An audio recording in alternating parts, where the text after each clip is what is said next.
thought they had banished us forever. But now, finally, we have returned. Hello and welcome to another Writer Showcase, everybody. Always a pleasure to have you guys here. I'm excited to have you guys over. I got a big team of guests, so it's going to be a tad longer than normal. But what can you do? Anyway, let's start off with Cross Sailor.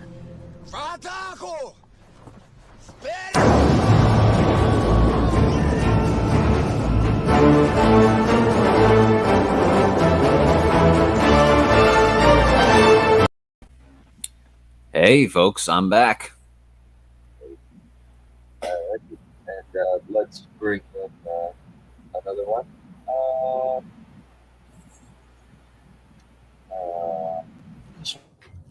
Tell me, do you bleed? You will. I return. Nobody makes me bleed my own blood. You really think that this will change anything?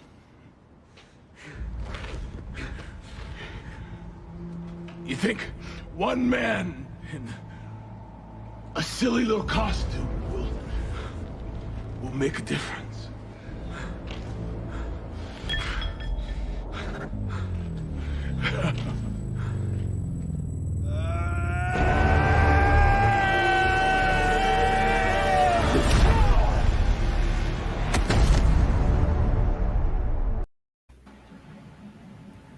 Hello, hello.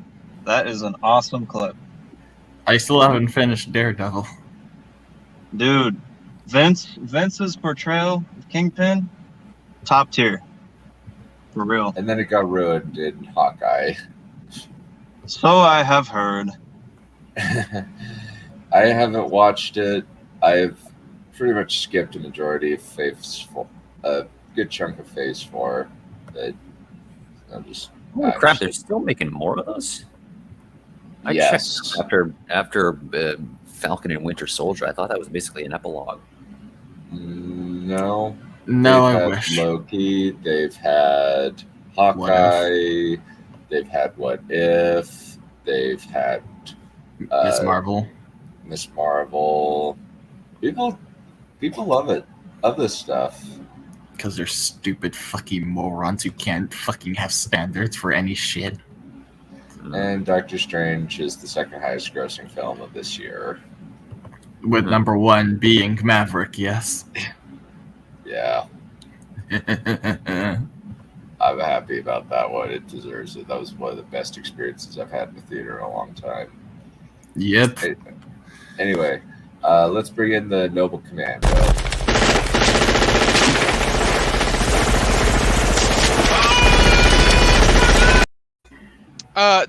So yes, a few things I wanted to say. First of all, Commissar Carl, I fucking love the Red Alert reference. Dude, I fucking love Red Alert 3. That game is so awesome. Oh, yeah. I'm going to the one place that isn't corrupted by capitalism. Space! Space! That and you are made of stupid is the two best lines in that game. Oh, yeah. Also, I wanted to say, yeah, Phase 4 fucking sucks, and I am just ignoring its existence. And thank fucking God, Top Gun Maverick is the highest grossing movie. That has restored my faith in humanity a little bit. I love that movie so much. I saw this article that apparently so many of the actors don't remember being in certain MCU movies. And, you know, people just read the headline and say, oh, Gwyneth Paltrow doesn't remember what movie she's in, you know, what an airhead. But you read a little deeper, it turns out they'll just call an actor in and shoot a certain scene and won't even tell anything else about it. Dang. And you would think that's just like, oh, wow. it sounds on its own like just look at the state of the movies. You know, they're so getting so scattershot. It's no longer about the art anymore.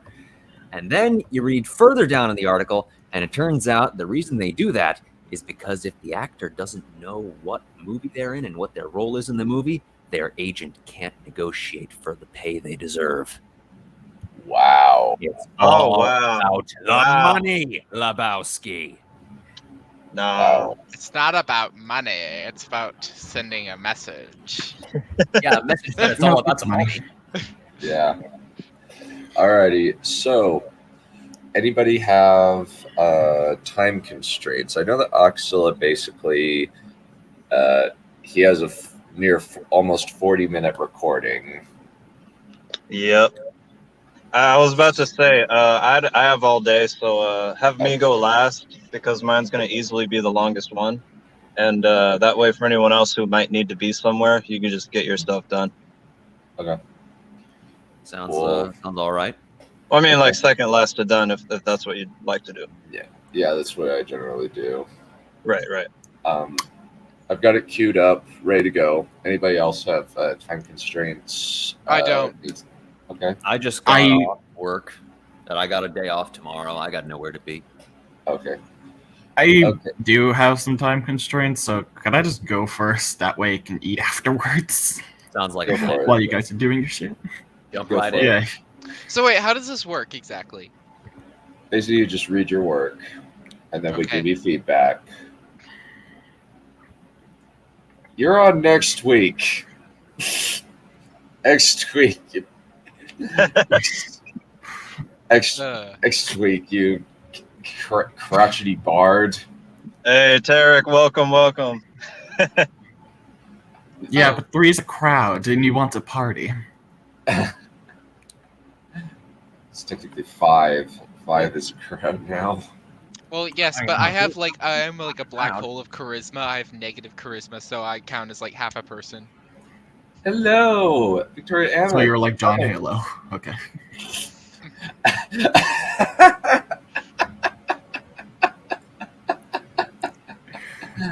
Tarek, you're in the chat. You can always make us feel bad.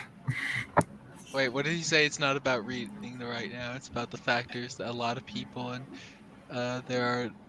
And I'm not here to make anyone feel bad.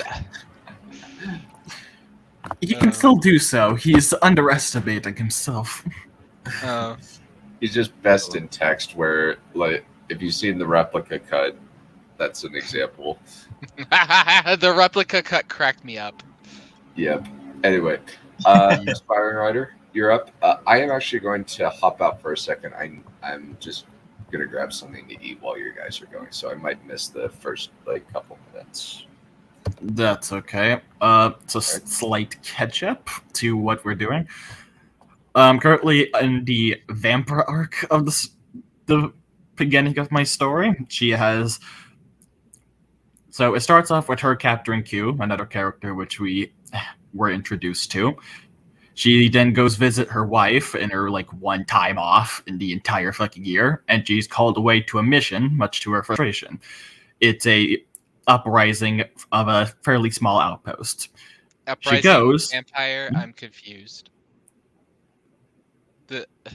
Sorry, what's the setting and? The setting is Sci-fi. sci-fi fantasy. It's the Ascending Territory is the Empire's name. I see. Yeah, so there's a slight uprising in an outpost, and she's sent to take care of it. She settles it, and then the person who was supposed to take care of it, her brother Mark, comes up, and she has a slight argument with him, where she's frustrated she's been called away for a stupid mission on her time off. Quick questions. Is Mark a general, captain? What are their ranks? Mark and Vampire specifically are meant to not have specific ranks. They're just kind of the Source's main squad, death squad. So they wait, what are they? Okay, Is that- they like the Secret Service? Or are they like the KGB or something? Not exactly. They're basically a private death squad for the Sources who are sent out to do things specifically they order. They're basically second to the Sources, who are the rulers of the Ascending Territory. So, but do they actually have legal jurisdiction, or are they just like private contractor? Like, They have legal jurisdiction. okay, so they are government agents. Yes, So they're not so much the KGB as the Cheka. perhaps. Or more like, I guess, the American CIA. Hey man, I'm Commissar Carl. If someone mentions the anything in Soviet history, I gotta jump in. Oh. Flex on that. They basically have the authority of the sources themselves behind their back. So, to an extent, they outrank everyone. So the sources, who are the sources? The gods who rule the Ascending Territory. God, okay, I feel kind of intimidated because my story takes place in a world that's basically like real life, and it's mundane, and it's basically just about this like guy who's a vigilante. Hey, bro, chill. Don't worry, mine is too. It's in modern day. It's pretty much, modern stuff, classrooms, all that kind of stuff. So Yeah. not everyone's genres are the same. Some got fantasy, some got sci-fi. We're all over the place. Yeah, modern day setting is something I plan to do one day. It's just not my current project. Oh, it's super easy. Like, literally, you just have to. The only time you actually, like you basically like work off the assumption that like a lot of your world building is already done for you, and whatever, like, in fact, whatever world building you have to do is always fun to come up with, because you can come up with like real for example, I have this weird morbid fascination with the Nazis. So whenever I use whenever I create this so I like to use that. So later on in my story, I actually plan to create a neo-Nazi organization and base them off of real history of the Nazis, and have this kind of have them be an antagonist. That's and then I reference Argentina, how a lot this organization started off in East Germany and Argentina and all this other stuff that actually has to do with the real history of the Nazi Party in Germany in World War II. It's a lot of fun to come up with stuff like that, because you can kind of flex on people your knowledge on history on stuff like that. Yeah, the closer your setting is to real life, the more research you end up doing, which is one other way of the world building, for it's just constant Google searching everywhere. Especially if you have theoretical particle physics. Show Tarek's comment. Show it. Fashion with the Nazis. Wonderful way to introduce it. I said morbid fascination. Ooh, even better. Honestly, though, I just think I find their history to be very interesting, and to be honest, in fiction as well, is always their depictions in fiction are very interesting. Like Inglourious Bastards, I fucking love that movie so much, and Wolfenstein, the Wolfenstein video games, that I don't know why, but just World War II and the Nazi Party and all of that shit is just really interesting to me. Shall we start, please? Yes. Yes. So Yes, they were having questions as I was trying to sum up, catch everyone up. Apologies for those who are very much just behind everything. I was completely confused. I get that. Feel free to. Exula? He died. Fuck. He's the one most caught up as far as I can see, so I'll just keep going with the explanation. Okay. So, Vampire and Mark have an argument after she takes care of the uprising, and during which she is being made aware of information not being allowed to be told to her, specifically ordered by the source that is kind of in charge of her, the executor. So she sneaks onto Mark's freighter to try and get answers, hoping that because he has taken 2 prisoners aboard onto his freighter, and she thinks that wherever he's headed, she will at least find out what exactly is happening, because she's very suspicious. The last chapter, she was in Mark's freighter, and then there was an explosion that forced his freighter to go to ground. And after this, when Mark leaves the freighter along with some other security, she ends up being able to sneak into the brig to go and talk to the 2 prisoners, who tell her exactly that they've been incredibly mistreated, interrogated. One of the prisoners is a child, by the way. And she is just kind of shocked at the whole thing, and she's being made aware of a secret, I'm going to call it a protocol for now, that the sources in the Ascending Territory have been doing. With that, here we go. Oh, also someone is getting inside the cell that she doesn't know who they are. The beginning part makes sense. Vamper dove into the corner of the cell, sight in her hands, eyes on the open entrance. She heard footsteps coming down. One pair, it sounded like. And as Vamper tightened her grip on the snout of her sight, ready to thrust his spearhead at whoever came in, the footsteps stopped, and a shadow... Sorry, I have a question. Scythe, so I thought you said this is a sci-fi setting. Do they not have guns? They do. But some of them, including her use melee for specific reasons. They're superpowered people who use melee a bit more effectively than guns. I feel like if I had superpower, me just thinking of Halo as an example. Even like the super soldiers, the Spartans use guns. Yeah, there's guns and many of them do. So specifically, her powers are very well suited for a melee. Okay, what are her powers? She's a soul consumer, and so she can increase her strength, speed, healing, and a few other factors, including shooting out lightning. So, me being a crazy firearms nut job, wouldn't it make more sense if she carried like a rifle or a shotgun with a bayonet? That way, like, she can kind of do like a bonsai charge, like the Imperial Japanese. Again, this is just also me just being a World War II nerd as well. The reason she doesn't prefer guns is because if she speeds herself up, she has to stop herself specifically to aim it properly. Otherwise, it backfires. Like, she can't shoot it while she's really fast. So she prefers this melee. I guess that's kind of somewhat realistic. Yeah. There's another soul consumer who prefers guns. She just specifically prefers her sight, and she is quite competent with a gun. Plus, she can throw the sights, which gives her some long-range capability. Still not as effective as a gun, though. And sorry, to me, it always, like, I guess is one of those things. It's my like little pet peeves of like melee being more effective than firearms. Again, because I like love guns with like a crazy obsession, and it just seems to me it's like no. Especially when you have a setting that's like where you have like specifically like a post like 18 like especially when you have like weapons that are like able to like fire semi-auto or full auto, like then it just like makes completely no sense. Like I could kind of understand it in a world where you have like single shot muskets. It becomes a little harder and a little trickier when you have like repeating revolvers and stuff like that. But once you get to like the 20th century, then it era of weapons, then it just becomes impossible to wield melee in a setting dominated by firearms.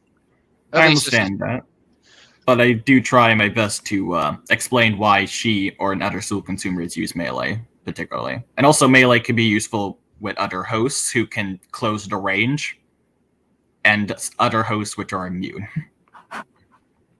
Okay, I don't know. It just still seems like it would be beneficial to again have like a weapon like with a bayonet or something, so that way you still have a gun in case like for ranged encounters.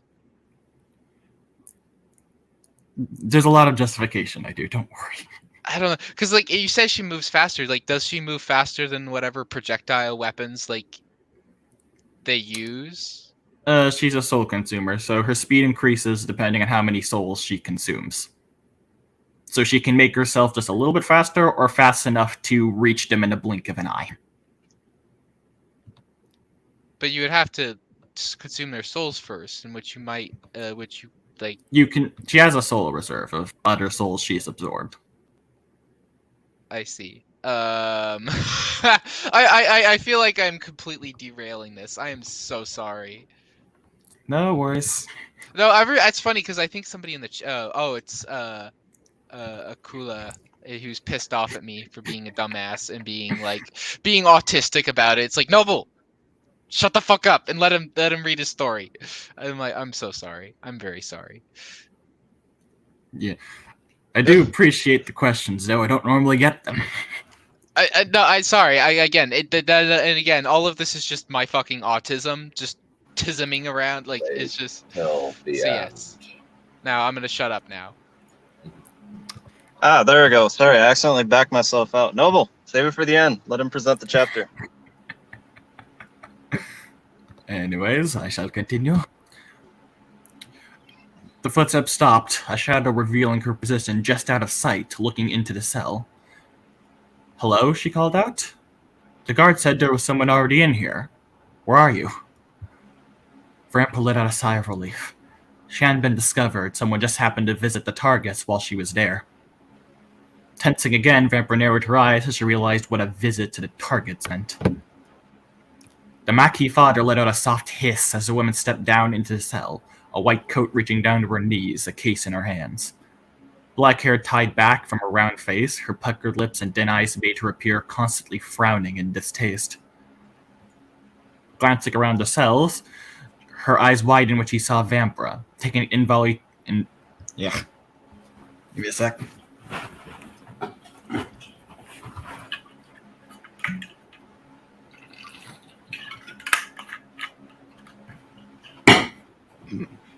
Sorry. Taking an involuntary step toward the cell door before stopping herself. Clearing her throat and composing herself, she said, "Vampira, I didn't realize you were here. I'll just leave and come back later." As she moved to leave, Vampira put herself in between her and the entrance. She knows, Vampira thought. She knew she wasn't supposed to be here. Her reaction wasn't that of normal fear she inspired in people. After centuries of seeing that look on people's faces, Vampira could tell when something was different about it. This woman had immediately wanted to leave, to run, when she saw her. The woman started backing away. "Vampira, what are you?" "She is the scientist," the Maquis father said, confirming Vampira's suspicions. He said it in a matter-of-fact tone, but he was glaring daggers at the back of the woman's head. "The voice is the same." The scientist suddenly threw the metal case at Vampira and tried diving around her. Annoyed, Vampira grabbed the case out of the air and smacked it into the side of the scientist's face in one motion, hitting her into the wall. Grabbing her collar, Vampira pulled her into the other side of the cell, where anyone who came into the brig wouldn't be able to see her until they were inside the cell. Dropping the shiny case in front of the scientist, who flinched away as if it was dangerous, Vampira crouched down, putting her sight on her back, and opened it. Inside were various bladed instruments, syringes, transparent containers, among other medical equipment. A normal-looking medical kit, if better equipped. "What were you planning to do when you came in here?" Vampira asked, partially musing to herself as she picked up a small vial containing a fast-acting local anesthetic. It was partly empty. The scientist was pressing herself against a wall, trying to get as far away from her as possible. I was going to do a checkup on there." "You were the one who had cut into the girl, yes?" Vampira interrupted. Shaking her head fiercely, she said, "No." "Yes!" the Maquis retorted. He and his daughter had stayed where they were, but they were less tightly huddled together now. Vampira raised an eyebrow at the scientist, who paled. "Well, it only seems fair." Putting the vial back in the case, she reached into her sleeve and removed one of her hidden daggers, letting it reflect the light menacingly. Okay, I came to get more blood samples. Before the examination." The corner of Vampira's lip curled up in a sneer under her mask. "What for? Why are they here? The girl should be taken for trading, not experimentation.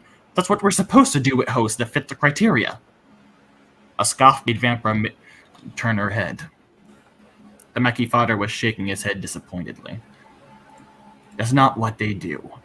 The hosts that fit their criteria, the ones that live, the ones that are caught, are taken for study before discarding what's left of them. The rest are ones that don't escape their host purge." Vampira waited. Hello. How's it going? What? Oh, I think he's on the phone. Yeah? I cannot tell if that was intentional or not. No, it's not. Thought I was muted. Did you mean whose face pilled?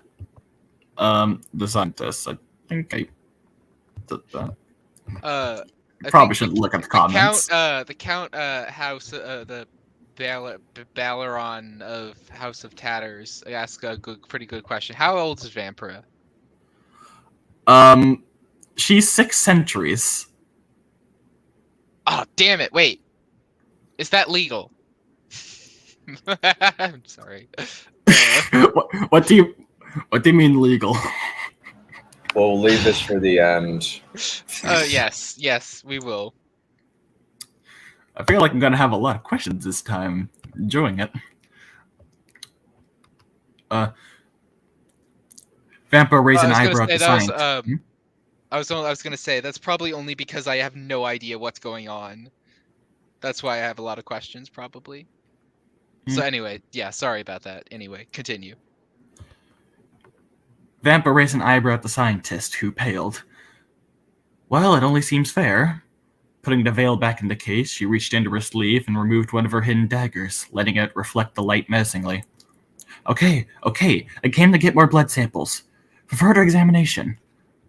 The corner of Vampira's lip curled up in a sneer under her mask. What for? Why are they here? The girls should be taken for training, not experimentation. That's what we're supposed to do with hosts that fit the criteria. A scoff made Vampire turn. The Maquis father was shaking his head disappointedly. That's not what they do. The hosts that fit their criteria, the ones that live, the ones that are caught, are taken for study before discarding what's left of them. The rest are the ones that don't escape their host purge. Vampire waited, expecting a denial from the scientist, but she stayed quiet, staring at the floor. She almost seemed to not have heard what the Maquis had said. Is it true? Vampire finally demanded, not being able to handle the silence. The scientist jumped as if she'd forgotten they were there. It opened her mouth to reply when she caught the look in Vampire's eyes, the words dying in her throat. Gulping, she nodded slowly, her expression uncertain. It took a moment for Vampire to register what the nod meant, and when it did, her vision went red. Gritting her teeth, Vampire picked the scientist up to her feet, slamming her against a wall, brandishing the knife deadly close to her throat. Why? Vampire demanded, unable to keep her anger in. I've seen hosts when finding the Evoluto, fought beside them. Why isn't she becoming one of them? Only a small few of those we acquire made into soldiers. She choked us all out, eyeing the dagger warily. Those who seem obedient. The rest we can't risk. Who ordered this? When? The sources. Probably since the formation of the Ascending Territory. I'm not sure.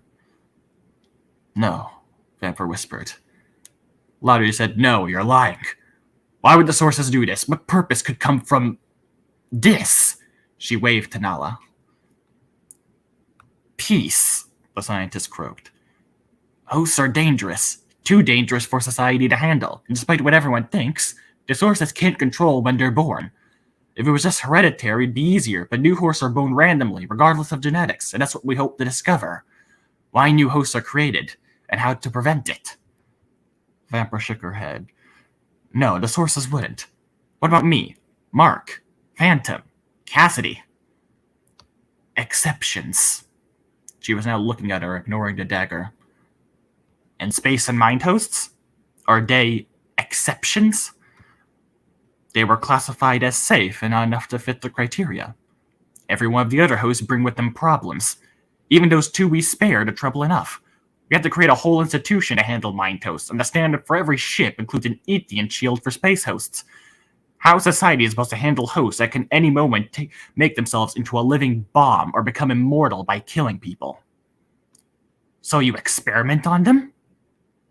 That's not all they do, the Maquis spoke up. Go tell her what the host purge is. Glancing at the Maquis and the stern look in his face, Vampire looked back at the scientist. Indeed. Enlighten me what he means by host purge. The scientist licked her lips. He is referring to a protocol certain professionals like myself carry out when an unborn child is found to fit. They killed him, the Maquis interrupted. They inject something into the mother that kills a child before they take a breath.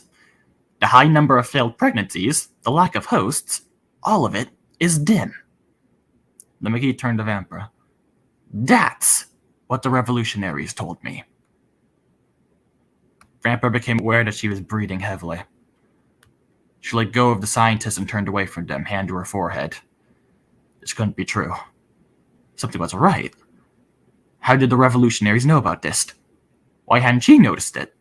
The thought trailed away as she remembered all the signs that the sources were hiding something from her. They knew she wouldn't agree with this. Did that mean it was all true? There wasn't more to this? There wasn't a lie? This was just it? Her life devoted to the sources and their mission, and all this time they hid this from her? What else were they hiding? What else have they lied about? And what would she do about it? Confront them? Demand answers? Go rogue? Her entire life she had been an angel. Since he took her in and her siblings. She had never been anything else, never considered anything else. What would she do now? No, now wasn't time for that. She had to get these two to safety before they were discovered. That was the one thing she was certain about, was that whatever was happening to these two, it wasn't right. She could figure out the rest later. Vampra took a deep breath and turned to the Maquis father. We're leaving. I'm getting you out of here.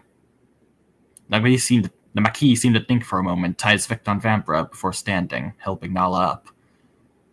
Not like I have much choice. What of her? He nodded to the scientist. The scientist looked back and forth between them, starting to hyperventilate. The thought of killing the scientist, after everything she had just heard, made Vampra feel tired. Another death on the top of the countless she had just been made aware. Stepping toward her, Vampra grabbed her hand before the scientist could pull away. I'm not your judge, she told her. Consuming souls, she increased her strength and started crushing the scientist's hand in a grip, hearing the bones crack and snap. The scientist cried out, falling to the ground when Vampra released her. But that's how you can't do what you did to her. At least, not until you get a replacement. Picking up the case, she left the cell, the Maquis and Nala right behind her. When they were all out, she closed the cell door, the scientist still inside. She didn't even bother getting up, cradling her hand. You really didn't notice what happened to us, the Maquis said softly. He seemed somewhat shaken by what he had witnessed. The girl seemed grimly content rather than disturbed. When you captured us, you had no idea. I'm sorry I did. If I had known... She shook her head. Why bring the case? He eyed it warily. Looking down at the reflective case, she handed it to Maquis. Take it. Despite how it was used, it's still a medkit. Might be useful. Taking the case, he asked, What's your plan? Taking a shaky breath, she hoped he didn't notice, Vampra admitted. I don't really have one. If we can get out of here, there might be a place willing to provide us a ship. I have access to a unicount we can use, assuming you haven't cut me off yet. We can leave the system and they'll never find you.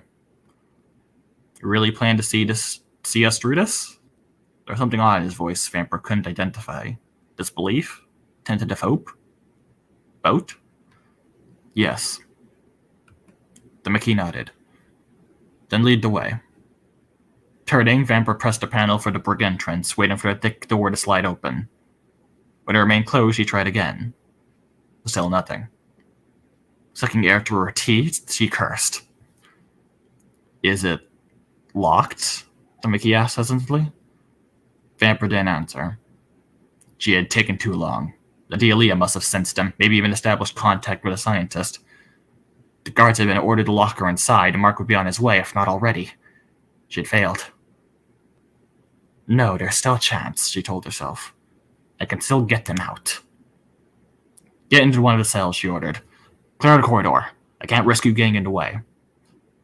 The Maquis father frowned, clearly disliking the suggestion of going back into a cell, but acquiesced, getting into an unoccupied one. Vampra walked to the other end of the corridor, positioning herself to launch herself off the far wall opposite the entrance. There's no going back now. Consuming souls, a torrent of power suffusing her entire being with strength, with muscles hard and metal, Vampra flung herself to collide with the exit. at the end of the chapter. Thoughts, concerns? Nice. I have so many questions. Feel free. Okay, for starters, is Vampira hot? Yes. Okay, good. She's So me lesbian. imagining her in like a skin-tight, leather-clad, like jumpsuit is completely accurate. Partially actually. There are some just skin tight parts. She mostly is wearing a long black overcoat. So this is like And- underworld chic vampires. I have heard them being called vampires before. Yes. So probably because you named her Vampira. Yeah. So okay. I only. My next question is, what the fuck is a host? So that's explained earlier, where it's basically the superpowered people in this Okay. world. So a soul consumer is a part soul host. Okay. So there are different types of hosts, and they have different, like, they're categorized by what, like, general. Maybe later on you can send me the different types of hosts so I get an idea, because I don't think we have like time for that. But anyway, so I was wondering, like, who are the people who are trying to prevent hosts, and why are they trying to prevent hosts? They kind of explain they feel it's too dangerous, the other hosts. The people who are the sources. They're the ones who rule the ascending territory. Okay. And part of the explanation that's given is true. It's not the entire explanation. There's a little bit more that's specifically personal with the sources. But the main thing is hosts are just really dangerous, and they don't particularly want to deal with them. All right. So now, who exactly is like the bad guys? Like, is it the host? Is it these like rebel guys? Is it The sources. Okay, but so this is kind of like it's one of those stories. She's one of the antagonists.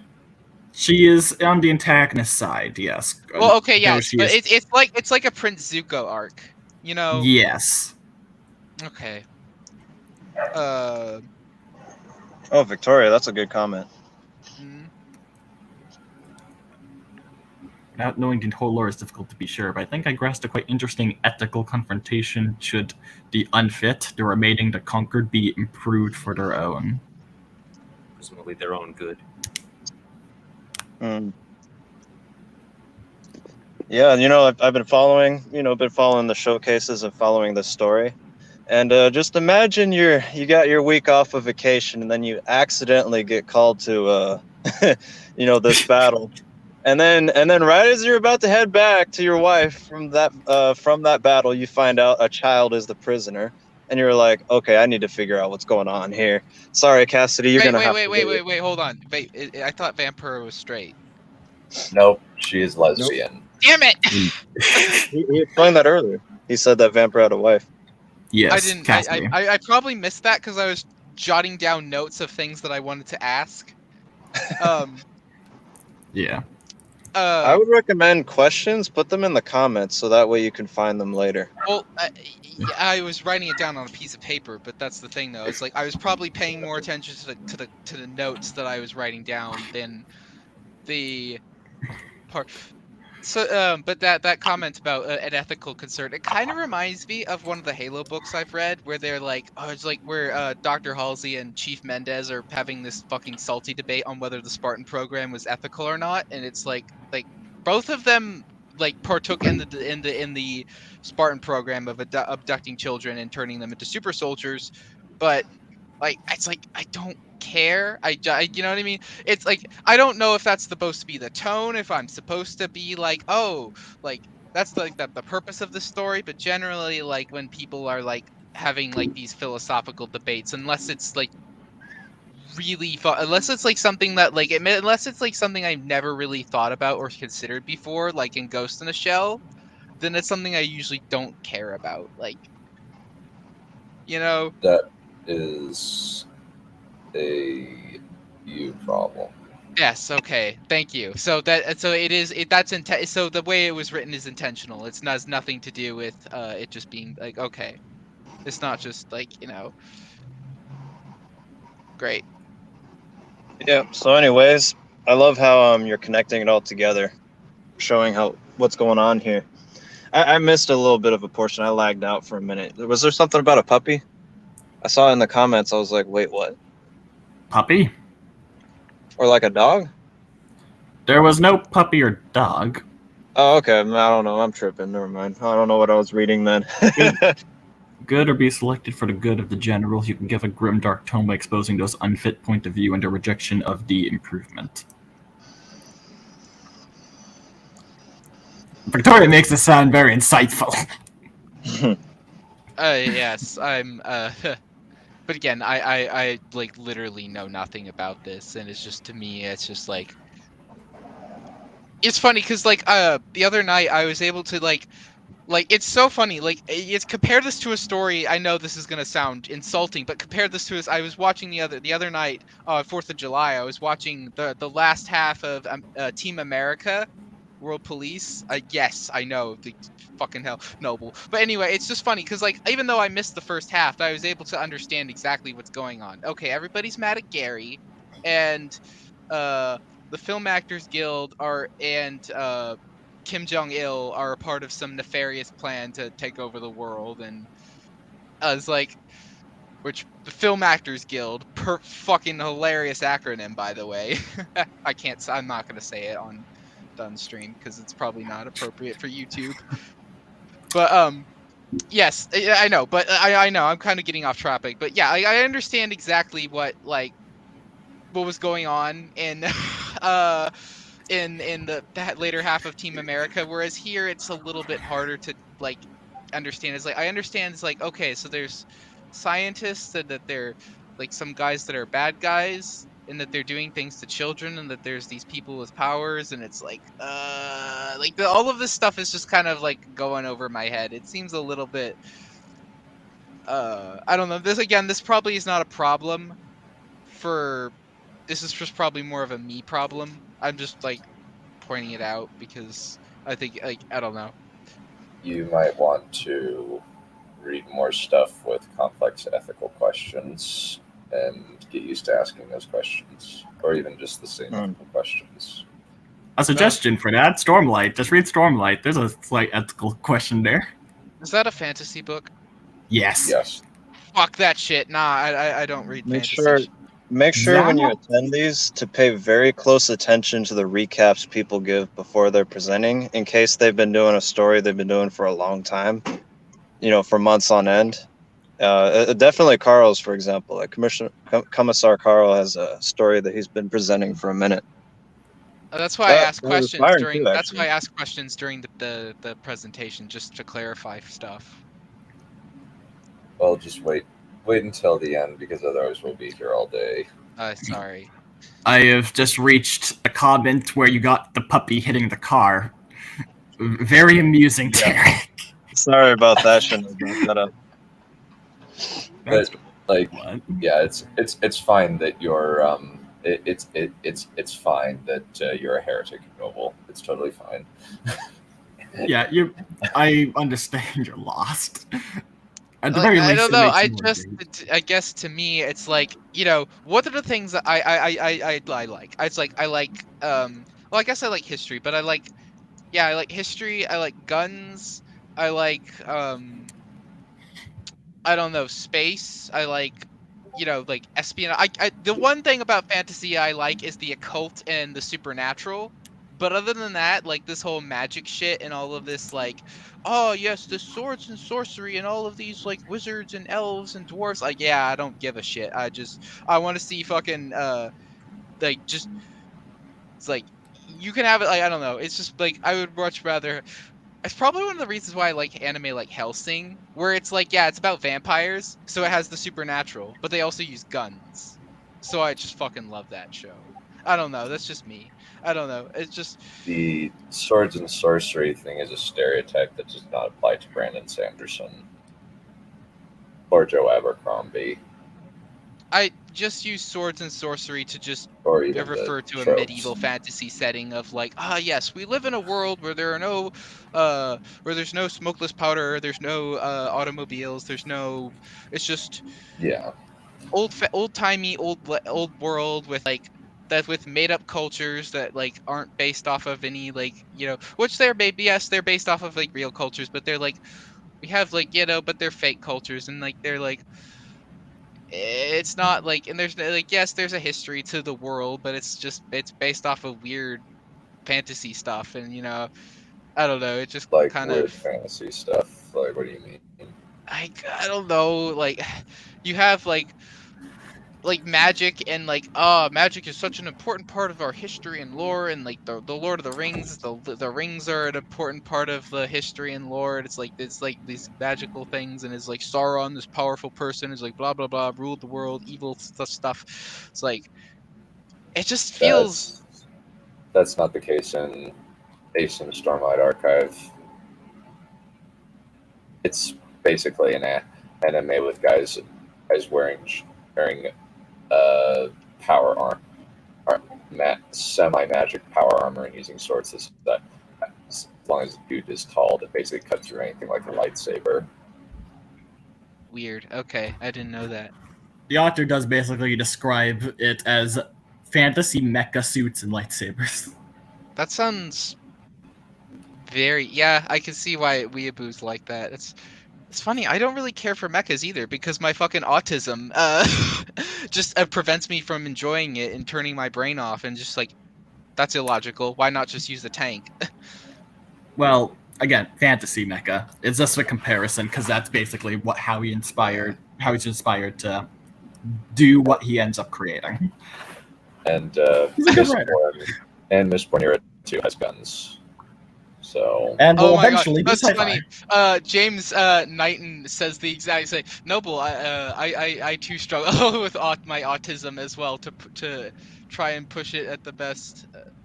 It as the best I can, but I use it on my strengths in creating my world and my writing. Oh, okay. Well, I mean, again, that probably would help for me, like going to all this meticulous detail to like make sure that it's like everything is historically accurate in this like historically accurate time period. And whenever don't get me started on how like on when I start writing sci-fi, because it will be the most autistic fucking shit you would ever fucking see. Like I could probably go on for hours about all my fucking sci-fi concepts.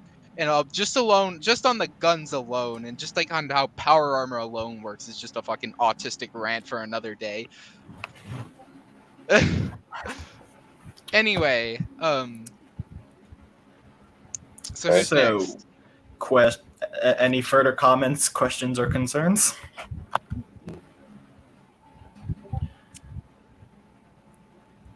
I don't have any. I had a situation you got anything? I had a situation come up, so I wasn't able to hear most of it. Shame. Mobile, you're using autism like Chris Chan right now. Hey, don't you dare compare me to Chris Chan.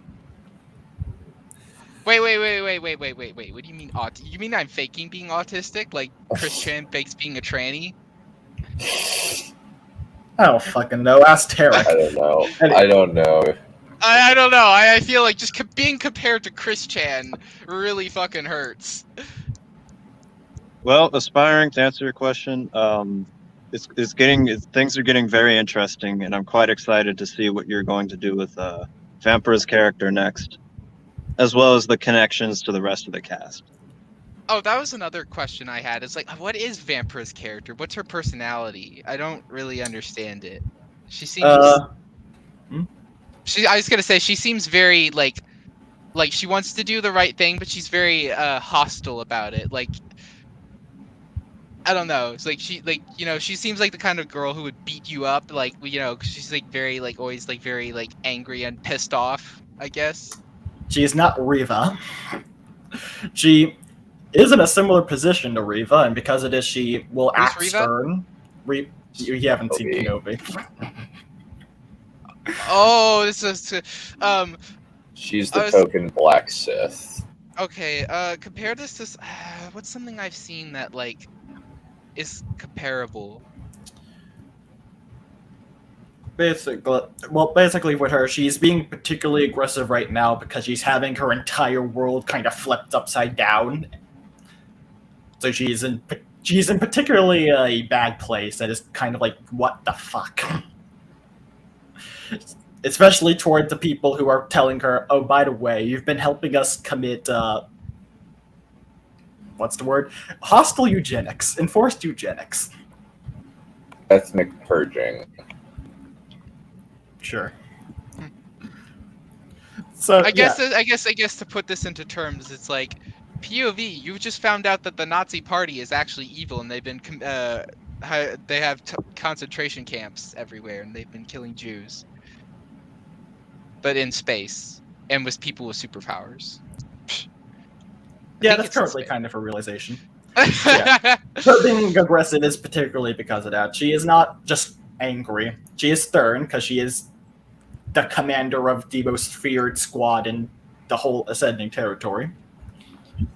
She's a professional, is what you're saying. Yeah, she is professional. So she's like stoic. Yes. I see. And Victoria brings up a good point. I agree that, well, you already kind of expressed the scene before in the earlier chapter, what it looks like. You know, it was so dark in there you can barely see. But, yeah, I guess aside from that, how did she word it? Let me see. A bit of environmental description to set the tone. That's always a plus, as long as it's not over the top. Yeah. There's some lacking environmental description here and there because I'm trying to focus on particular areas, specifically just vampirous emotionaltisms. Emotionaltisms. Which will be my question. Did all of that seem fine? The realizations coming to her and how she reacts to it all seem good. Very all violent well about it. Yes, obviously. Considering the context of her in the previous chapters, if you're asking if it feels in character, yes, it does. It feels in character. She's a warrior, right? So she is going to be a little bit more aggressive in her approach. But you said she was also stoic, because I think this is actually so this is something that you probably haven't watched. The Halo TV show, John, aka Master Chief, like has a similar reaction to this being into the Spartan program and realizing, wait a minute, you guys took me from my family and now I've been like brainwashed, and he like has this like freaking like starts like screaming, yelling, and it's just like, bruh, that's not Master Chief. And in fact, Master Chief, like, okay, John, before he became Master Chief Petty Officer, was like, you know, he actually, like, I mean, like, I don't like think he fully, when he was a kid, I don't think he fully realized it's like, oh, I'm never gonna see my parents again. But he was actually kind of excited to, like, I mean, this is in the books, keep in mind, but he was actually excited like that. It's like, hey, this like little this military program thing might actually give me a purpose in life that I didn't realize that I was gonna need to have as an adult. Like, you know, like to him that was an excitement. And there are kids that tried to escape the Spartan program in the books, but I don't know. It just seems like it just doesn't seem like a way like a soldier would react to being like violent or emotional. It just. It seems like they would try to be more calm and like be more direct and like be more like interrogative, I guess. Well, I'd say that there is a breaking point with people, and she is kind of nearing her breaking point, which is making her very much like confrontational right now. Very especially since she is basically also interrogating her. I see. She is also interrogating her, basically. So there is also that particular reason. You know, I that made me realize something. A little bit of advice when you're reading out loud, especially the characters getting to a breaking point or an extreme emotion. Try to sell it. You know, try to not talk in a normal reading voice. Like, try to sell the emotion to really emphasize that point. I was in a VC with Tarek the other day, and we were talking about that. Like, you gotta sell your emotions when doing the presentation. Uh-oh. It's still something I am learning. No, you're doing a great job. I don't know if you saw my comment, but the audio reading was very good this time around. I did see that, and thank you. I'm glad to see I'm improving. Yeah, you're welcome. It is very difficult. I tried. It's harder than it seemed.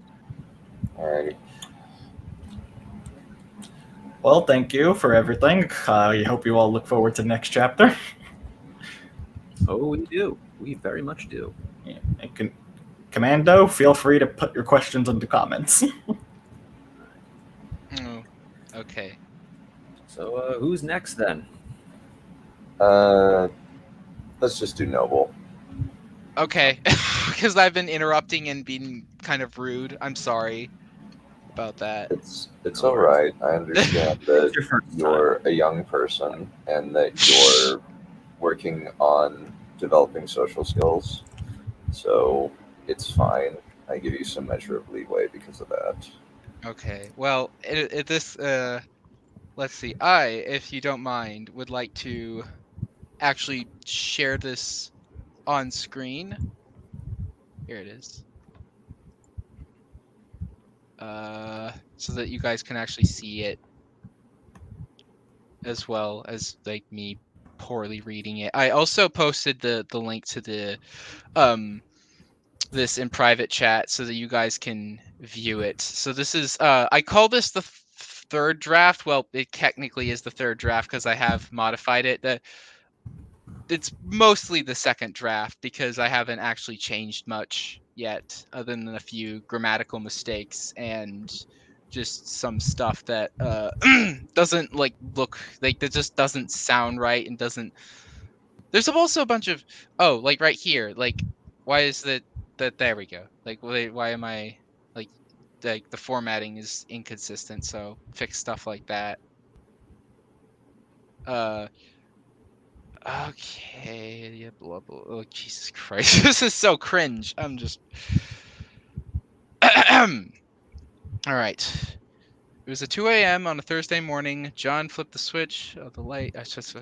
John flipped the light switch on the garage. He was a tall man, square jawline and broad shoulders. Wore a hoodie, sweats, and Kevlar vest. He walked over to a red 2008 Ford Mustang, and he opened the trunk and began loading guns and ammo into the trunk. When a young woman, tan skin and blonde hair, walked through the garage door, she was dressed in a red leather jacket with an anime t-shirt. And on the belt of her shorts, it was the Beretta 92 within a U.S. military holster. Mia, what are you doing, Mia? John asked as he looked up to see her hop through the door frame to sit on the hood of the car. So she just get rid of that. All right. Hop. Let's see. Asked John as he looked at us. Hopped on the hood of the car. Shouldn't you be asleep? Mia frowned at him. I wanted to. I wanted you to take me with you. She stared. She said, "Yeah, I'm gonna take that out." Yeah. Yeah. Anyway, sorry I keep like interrupting myself because it's like that sounds cringe. I'm not reading that out loud. But yeah. And I know I'm terrible at reading this. Anyway, John. Blah blah blah. Can't come. I can't let you come with me. I made a promise to keep you safe. Mia pouted and folded her arms. I'm 19 now, and I don't need you protecting me anymore. He said, Mia, you know my job is dangerous. You don't want to end up getting hurt like Jessica. He's like, you always compare me to Jessica, Mia shouted. If you don't want me tagging along, why are you using my car? Why don't you use the Sunfire? I'm just borrowing the Mustang. I'll give it back when I'm done. Besides, Sunfire is more recognizable than the Mustang. And actually, that made... fuck. More recognizable than the Mustang? He asked. It's like, does the Mustang have a scratched up paint job and a bumper sticker that says, I'm a Star Wars fan. Honk if you are too. Mia giggled. Well, it was my uncle's car, and he's the one who put the bumper sticker on it. And so besides, that car is a piece of shit, and I would rather you trash that car like how you trash the Forester. And then, damn it, Mia, I didn't trash the Forester. Got shot up and the gas tank exploded. I should say, said John. See, this is why, man, I'm so glad I read this out loud, because this is just awful. This is just really bad. It, like I say, it's funny. It says third draft, but it reads like a fucking first draft. Let's see.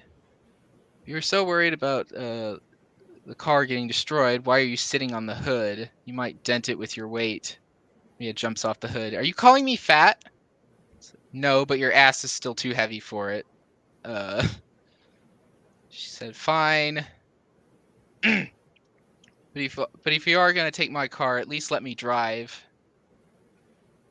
John thought about it. Listen to me, Mia. I'll let you drive to the location, but I need you to drop me off, and don't come back for me until I call for you. Cause I call. That dialogue is so clunky. That is awful. Ugh. I'm gonna highlight that in yellow, not green. Yellow. She said, and then so me aside. I understand. John handed Mia the keys to the Mustang, and the two climbed into the car. Mia turned the ignition in the Mustang, roared to life. So who are you going after this time? Mia asked John.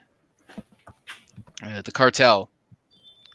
They're making a drug trade deal with a local gang. The cartel gives these gang members drugs in exchange for prostitute and child sex slaves. Does the police know about this? Asked Mia.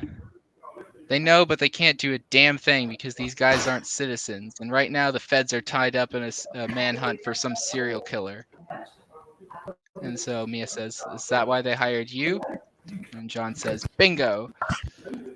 They gave me the location of an abandoned warehouse where they normally meet up to exchange. Okay, what the fuck is going on in the background? Okay, thank you. Yes, bingo. They so yeah, John says bingo. They gave the location of the abandoned warehouse where they normally meet to make the exchange. Should be up the next block ahead. And then I should have a transition here. That's, yeah, see again. Okay.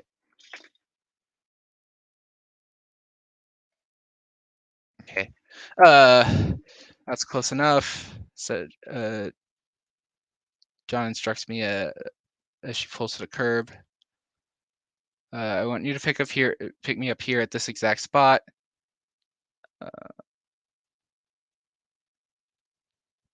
Oh wait, hold on. No, I've just read. I misread that. No. Do you want me to pick it up at this exact spot? Mia asked John as the two got out of the car. Yeah. Again, this is really bad. I'm so sorry that this is just so bad. John began to reply, yes, but, and then Mia says, okay, call me when you're done. She rolls up the window and shifts back into gear. John tries to stop her. Mia, wait! But it was too late. Mia had slammed on the acceleration and shot off into the night. Damn it, Mia! John shouted as the Mustang disappeared around a corner. I left my AR and 870 in the back, you dumb bitch. Without an AR-15 and a Remington 870, John was left with only his Glock 17 that he carried as a backup with a spare mag, giving him 34 rounds total. John made his way through the alleyway towards the back door to an abandoned warehouse, where he overheard two men talking. First man had a Spanish accent. Did you hear that? He asked the other man.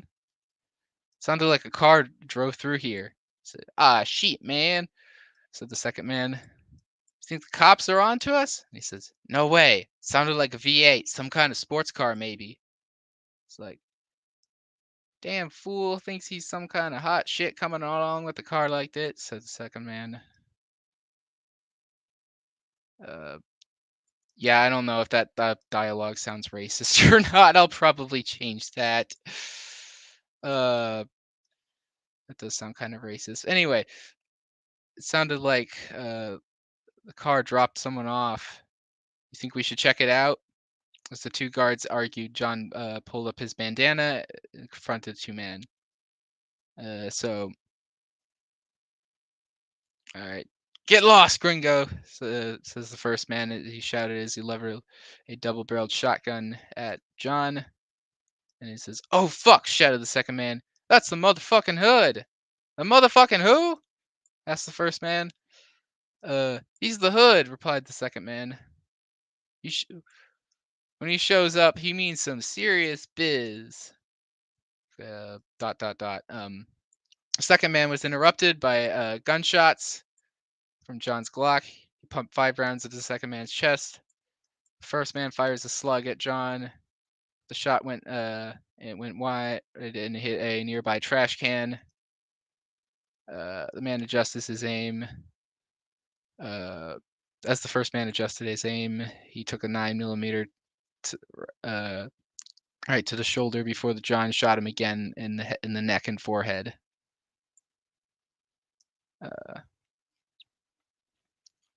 John walked over to the bodies to inspect the carnage. No wonder this fucker couldn't hit me, thought to himself. This idiot uses slugs on a side-by-side double-barreled shotgun. John searched the bodies for loot. First man only had a knife, a lighter, and some shotgun slugs on him. If I had the Remington, those slugs would come in handy. The second man carried an even more useless weapon. He had a high-point carbine chambered in a 9mm Luger, a 20-round extended magazine. Oh, all right. Yeah. The gun may be garbage, but at least I can use the ammo. He thought. All right. John loads 8 rounds, a 9mm into the Glock magazine. That gave him a full 18 rounds, plus an additional 17 rounds in his spare mag, and 12 loose rounds in his pocket. He then picked up the Stowager, loaded the second shell into the chamber, and used it to blow off the doors of the hinges, and then kicked down the door.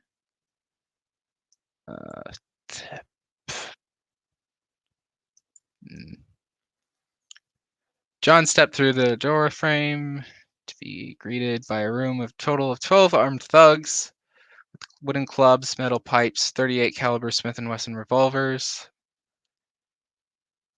Could have sworn that I said they had. Oh well, what the fuck.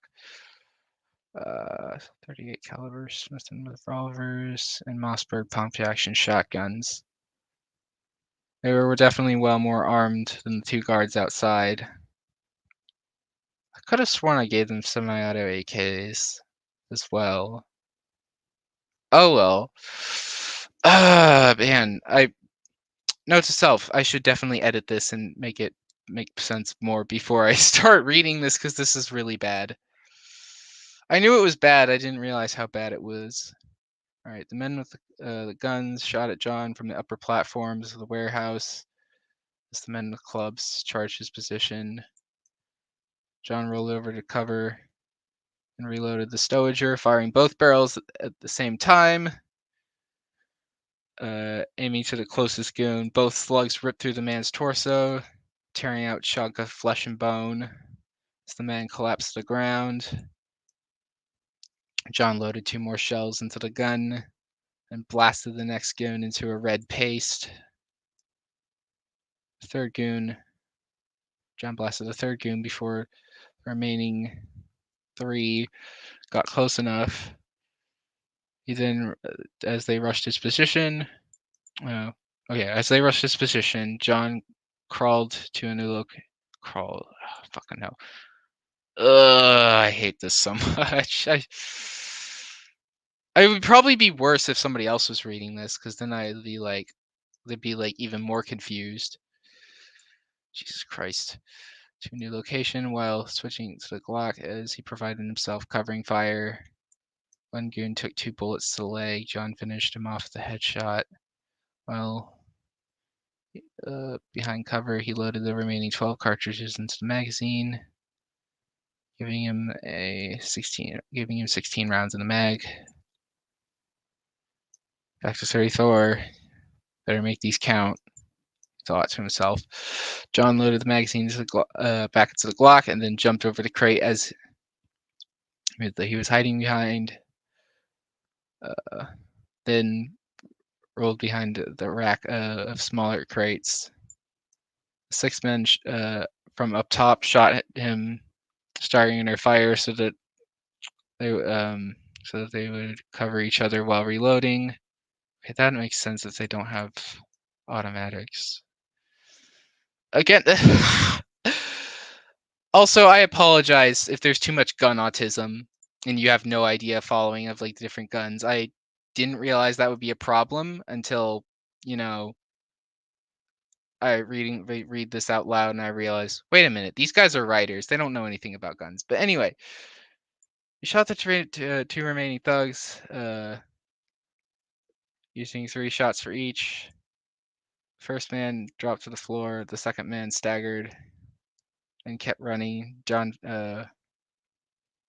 shot him 2 more times to put him down. John could focus his attention on the gunmen on the upper floors. Gunmen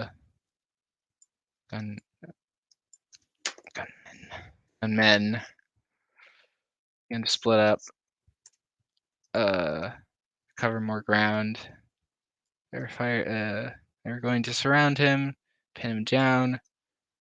John jumped out from behind cover, dumped the remaining 9 men. The remaining 9 rounds into the 2 men with AKs. Again, I didn't mention AKs, but I thought I did. He managed to hit both, but only wounded them. Not close enough, he thought to himself as he loaded the spare magazine to the Glock. One of the 3 men with shotguns fired a blast of buckshot at John. John rolled out of the way, then fired 4 shots at the man, landing 3. Man collapsed, dropping his gun to the floor. It misfired on impact, sending a buckshot flying to the warehouse. Why is there a comma? I don't think that should be there. Anyway, and with Smith and Wesson. Oh, okay. Maybe, yeah. Okay, it does say there's okay. The man with Smith and Wesson revolver fired 3 shots at John. One of them grazed his shoulder. John fired back, killing the man in 6 shots. John knew that 7 rounds wasn't going to be enough to kill the remaining 3 thugs. If only he could get to the shotgun, he could use his remaining 3 slugs to finish the rest. John slid across the floor as the remaining gunmen took shots at him. One of the men with the Mossbergs managed to hit John in the back with the Kevlar vest, stopped the pellets from reaching his skin. John used the remaining 7 shots to finish off one of the 2 riflemen and picked up the Mossberg that hit the ground, cleared the chamber, and ejecting the empty shell. A sound of hollow plastic echoed through the warehouse. The spent shell casing landed to the ground. John loaded the slug into the breech, then with the gun, then loaded the 2 other shells to the magazine feed at the bottom of the gun. John closed the breech, then fired a. And fired a. I don't know if there should be a comment there. Then fired a slug at the other rifleman. Man falls off the side of the platform, forced to the slug. John blasts the other two men with slugs. All right, John. All right.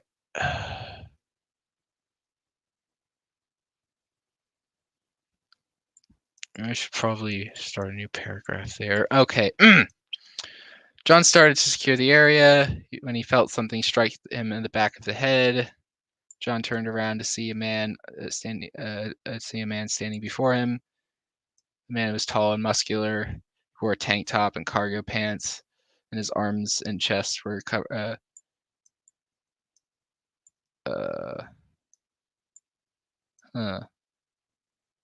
His arms, chest, and bald head were covered in tattoos. Jesus Christ, why do I not know what I wrote half the time? I'm just bad at this.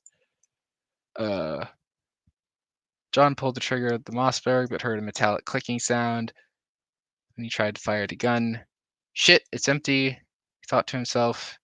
He discarded the weapon and pulled out the knife that he had looted from the two guards outside.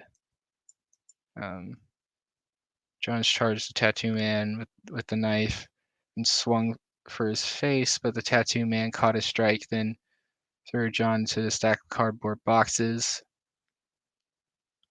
Boxes busted open, filling the air with white powder. John tried not to breathe in the stuff as he struggled to get up. Then the tattoo man kicked John back into the ground. John looked up to face the tattoo man towering above him. He raised his foot to stomp John to the ground. A loud crack ran out from behind both of them. John was showered in gore as the tattoo man collapsed to the ground. John got to his feet. He saw Mia pointing a smoking barrel at the Remington. She pumped the charging handle, ejecting the spent shell casing as she lowered the weapon on the side of John. Mia, what the hell are you doing here? I thought I told you to go home. You did, Mia replied, but you forgot your long guns, and I figured you might need them. It's like, I didn't forget them. You drove off before I could get them out of the trunk. Oops, my bad. I did save your life, though, so I guess we can call it even. John rolled his eyes. Let's go home now. And that is the end. I apologize for me stuttering and realizing that, oh, wow, I'm, like, my fucking shit is bad. And then just, like, I apologize for all of that and just correcting myself and just being very bad at reading this and just noticing all my horrible, cringy mistakes. We all start somewhere. Well. I'm gonna. I'm so sorry. I know this. I'm probably. Let me in. I love how Commissioner Carl, probably the best reader here, is just like, well. It's like he is who you should inspire. That is not fair. I have had multiple years of acting training. It really isn't fair to compare this sort of thing. I'll say the last half of, really 2/3 of that piece with all the action and stuff, that one did end up being a bit meticulous, and it would definitely help to streamline the action. But honestly, the first third, where it's just John and Mia talking together, I kind of like that a little bit. There's sort of like a then you're gonna love part 2 because it is all of Mia talking and Mia and John talking to each other, and like part 2 is much more focused on Mia being allowed to tag along to the next mission, and part 2 is still, I believe, in first draft, which technically this is sort of first draft. Then you will die braver than most. Hello. Keep going. Anyway, so yes, yes, so yeah, part 2 is very much more slow paced and is much more less chaotic and less action and less gun autism. Testing. Hello. Anyway, but yeah, I realized I made that mistake of like, see, I think that adds tension to me, as a gun nerd. Like, to me, that adds tension. Of like, and then I was like, oh, I don't think they don't understand. It's like I feel like, see, this is like where world building comes with real life. You just have to explain what the fuck is a shotgun slug versus buckshot, versus like, and why like it's dumb to have like slugs and a double-barreled shotgun that's like side by. The difference between an over-under double-barreled shotgun and a side-by-side double-barreled shotgun is there's something that like people probably like don't know the difference on.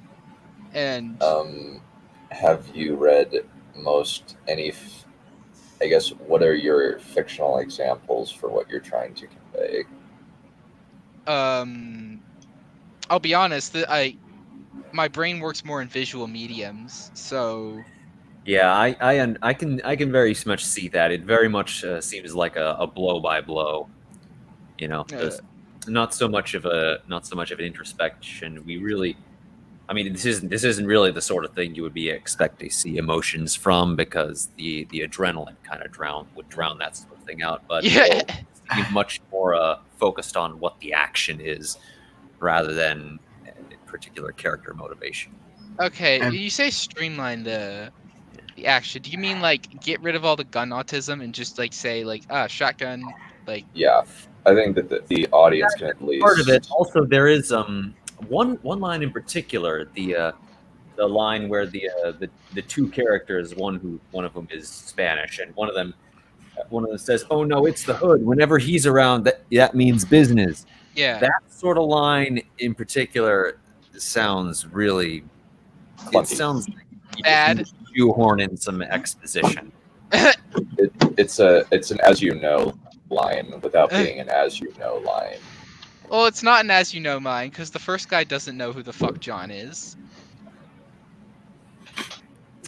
Okay. Also, you Is my could, mic working? if you want to do Okay, the it gun explanationisms, the thing I would suggest, have an ignorant character that is like gonna get this shit explained to them, some like mentee, or just have the gun, or just have him looking through his guns beforehand.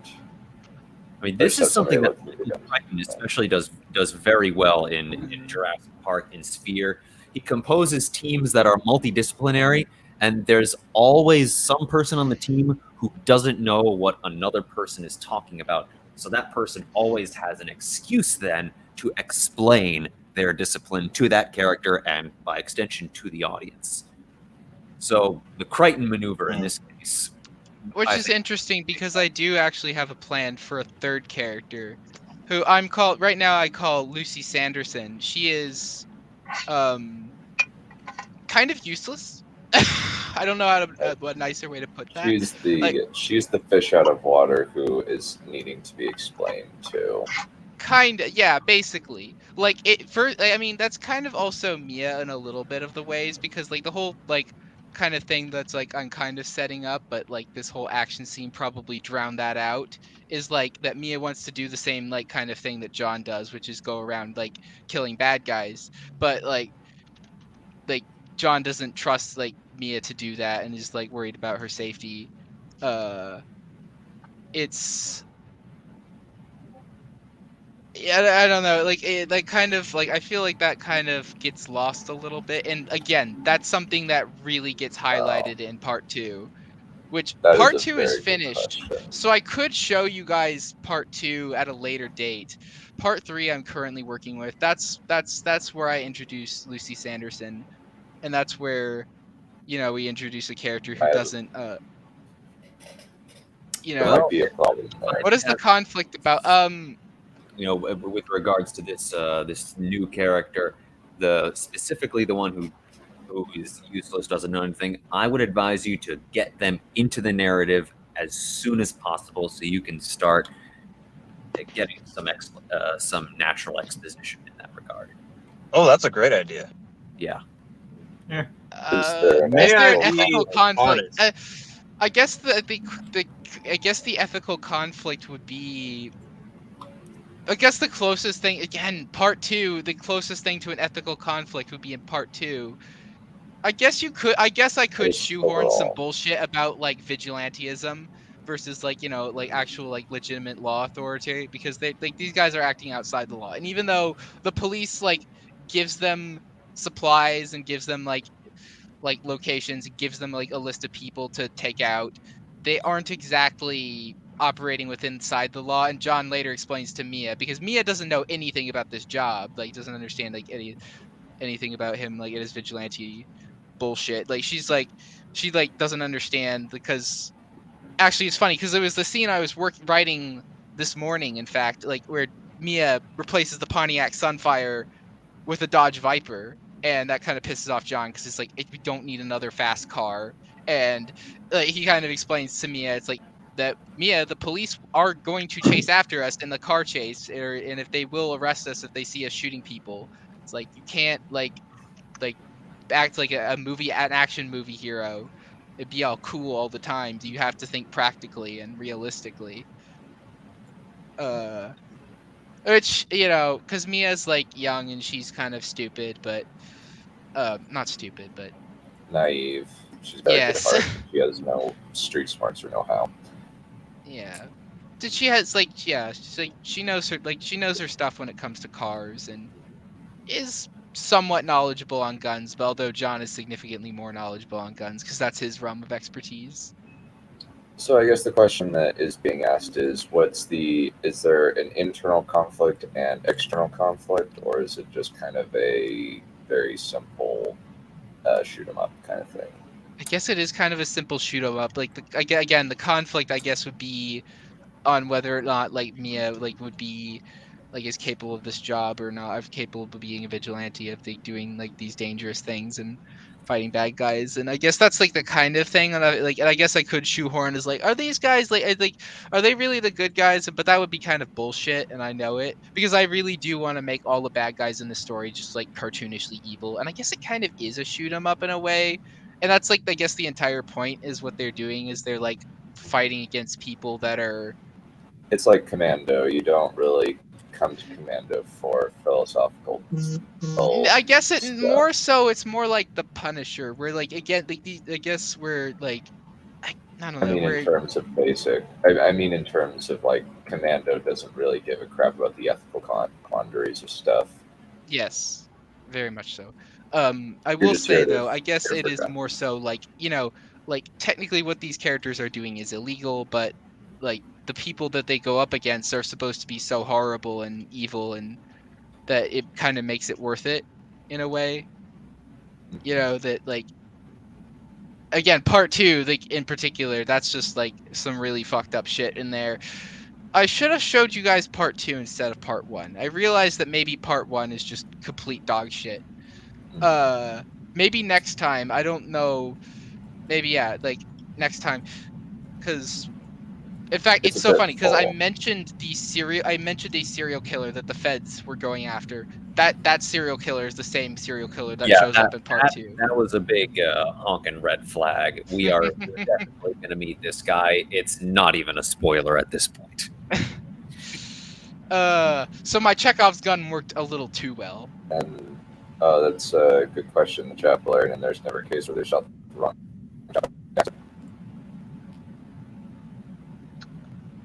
So, may I be honest? I'd never wrote about that, like, or at least I don't have plans for where they shoot the wrong where they kill the wrong person by accident. Because I never thought about that. Like it was mostly just kind of simple, I guess, like action fight scenes using like, you know, fighting with guns and like, oh yes, okay, so here like the good guys are using these guns, and which means they have these, you know, capabilities, and the bad guys are using these guns because they have these capabilities. Because actually it's funny because the 2 inspirations for this story are Black Lagoon and Gunsmith Cats. Black Lagoon. Oh, you've seen Black Lagoon. Oh, you have? That explains a lot, actually. I've seen it. Well, alrighty. So Tarek has been patiently waiting. So let's give him the floor. Okay, softball finally over? All right. Yes. Well, Noble, I was at the gym when you started. I was only able to work out for 15 minutes before I felt an insatiable urge to run home to be on this street. It was one of those moments in life that I will probably never experience again. I was ready to yell at you, to start screaming at you. I had an entire Dr. Cox-worthy rant ready to go. But you're new. This is your first time doing this. Am I mistaken or no? Yes, this is the first time I've ever read this thing out loud. That's why I suck at reading it out loud, and that's why I realized, oh shit, that makes no sense, or oh shit, I made a mistake, or oh shit, my dialogue sounds fucking cringe. Let me fucking change it right here, and then I like continue on. Now, all that being said, I can forgive all of that. And like I said, I came here if I hadn't been listening to everybody else sort of giving you, like, listening to you talk and all that, I would be sitting here right now yelling at you and beating you like a drunken stepfather.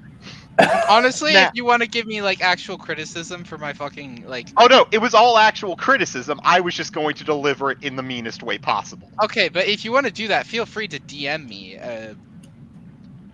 Or even that just now, sounded because I really want fucked up context. out of context. It's all in context because we're here. Like, this is a stream. All the context is here.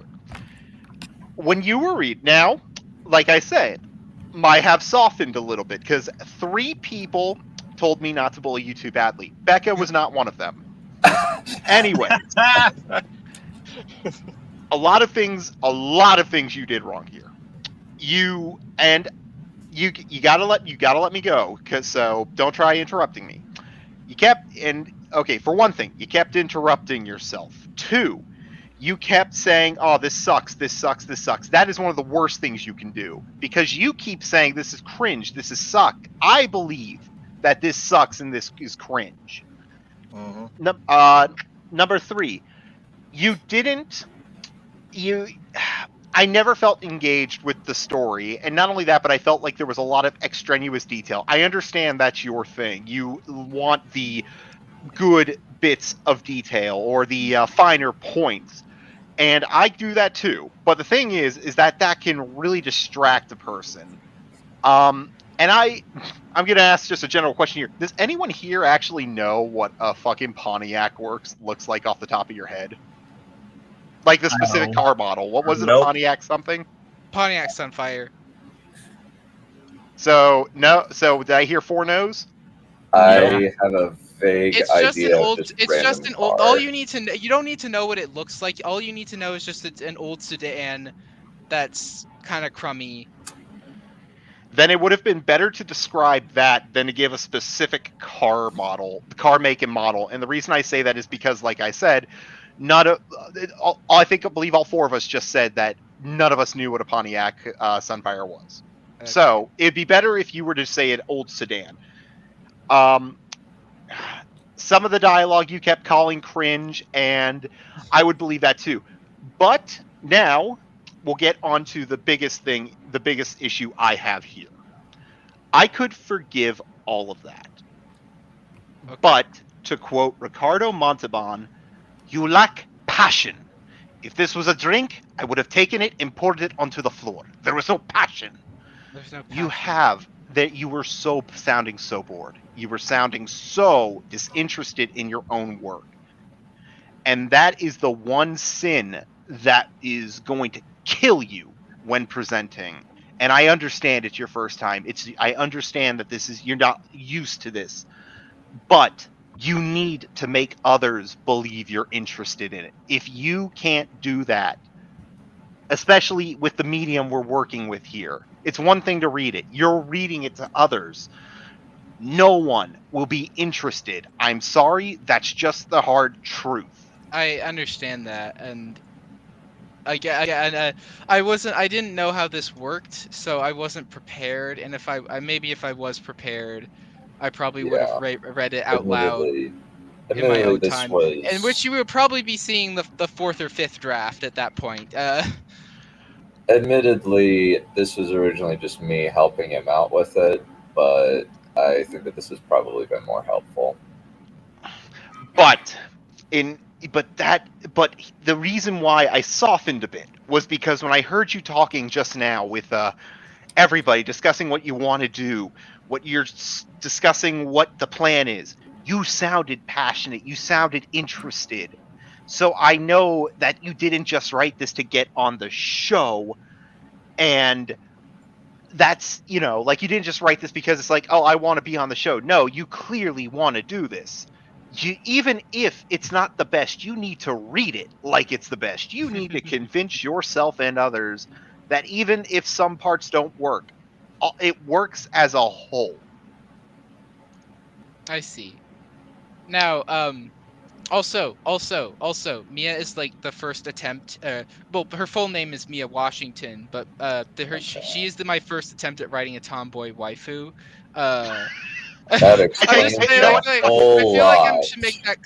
feel like I should make that clear. I don't know. Is she a good character? Or is she bad? I don't know. There's nothing. I don't think there's anything really to know about her yet, like or anybody here. Yeah, we don't know enough. Okay. Yeah. I felt like you know, it's so funny because I think a friend of mine actually read this, and he said that he thought Mia had ADHD, which I laughed because it's like, oh shit, that means that that's a bad thing because I think I have ADHD, and so either I can run with that, or I can, you know, just edit it so it doesn't come off like that somehow. But here's the thing. Here's the thing. Aspiring, done. I apologize. Axula, I'm sorry as to you as well, but I think this is like maybe your second or third time performing on this. I can't mention my work because then it would be just sucking my own dick, and well, you know, nobody likes that. But anyways, if you truly want to know how to introduce a character, I genuinely believe Carl's Waters of Agra is a great start to that. The way Shenna's story starts is wonderful. You get a great grasp of the character right out of the gate. It shows a great way. He does a great job with showing how to introduce a character. I like how you somehow felt the need to apologize to everyone else. Yeah, because I'm not sucking your dick, I'm sucking Carl's. Wait. So, but like, you know, it's funny. I actually had what was technically the first draft of the script was I know, fucking film nerd. The first draft of part one had a much more dialogue in regards to Mia and John, and my suggestion was to cut that because it feels like how the comment of the second guy about the hood feels kind of forced in and unnatural, and so I just removed it. So just to make it more, you know, how normal human beings talk. The thing is that it's not all just dialogue. Like, a lot of it is interaction. It's how they approach a situation. It's how they do how they take any sort of action in any scenario. Like, I hate to use this as an example, but like, let's say a dog. Let's say you introduce a character by introducing a dog. What do? Do they talk to the dog? Do they pet the dog? Do they play fetch with the dog? Or do they kick the dog? Like, just by that alone, you kind of know who this character is just by how they interact with an animal. Have any of you guys seen Leon the Professional? No. No. Not that I can say, no. I just watched it, and like at the very beginning, he has a plant that he takes care of. And just from this like little thing where he's putting the plant outside and checking it to leave, you get a real good insight into this person who you just saw him be rootless and cunning, and then you see him take care of a plant, like fondling over it, like, don't worry, you're fine, just a little spray your roots here. And that kind of tells you something about him. Yeah. And it's a plant. It's not even a dog, it's a plant. Yeah, I do agree with Axilla. You're going to have to read more in order to like get a sense of what you want your style to be. Oh yeah, that's required. I don't know, but like You again have though, to. like to be That's an yes, objective like fact. if it wasn't obvious, like Is- novels is like writing like literature is a compromise of it's like I would rather be doing like animation, like film animation or even comic books, but I don't have the artistic talent nor the budget required to produce something like this. And You guys, yeah, Nova. Listen, here's what I want you to do. All right, so I see what we all see what you're trying to do here, but you know it is your first time and it didn't really translate very well there, and you're also editing while you were presenting. yes, because do what I do. Go to a library, anyone you want. You know, because it's going to be what I'm offering you is free. This is a free thing. I do this all the time. Go to a library, look at the fictional books, whether it's teen fiction or adult, whatever you want, both. And anything that catches your eye, that you like what it's about, or you like what the first page says, because that's a good way to judge a book, open it and read the first page or the first scene. And if you like something, check it out and rent it, and it will do something to your mind. It always works. When you're trying to write, when you read something that has been successfully published, it helps you in ways that you could have never done on your own without it. Highly recommend doing that. I agree. Yeah. Yeah. Yeah, you could do The Expanse. You could do Isaac Asimov. You could even do like I steer clear of Asimov for a moment. Okay, but I mean, I don't know. Specifically, I would like something that's like of a similar tone or a similar setting. I am sure where you gotta some just real. roll.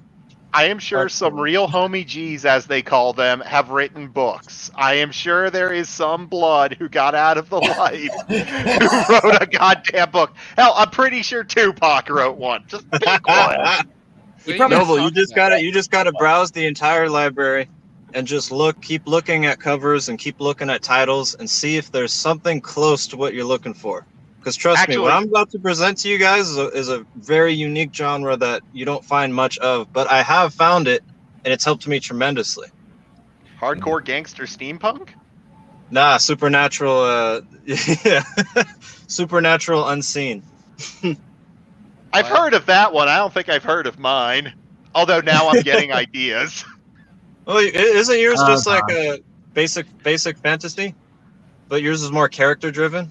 Right. Yeah, I mean, yours is out there.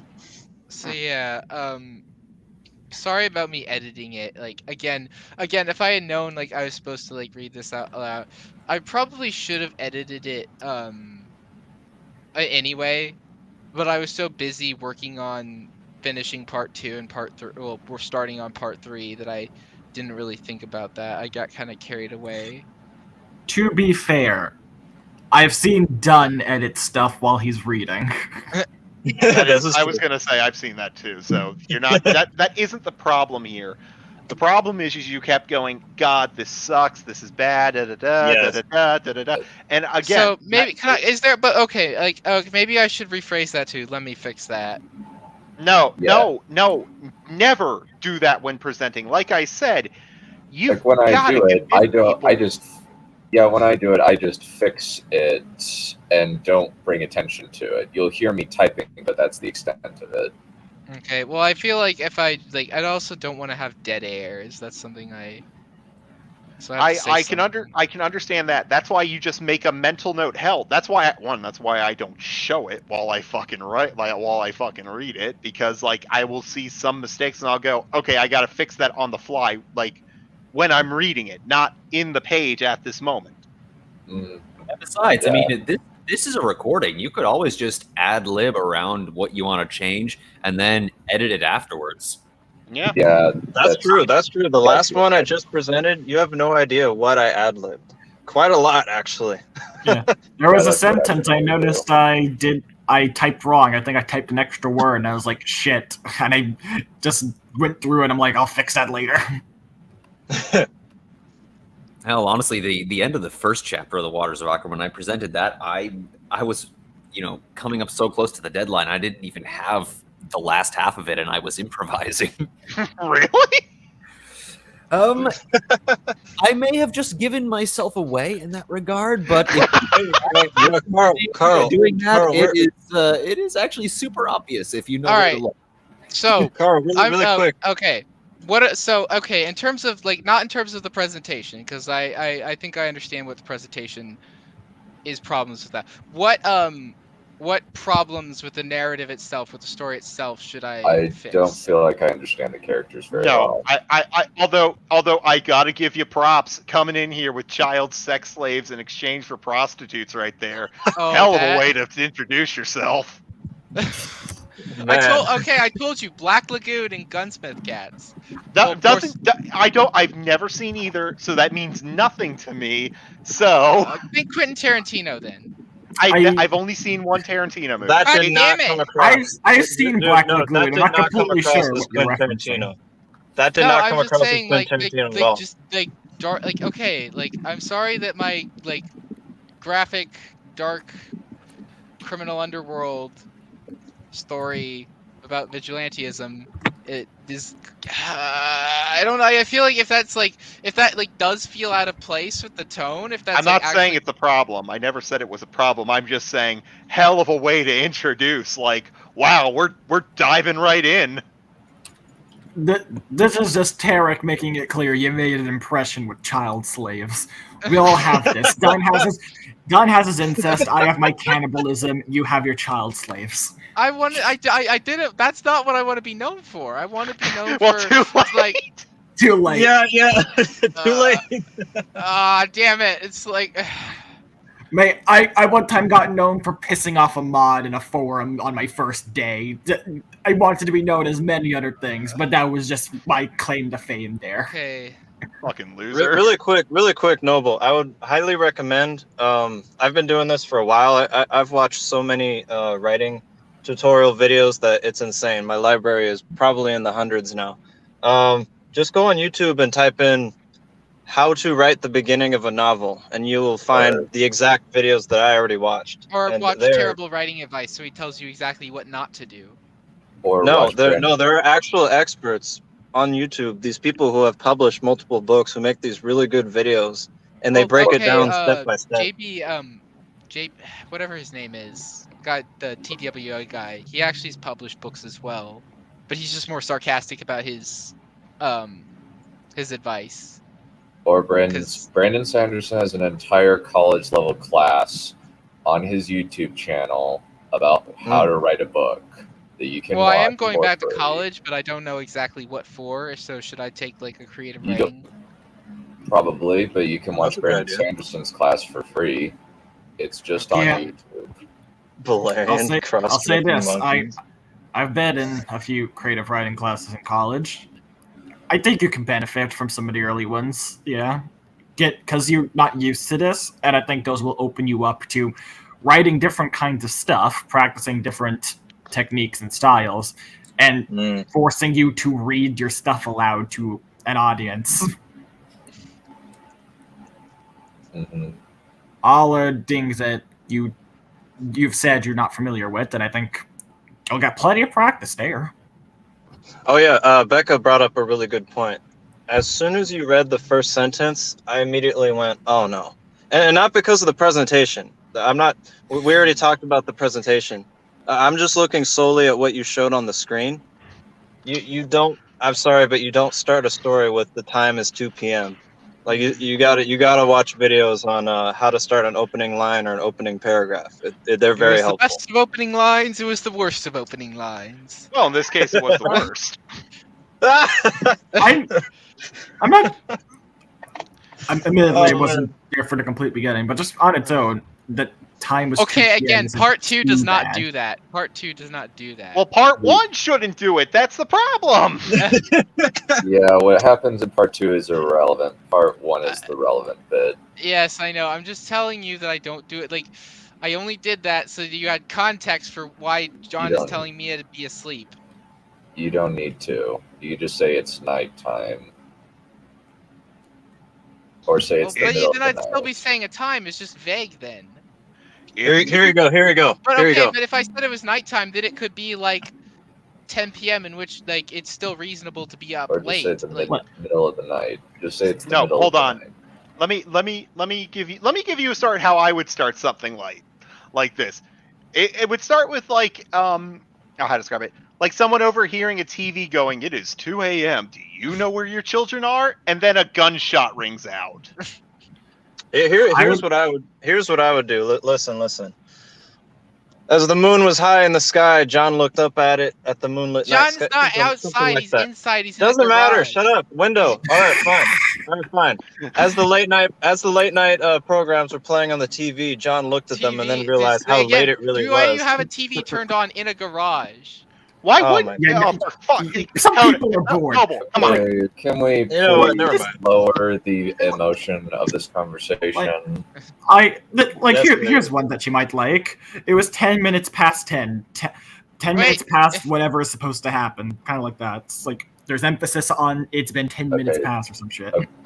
That's okay. I don't know if we're solving the problem here. No, I feel like I'm more confused. Now, anyway. Okay, so the other so bad opening line, don't understand the characters, and then what was else? The bad, convoluted. There's no internal monologue. That's one problem. Action. I thought confusing action was one thing. Okay, so there's no internal. Yes, there was. I saw mostly just talking heads. There was internal monologue. It was during the act. There was during the gunfight. Mm-hmm. Nobody's thinking about anything before that point, though. At least I could see.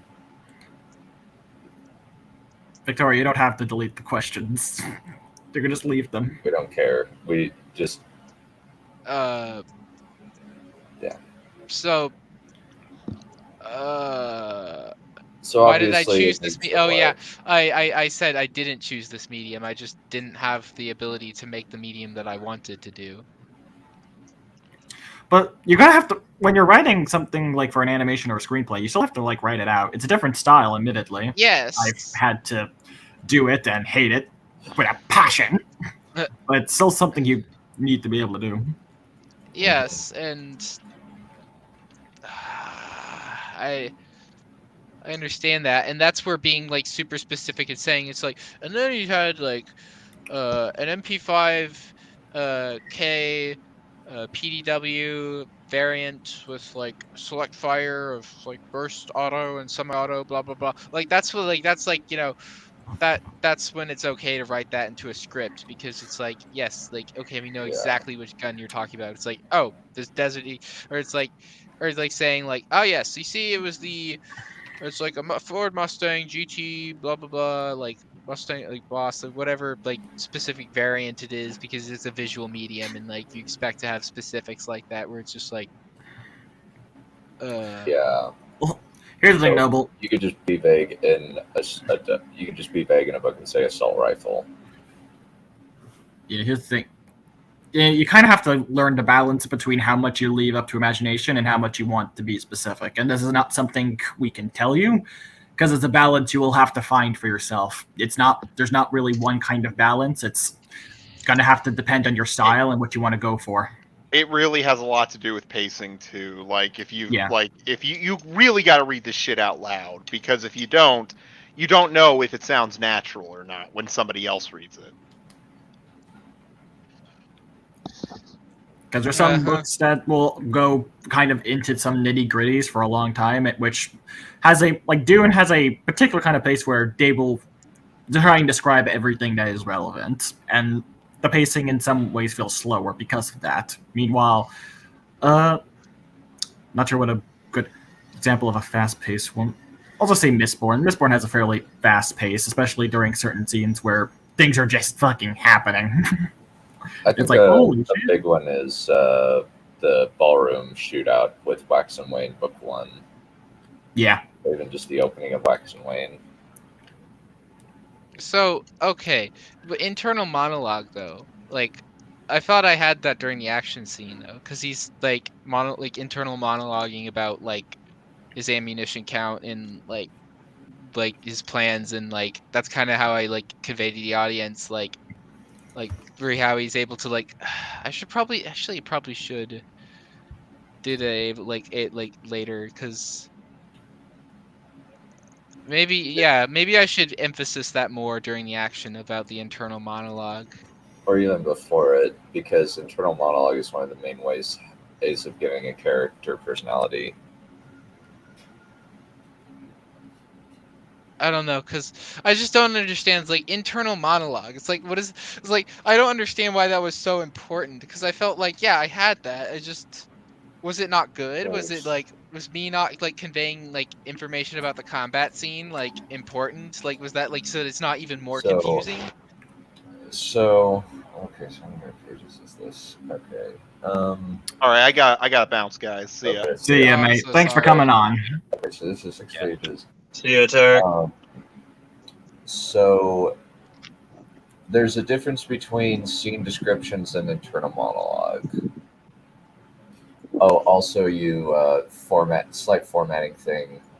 It's you don't put internal monologue or thought in quotation marks. You italicize it. Normally, yeah. Okay, but yeah, he does like he's like is thinking to himself like Yeah. certain like dialogue things. I don't know. Let me I see. go. Oh, that's probably. Let me scroll. It's about 3 times, I think. Yeah, because you have it on the. Yeah, I'm seeing it. Okay, so I think that was the part that was confusing me. Because it's all in quotation marks, there wasn't a differentiation, so I thought that he was just saying this. Oh, I did not know there was a difference.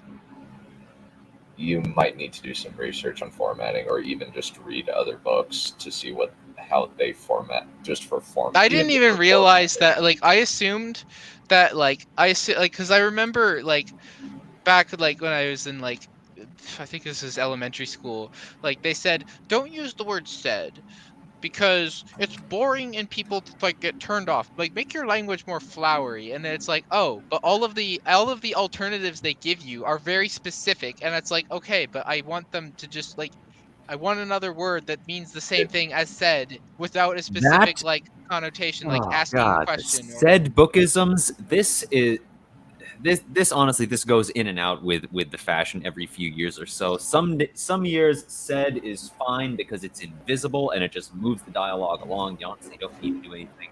Other times, people they flip out and say, no, don't ever say said. Use these better words. All these other ones. It is frankly a non-issue. If you just want to move the dialogue along, said is perfectly fine. It is invisible. It just says, okay, this is the person who's talking. Got it? Good. Moving on. And that's why that's why I kind of like left it out in a lot of like the dialogue, like just didn't even indicate like who was speaking. I assumed that as I was writing it, that it would be like clear. You can get away with that if there's like only 2 people talking. Yes, that's usually when I use it, when there was only 2 people talking. That's fine. Don't even bother. You know.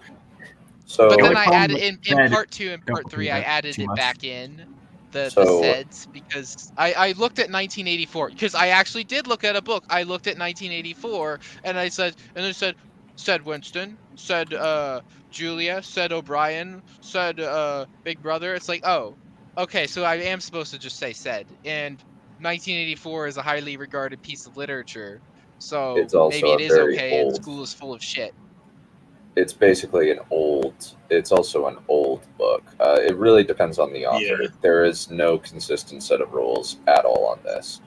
The only there are a few consistent formatting rules, I guess, or at least you need to be aware of. Like, internal monologue is never in quotation marks, because quotation marks indicates that it is being said out loud. Well, I have seen I have seen some books and stuff that purposely do that or just don't even put quotations. It is very a style thing, but the normal, general accepted thing is italicization. There was actually videos on this in Dun server. I think it's Axola or Raptor who put them. Yeah. Yeah. Well, I mean, like in terms of, it's a fine example, but it's, I mean, in terms of, like just the formatting, since the annoying thing about it is style shifts every few years. And so, and it ultimately really depends on what you want to do.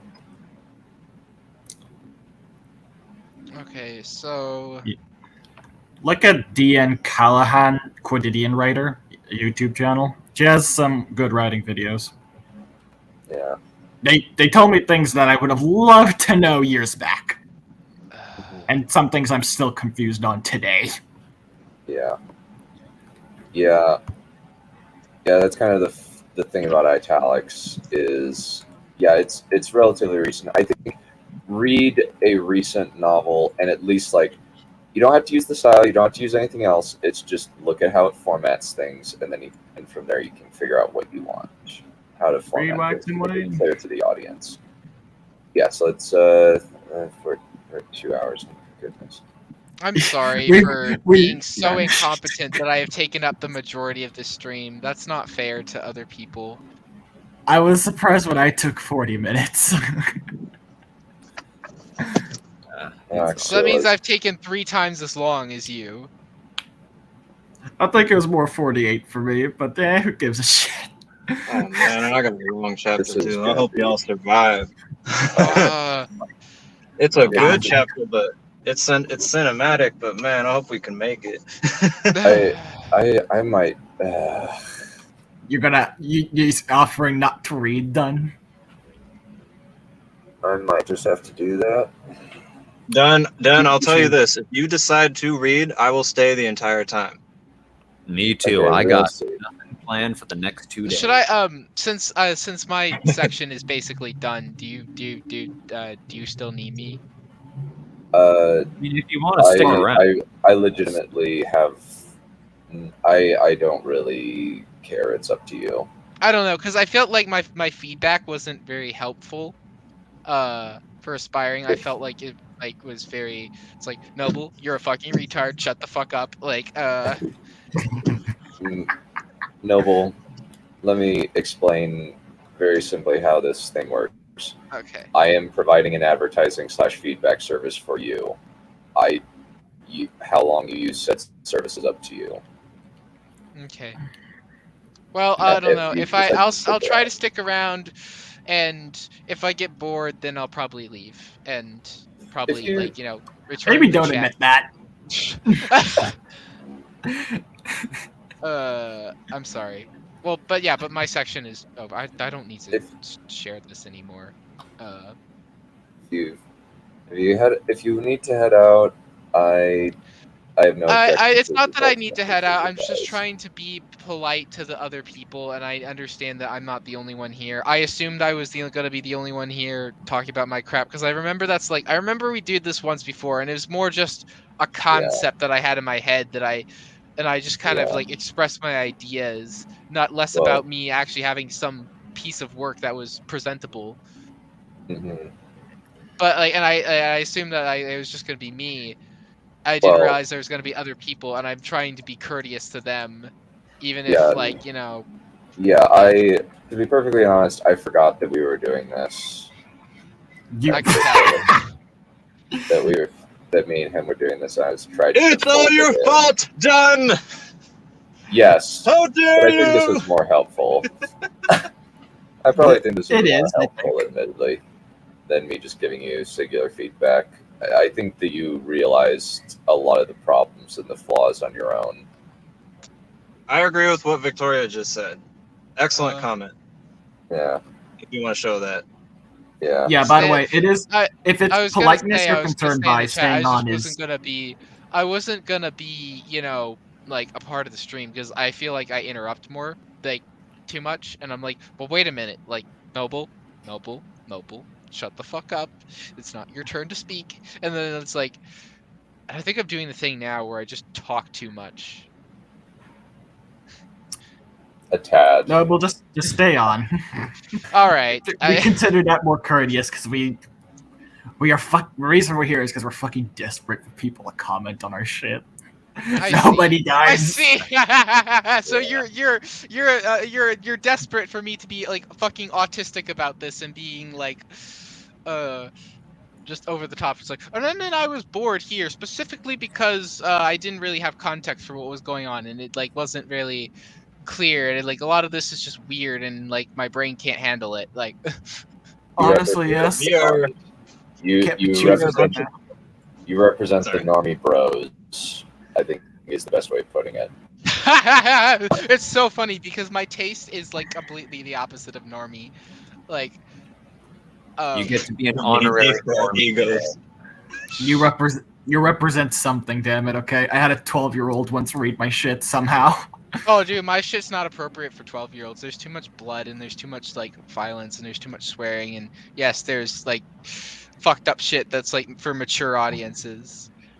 You're gonna have to with this. You're gonna have to consider your audience, because if you're going to put adult content in there, you're going to have to try to make it at least somewhat sophisticated.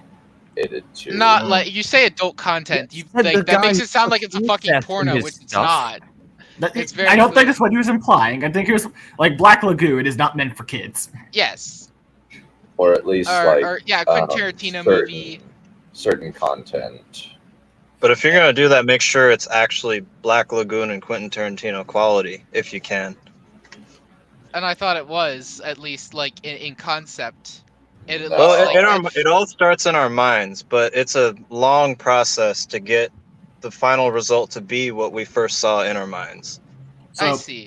Here's the thing that you tend to learn eventually, Commando, is not just what it is you're trying to do, it is how you are trying to say it. That is part of the art, is how you are trying to convey what it is in your head. That's where probably the hardest part comes in, honestly, is trying to present it. I see. Yep, we're a bunch of people who are desperate for feedback. I see. But I know it's so funny. I just like felt like I knew I failed on the presentation part. I was like, yeah, I fucking suck at this, and I don't care that I suck at the presentation part. I know I'm gonna suck at it, and I was mentally prepared for it. And I was like, so I mean, I say I don't care about sucking at the presentation. I mean, I do, but I knew that was gonna be bad ahead of time, so I was just kind of okay with it sucking today. You'll get the hang of it, mate. I was shit too.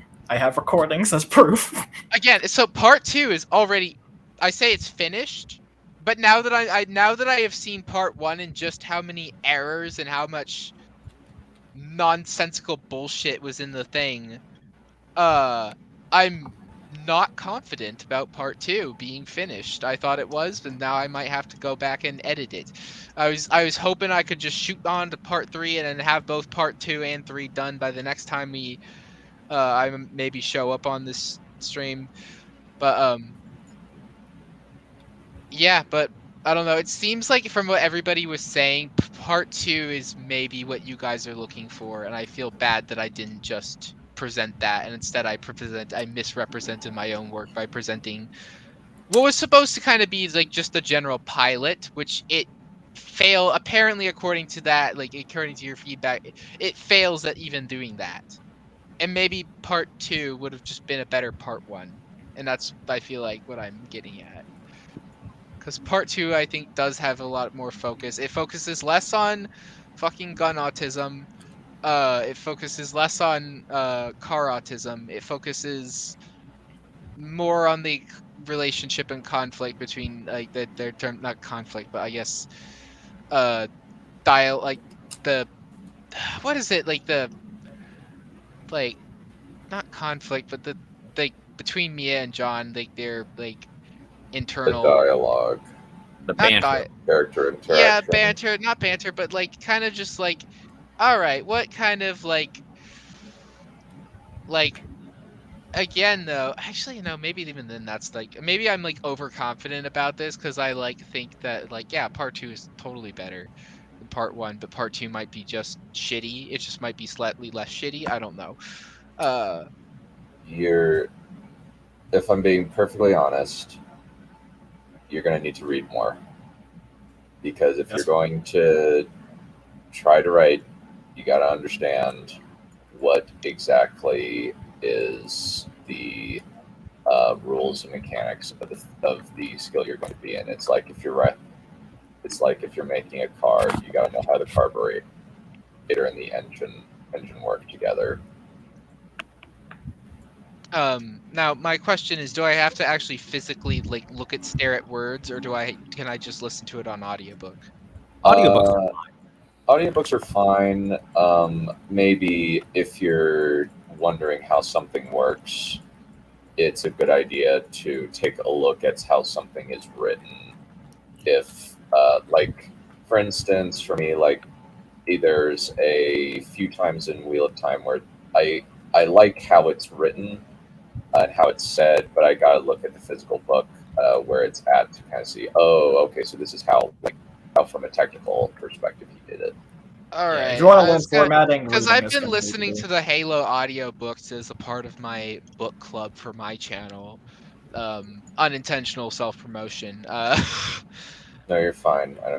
Yes, but I know that the Halo books might not be the best literature to teach me these skills, because the Halo books are meant to be supplementary material for an existing story. They're not meant to be groundbreaking works of literature, and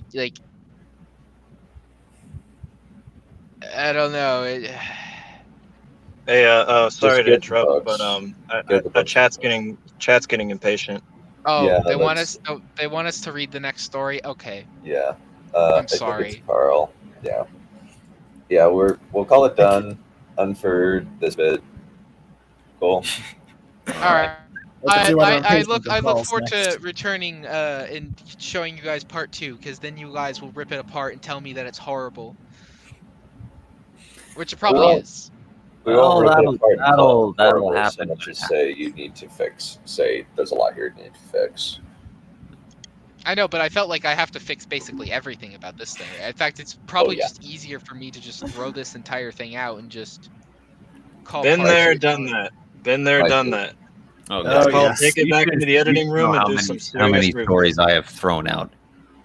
Yeah. All right, Anyway. Carl, you're up.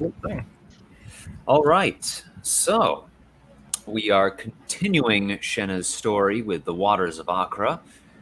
This is a continuation of last time. If we remember, when we last left our intrepid heroine, she was accompanying some friends to a underground gambling den. And we are going to see where that leads from here.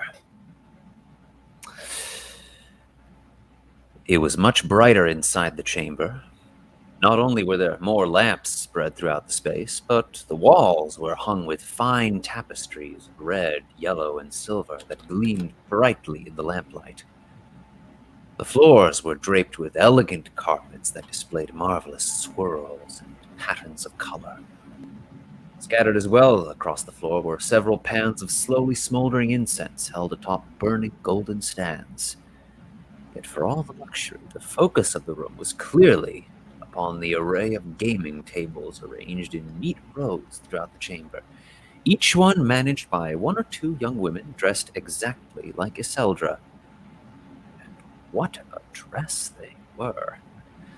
The women were wrapped in shimmering silks and velvets, all dyed in brilliant red with bands of gold and silver. The cut was also unlike anything Shenna had ever seen before, long and slender with wide sleeves, and yet so close about the torso as to display every voluptuous curve and contour of the female form. Indeed, the more Shenna looked, the more she began to suspect that the garments had been designed not so much to be worn as to be looked at, and not by women. Not that anyone appeared to be looking in particular. Patrons were clustered tightly about the tables like pigs at a trough, all squealing back and forth and waving strings of coin about. Every now and again, the sound of one table would swell up in a great crescendo of excitement, which would either explode into a cheer or deflate with a groan. And then after a moment, well, the shouting would begin again. Iseldra led the company clear across the room to a table at the far corner of the chamber and scooped up a handful of brilliant white dice. Now then, I'm sure you're all familiar with the rules of this game, Iseldra said, sliding her hands into her wide sleeves. But just so there's no ambiguity, let us go over the rules once again. But Shenna wasn't listening. Her attention had been captured by a small group of musicians tucked along the back wall only a few paces away. There were 3 of them in total, all women, all dressed exactly as the other working girls. One sat plucking a 13-string harp, with the other 2 standing on either side, one bowing a large deep string instrument, the other blowing a light melody on a silver flute. It was hardly the sort of tune Shenna remembered dancing to at festival time. It was far slower. There were no words to sing. The musicians didn't even have a percussionist. No, this was something more. A dignified, refined sort of music, certainly fit for a luxurious establishment like this one. Shenna watched the ensemble for at least 5 minutes before their song swelled ever so slightly and came to an end. As soon as the players stopped, Shenna started clapping excitedly. Masterful musicians like these deserve no end of praise. Don't distract the ensemble, darling, Iseldra said, putting a hand on Shenna's shoulder. But I just... Shenna stammered. There was no harm in trying to be polite, was there? These were good musicians. It's all right, Iseldra said, gently turning Shenna back towards the gaming table. Just let the girls work. Shenna glanced back at the trio of musicians. They had already moved on to another song. If they had even noticed her ovation, they certainly didn't show it. As for Talene and Padrig, they appeared to be enjoying themselves quite nicely. Blue dice skittered across the surface of the table, followed always by whoops of joy or groans of sympathy. Other patrons began to crowd around the table, every now and again placing down coins for wagers and rolling the dice themselves. Sometimes luck was with them, but more often than not, the dice judged them unworthy and banished their coin elsewhere, usually to Talene and Padrig. Soon a handsome string of Shem was beginning to pile up in front of the 2 of them. Shenna didn't bother trying to follow along with the rules of the games. Everything moved too fast. In one moment, they were playing a game where the winning roll was the one that showed the most pips, and in the next moment, the winning roll was that which showed the fewest. And in another moment, only certain numbers or combinations were favored, with little logic to explain why. In some games, the players could choose to re-roll some of their dice and thus try for a better result, and in others, luck alone was the judge. As soon as Shenna could puzzle out one set of rules, another came along to replace them. The only thing that remained constant was the slow, steady growth of Talene and Padrig's coil of Shem, like a long silver serpent greedily gobbling up its prey. It's all about probability, Shenna heard a patron muttering beside her.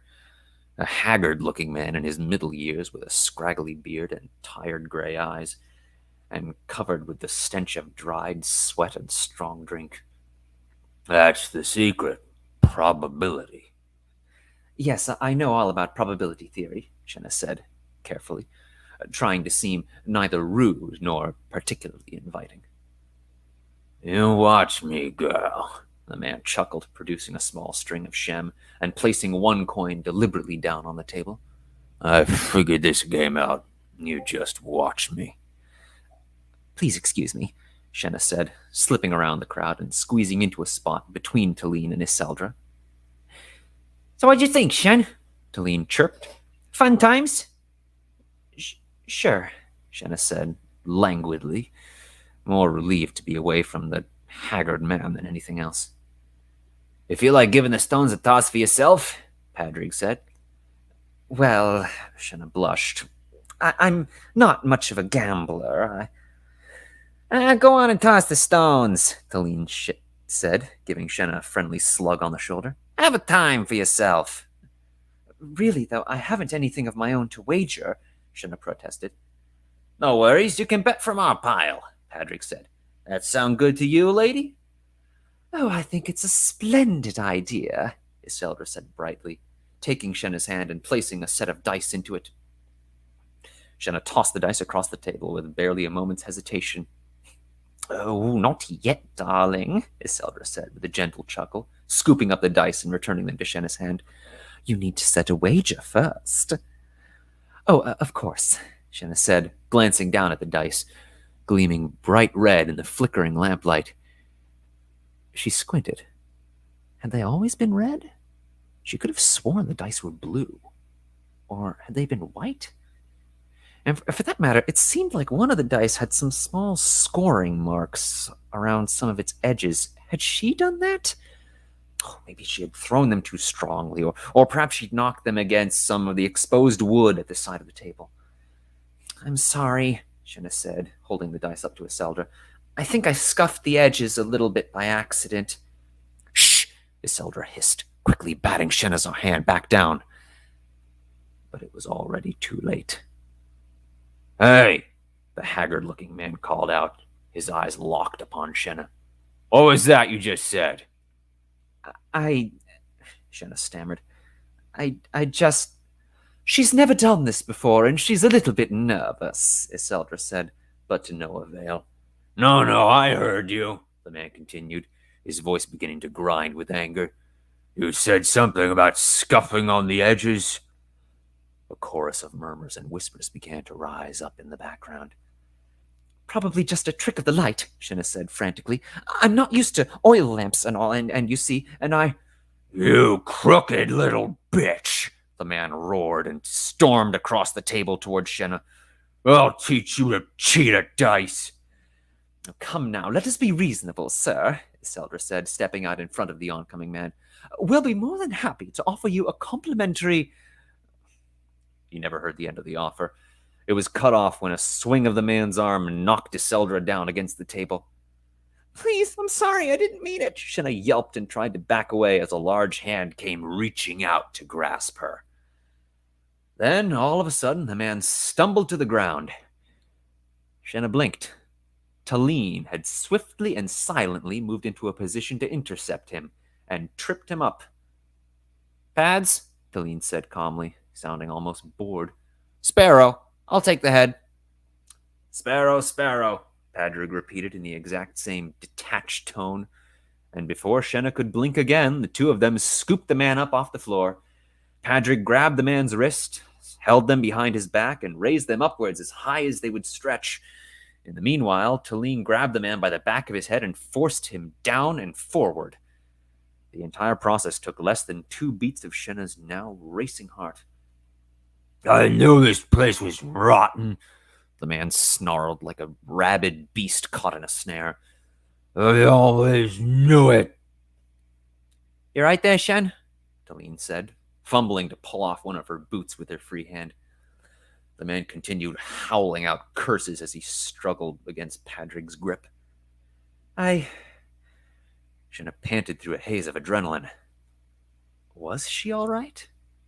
She honestly couldn't tell. I think so. Good, Talene nodded. By now, her foot was free of her boot. She yanked off her sock, crumpled it up into a ball, and shoved it into the man's mouth, silencing his vicious ranting. Let's get on, then. We gotta go dump this skirk in the pit. And with that, Talene and Padrig started off toward the exit at a brisk pace. Shenna trailed after them, taking a last look back through the chamber as they left. By now, the unrest had spread to the other tables. Those patrons that weren't staring wide-eyed at Talene and Padrig and their prisoner were arguing amongst themselves, with the working girls barely managing to keep order. Poor Iselda was kneeling on the floor, clutching at her nose to block a stream of blood. A subtle tear was creeping up along the side of her dress, and Kedrin, the owner, was looming over her, furiously haranguing her. The musicians had not stopped playing. Talene and Padrig manhandled their prisoner into the hallway, down the stairs, and out into the night on the walkway along the canal. Moon's out, Talene announced, and she and Padrig pulled their glass moons out of their pockets. Shenna quickly followed their example. They moved quickly and quietly by that light that their own eyes could only see, meeting no other people out and about in the darkness, only stopping for a moment when the prisoner tried to kick blindly and Talene threatened to drown him in a canal if he tried it again. After an interminable journey in darkness and silence, the buildings parted and they arrived before a towering black mass of stone and shadow. They crossed one of the bridges and reached the center of a vast stone plaza in front of the building. "You're gonna gotta wait out here for a tick, Shen, okay?" Talene said. "Old Hastel wants civvies in the pit. Won't be a moment anyhow." And they departed, leaving Shenna alone in the darkness to collect herself. She shivered as the adrenaline gradually seeped out of her brain, and she slowly realized how much she had been sweating. This whole ordeal had been far greater than excitement than Shenna had suffered in a long time. And yet Talene and Padraig hadn't seemed troubled at all. Indeed, they almost made it look routine. Was this a common happenstance during patrols? Well, with a glass moon in each hand, Shenna tried to take in the view of the empty plaza. There wasn't much to see. The flagstones were of a featureless black, and there were no market stalls, monuments, or signposts to be seen. On top of that, the light of the glass moons did not pierce very far into the empty darkness. Shenna could only just barely make out the thin line of bollards at the water's edge, with the buildings beyond the canal completely hidden in darkness. What was this place even for? It was clearly no market, and too empty and bleak to be a pleasure garden. It might have been useful for festival celebrations, but if it was, then certainly none were currently in planning. Maybe it served some other function, perhaps something administrative or any number of ad hoc purposes relating to the surrounding neighborhood. Or more likely it had something to do with that large shadow-shrouded edifice that loomed over the square. The pit, Talene had called it. There was little doubt in Shenna's mind as to its purpose. It was certainly a prison, like to that guardhouse back in Riverwatch, though clearly much larger.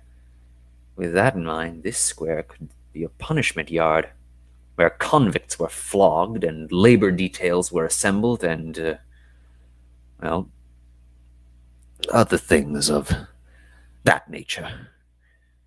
Shenna shivered once again, and not from the cold this time. "Right, we're back, Shen." Shenna jumped at the noise and turned to see its source. There she saw with tremendous relief Talene and Padraig walking back towards her with their lamp flickering brightly above them once again. "Sorry about the wait. You keep all right?" "I'm fine," Shenna said. Or at least she would be once they left this shadowed place behind. "Time's almost on us anyways," Talene said. "Should be getting back to the Maggie soon." The trio set off once again, stopping only for a moment at the edge of the canal where Talene pulled off her boot and removed her other sock. "Skark frogged up on the other one," Talene muttered, tossing the sock into the canal. "Is it always this dangerous on patrol?" Shenna asked. "Dangerous?" Talene laughed. "Nah, that weren't dangerous. Just a thing as happens time on time." "It's like we told before, it's the end of the month," Padraig added. "Nothing too serious doing these days. Work don't really pick up again till the new moon comes out." "Should have Gare back by then," Talene said. "Good to have him on the walk." "Yeah, real handy in a triff, that Gare," Padraig added. "Of course," Shenna groaned. And now here they were again, back on the subject of bloody Gareth. Talene and Padraig spent the entire return leg of the journey gushing at Shenna about Gareth, how he had done this impressive feat, or said that clever thing, or any number of supposedly thrilling anecdotes. Most of them concerned brawls of some sort, usually against people from Mudtown.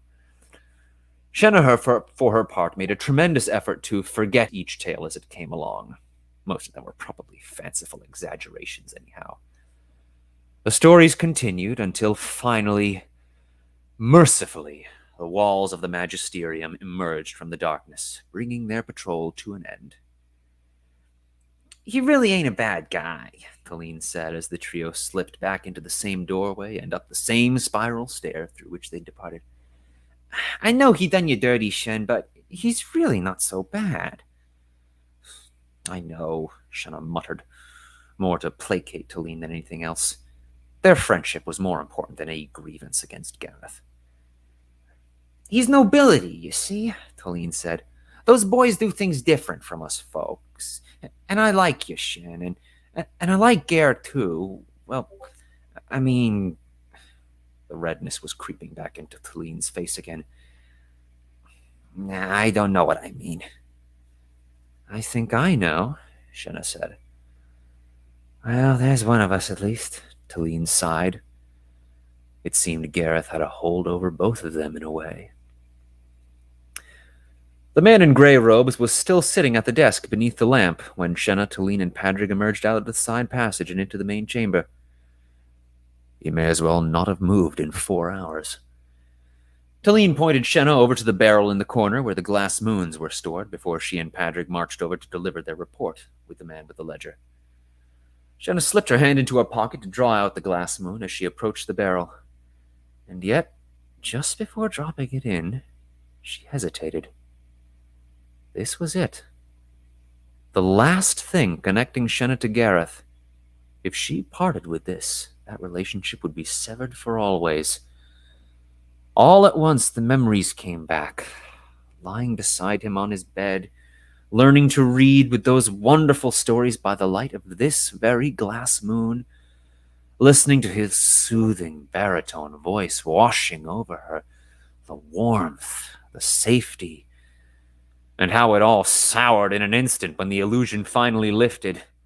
No, this orb of light was a shackle upon her heart, and she deserved to be rid of it.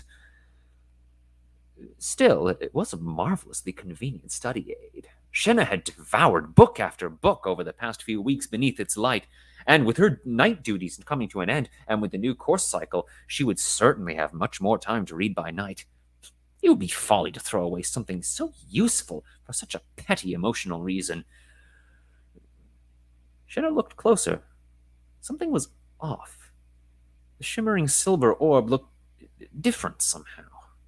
The shape wasn't what she remembered, and she would certainly remember after all the use she'd gotten out of this past 3 months. Of course, this wasn't the glass moon she'd gotten from Gareth. No, she'd picked this one out of this very barrel not hours earlier. Well, that made the decision easier. Shenna slipped that glass moon into her pocket, and then pulled out the other one, the one she'd gotten from Gareth, and dropped it into the barrel. And then put her hand into the barrel and with a strong shove sent the stone as far down into the depths as it would go. Buried. Forgotten. And with that, the connection was broken. Shenna was free once again. And the other glass moon? Well, that was hers, and hers alone. I think we'll stop there.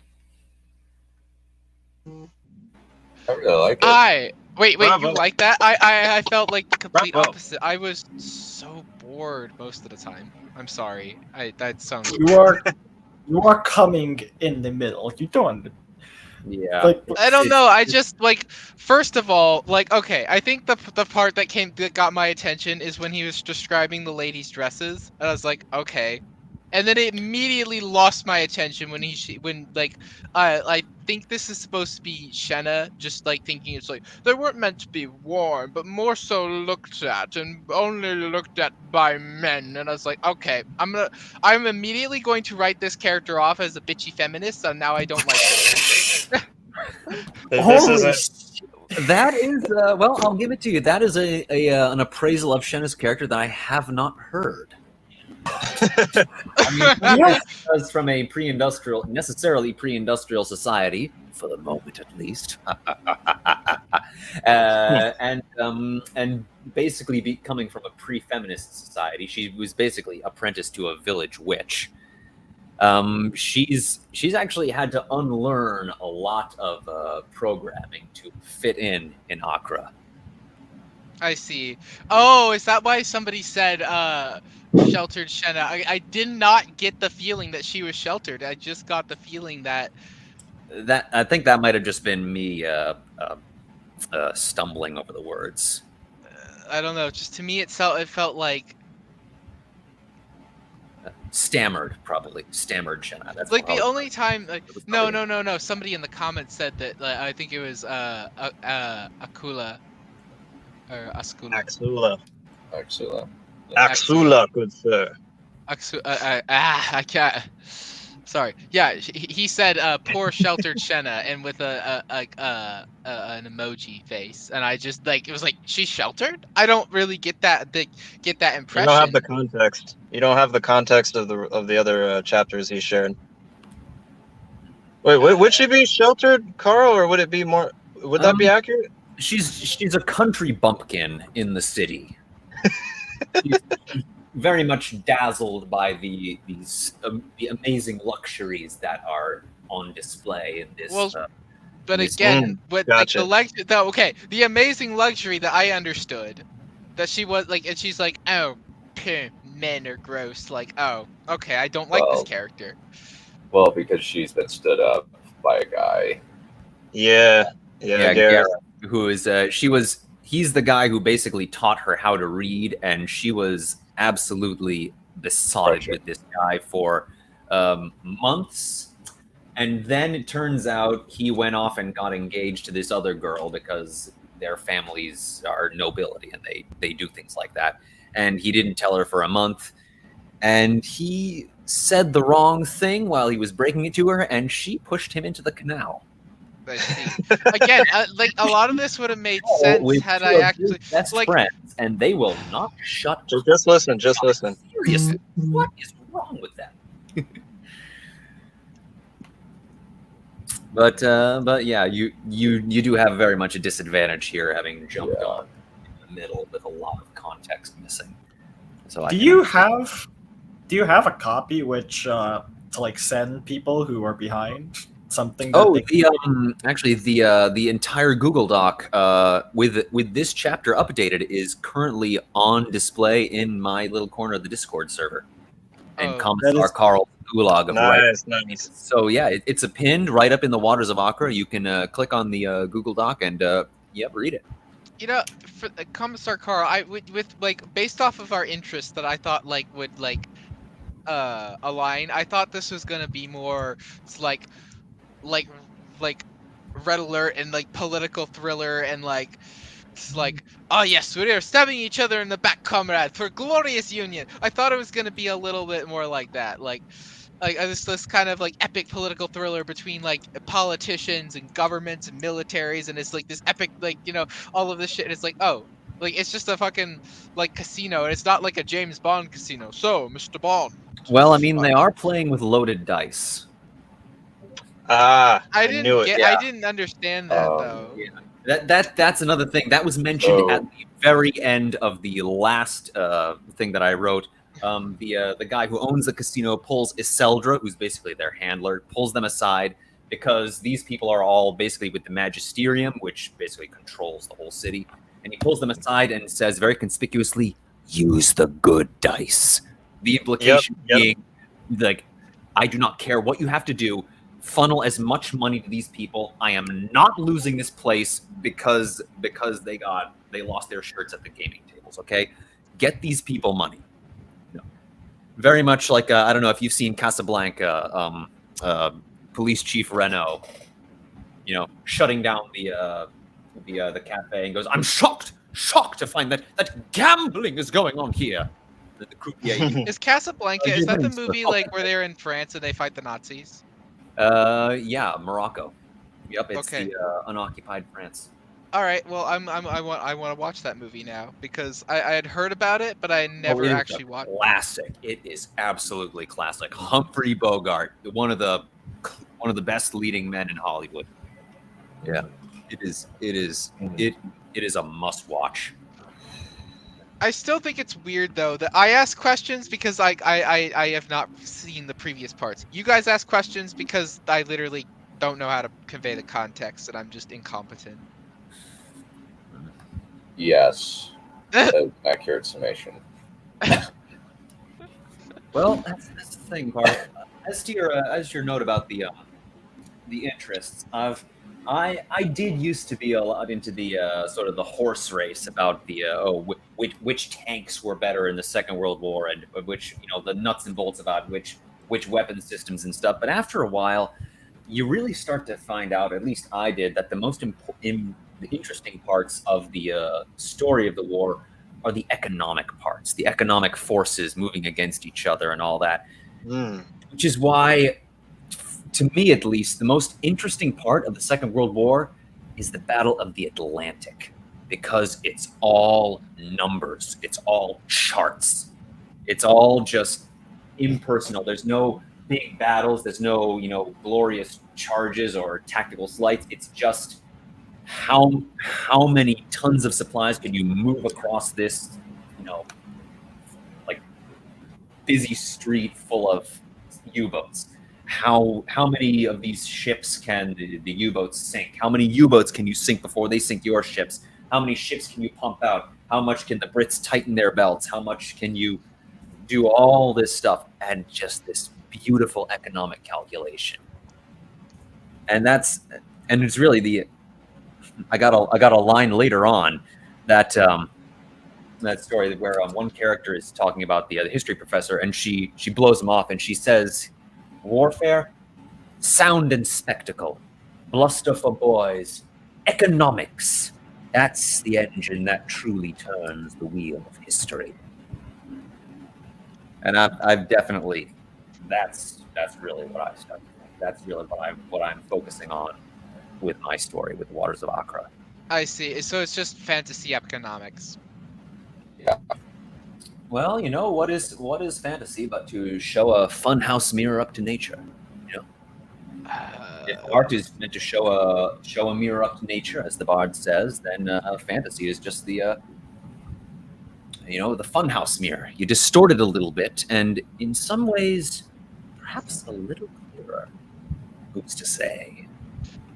You know, I feel like you might have just described why I dislike fantasy, because it just, to me, it makes no sense and it's illogical and it's like, what? Like You literally haven't anything read is much. just absurd. You haven't read much good fantasy then. Yeah. Yes, that sounds like my assessment as well. No, I've like understand when it's good. It's good. It's just that, like, I just don't care for it. Is all.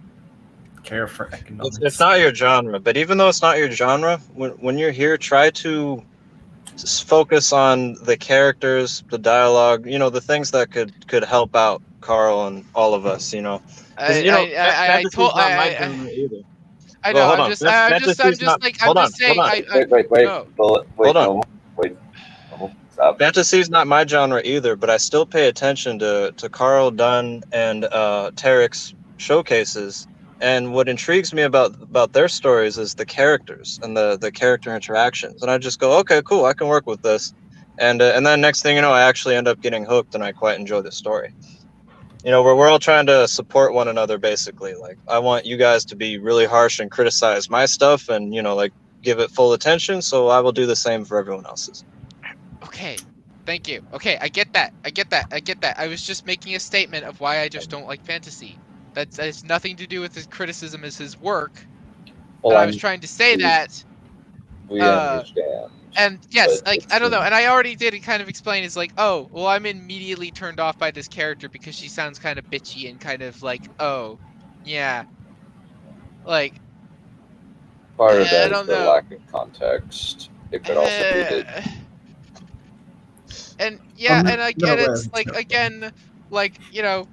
Yeah, and understanding. Oh, I see. So it's about the economics. It's not about, like, you know, like, I guess the wizardry or like the conflicts of like the, you know, of like a political thriller of like two like opposing powers, like, you know, like butting heads, or there's no espionage, there's no like spies or like you know, like sabotage, and like, you know, it's just economics. And I'm like, okay, I will judge it from that perspective, rather than the perspective of like, you know, expecting all this like cool shit and exciting shit. Like, he hasn't gotten to it. He's mostly just setting up the characters at this point.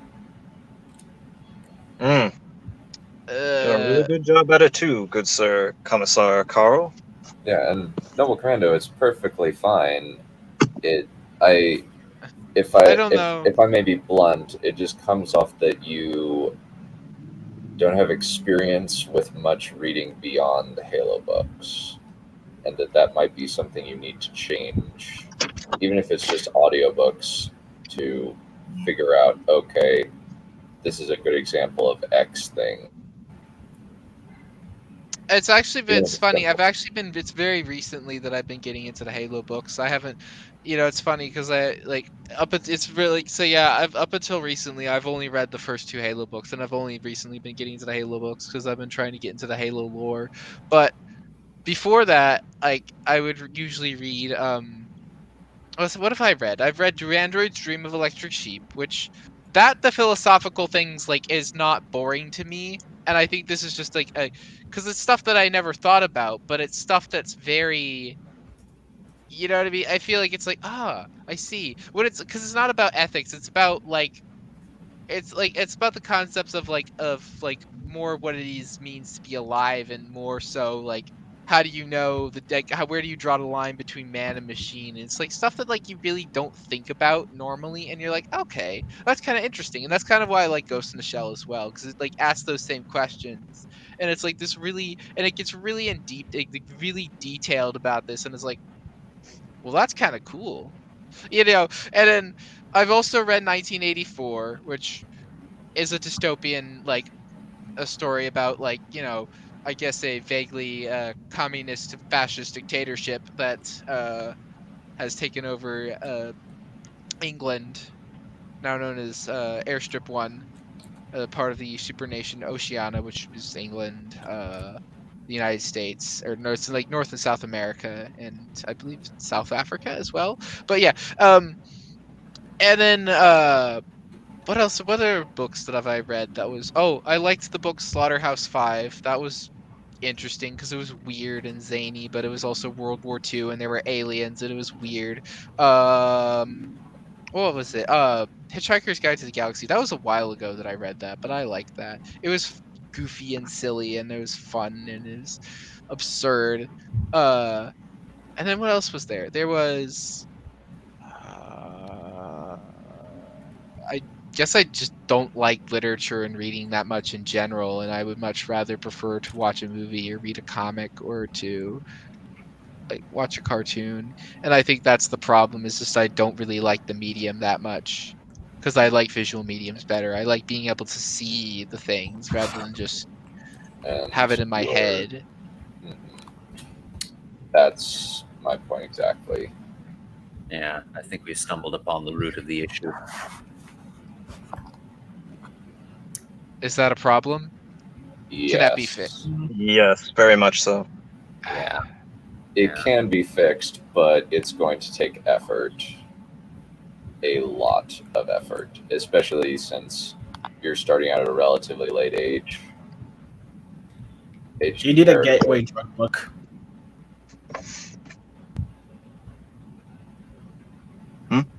A gateway drug book. Yes. Something that gets you hooked on it. For me, it was Percy Jackson. Oh yeah, that's where I started really reading too. Goosebumps I don't really consider that's where I read those as a kid, but Percy Jackson series is what I read in high school.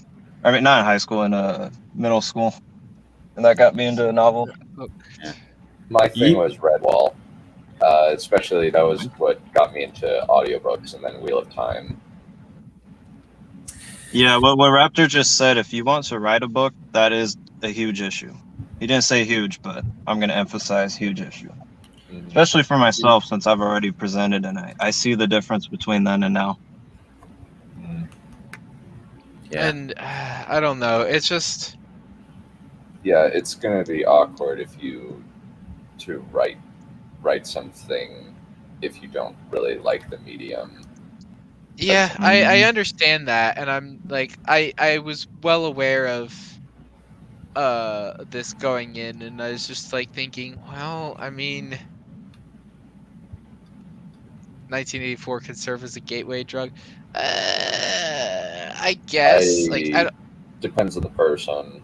I don't would know. say To be honest, I feel like 1984 was more my gateway into like giving a shit about politics than it was about me getting into literature, because it has informed so much like about like how like I understand like my perception of society and how humans behave in like positions of power, and how much like, you know, how much like how dangerous like it is, like, you know, to live in a society where you don't have freedom, and just like how important it is to live in a country where you do have freedom.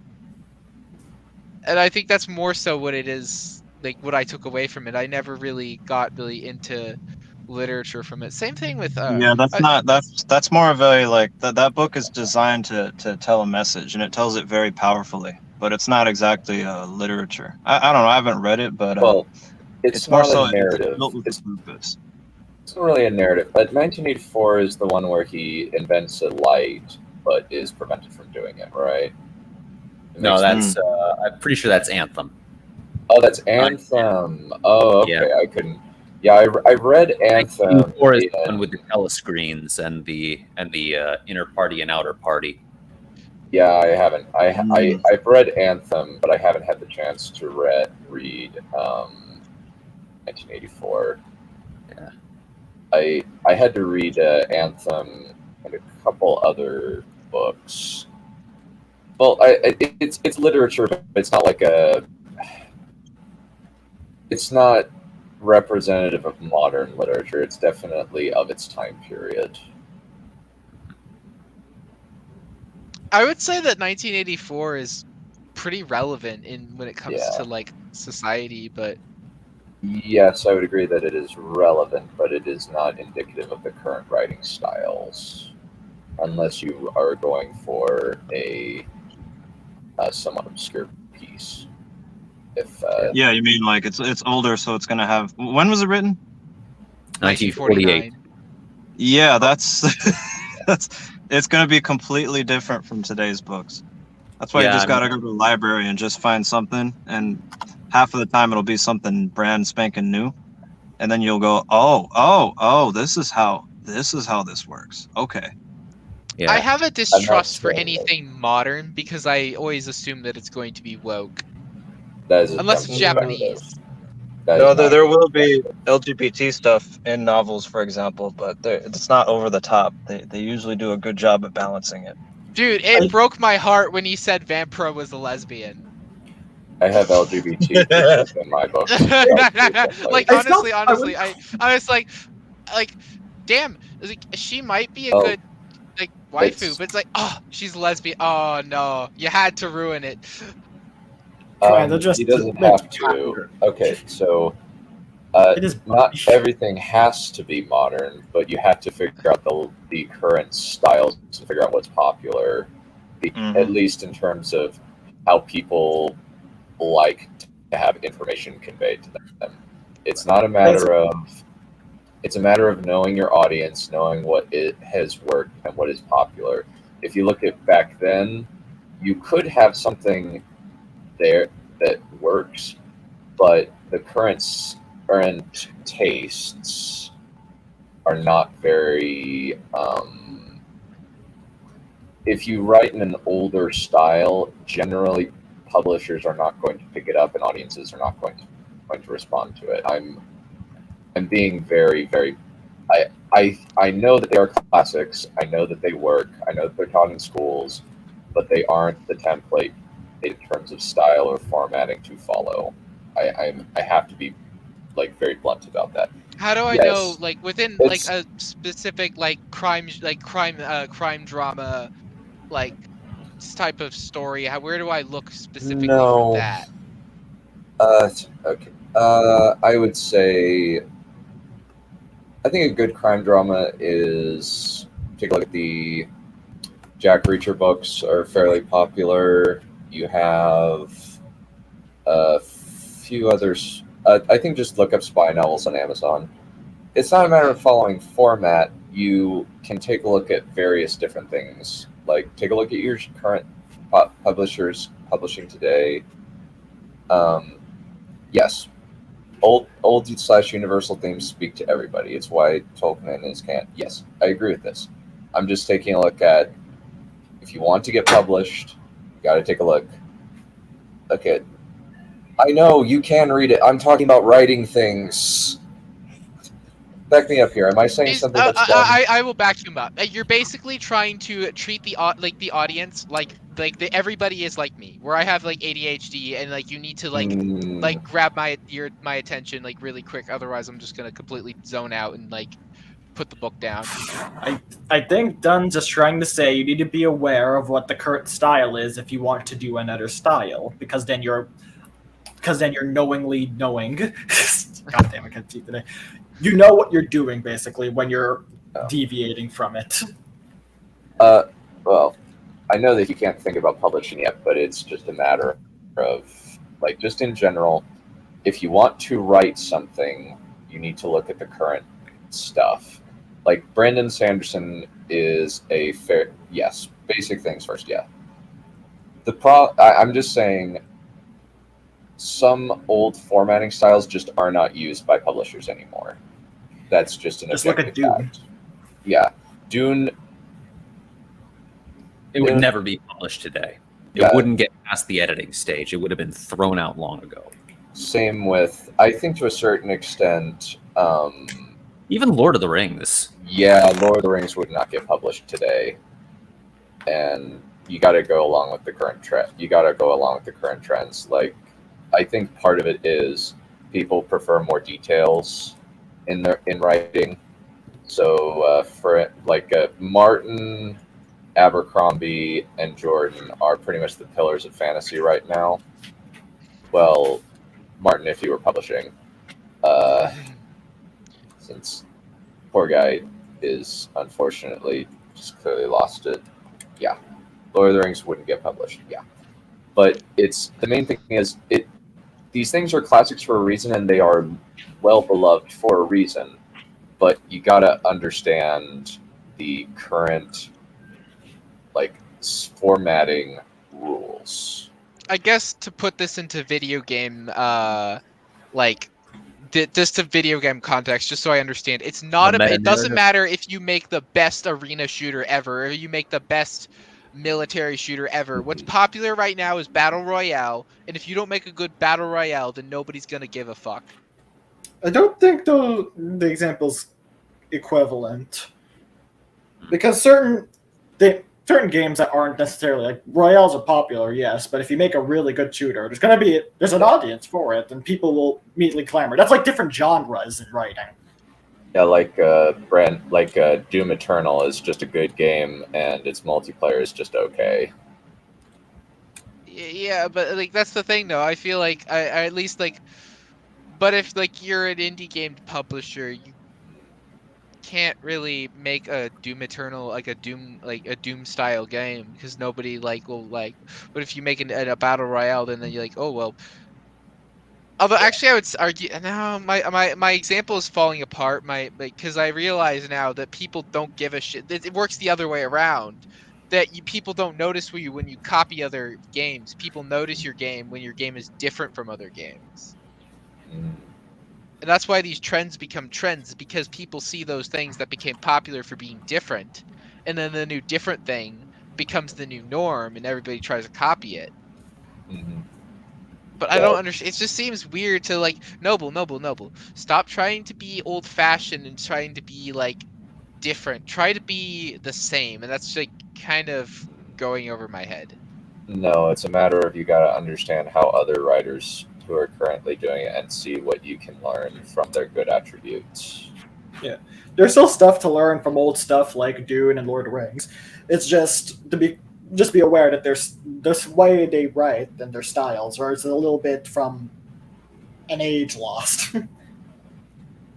Yeah, you can read whatever. Just understand that you got to take a look at modern as well as classical stuff. And reading in a variety of genres usually helps. Would we be able to move on, please? Yes. I'm sorry. I'm so sorry. Yeah, I will have to. Axula, I do have to apologize. I actually can't fucking stay because I have an interview. So I'm going to be leaving. I will, however, look back at this the second I come back. I'll give you a timestamp, okay? I'll find the timestamp and I'll send it to you, or I'll leave it in the comments. You won't need to. We're about at 3 hours. I'll just look there and it'll be fine. I'll give you the exact timestamp. Yeah, he needs to read first. Yeah, that's why I think so. Well, it's just, All right. Yeah, it's just you got to figure out what you like. This might be. You guys keep recommending like fantasy offers, and you keep recommending Brandon Sanderson. I don't give a shit about Brandon Sanderson. I want like the equivalent of like Tom Clancy or. Well, then read Tom Clancy. Yeah, exactly. But his stuff is old. I read Hunt for Red October when I was a kid. I read Red Storm Rising. You know, I would love to read those books, but like you said, those books are old books, and I'm not allowed to read. You'll find those genres in a library. It's not hard. You can see. Sometimes they put labels on the side. What's science fiction? What's mystery? What's thriller? You're probably looking for thriller more. No, not thriller. You know what I mean. The genres that you're interested in, I would consider more of like a crime drama kind of story. So find those. Books and read them. Ask people on Discord and certain servers. There will be a million suggestions. Yes. Mm-hmm. But it's not a matter of you're not allowed to use them. It's just read them, but understand how the format is different in each book. But there are certain inalienable rules that you have to follow. Go ahead. Yeah. Let me figure something out. That's okay. So I've got groove music pulled up. Let's see. That's the annoying thing about window sharing. As long as the audio comes through fine, that's what matters. So I have a question though. Like when you say like there's some inalienable rules, do you mean like, oh, you can't like have characters talk like this or like talk like that, or do you mean it's specifically like, oh, and then you like punctuation and specifically, and then you put a period here, and then you put a space bar here, and then you indent it here? Yes. You need to look into it. It's extremely complicated. Yeah. You really do. Yeah, well, that's what I'm talking about in terms of the inalienable rules, like the formatting and punctuation stuff. You need to. So I don't even need to like the material. I just need to like open a book, just look at the formatting, not even care about the contents of the book. You can do both. It is possible. Okay, but sometimes, you do need to. You do have to kind of say, okay, maybe I just need to read it until I'm interested, and it's kind of the same way with learning to be interested in other people and their worldviews. That we talked about a while back. It's a matter of you need to learn to understand people and how they work, as well as understand archetypes, understand how you can mix and match both real people you know and archetypes. You need to understand various different things. Like with George Lucas, he saw a bunch of different things and put it together into a new, fresh thing, which was Star Wars. And you can do that. All you need to do is figure out, okay, what's my style? What kind of narration am I going to do? What are some things that this author does that I like? What are some things that this author does that I don't like? For instance, I listened to the entirety of Throne of Glass. I hate that book. It was so YA nonsense. I hated the main character. I wanted to stop, but I kept on reading, mostly because Becca advised me to, and they wanted to see my reaction. Did anyway. And I learned some things about how not to write characters. And it was really, really nice. I used to learn about that. So you gotta broaden your mind, dude. That might be one of your challenges that you have to get through in order to make good stuff. Yeah. Well, you gotta watch, or gotta research how this stuff works, just like I did. Don, while you figure out the audio recording, I do have one request. I think I figured it out. I just awesome. So I just have a request before I go into my quick recap, and then we listen to this first chapter. Noble, if you're still here by the end of it, I would prefer you not to give your opinions until after done, Carl, and the chat is done. I'd like to hear their opinions first. Oh. No offense. Nothing personal. Just yeah, just so things flow a little better. And if I'm sorry. That's okay. This is so all right. So everyone, I'm gonna start getting into the recap. Actually, Dunn, can you test it? The first part's just gonna be me going, "Hey guys." Yeah. Let me. This is going to be my audio recording for Perfect. chapter Okay, one perfect. of Sounds good. Shamaim. And this is okay. Awesome. Okay. All right, everyone. Yeah. So this is going to be my. I'm sorry. Okay. I'm just gonna say, and Noble, we understand you're kind of a noob. You don't really have that much grounding in not just classic literature but literature in general, and that's completely fine, I suppose. But just keep that we are having to keep that in mind with you, and you should probably understand that we have objectively read more than you, and we've had experience from sampling a lot of different works. So all right. But I don't know. It's just like whenever you give me feedback, it's like, okay, like I like the feedback where you tell me of what specifically is wrong with my story. I don't particularly care for it when you guys just tell me to read more books. It's like, well, like that's because that's the solution to your issue. Yep. No other way around it. Yep, that's what I've figured out for myself. Figured it out on my own. I realized I need to read books, don't I? So, all right. Would you like me to get into the recap and quick explanation since this is since I already presented the prologue? All right, let's go. All right, y'all. So I don't remember who was there. I believe it was Dunn and Balerion, right? For my prologue.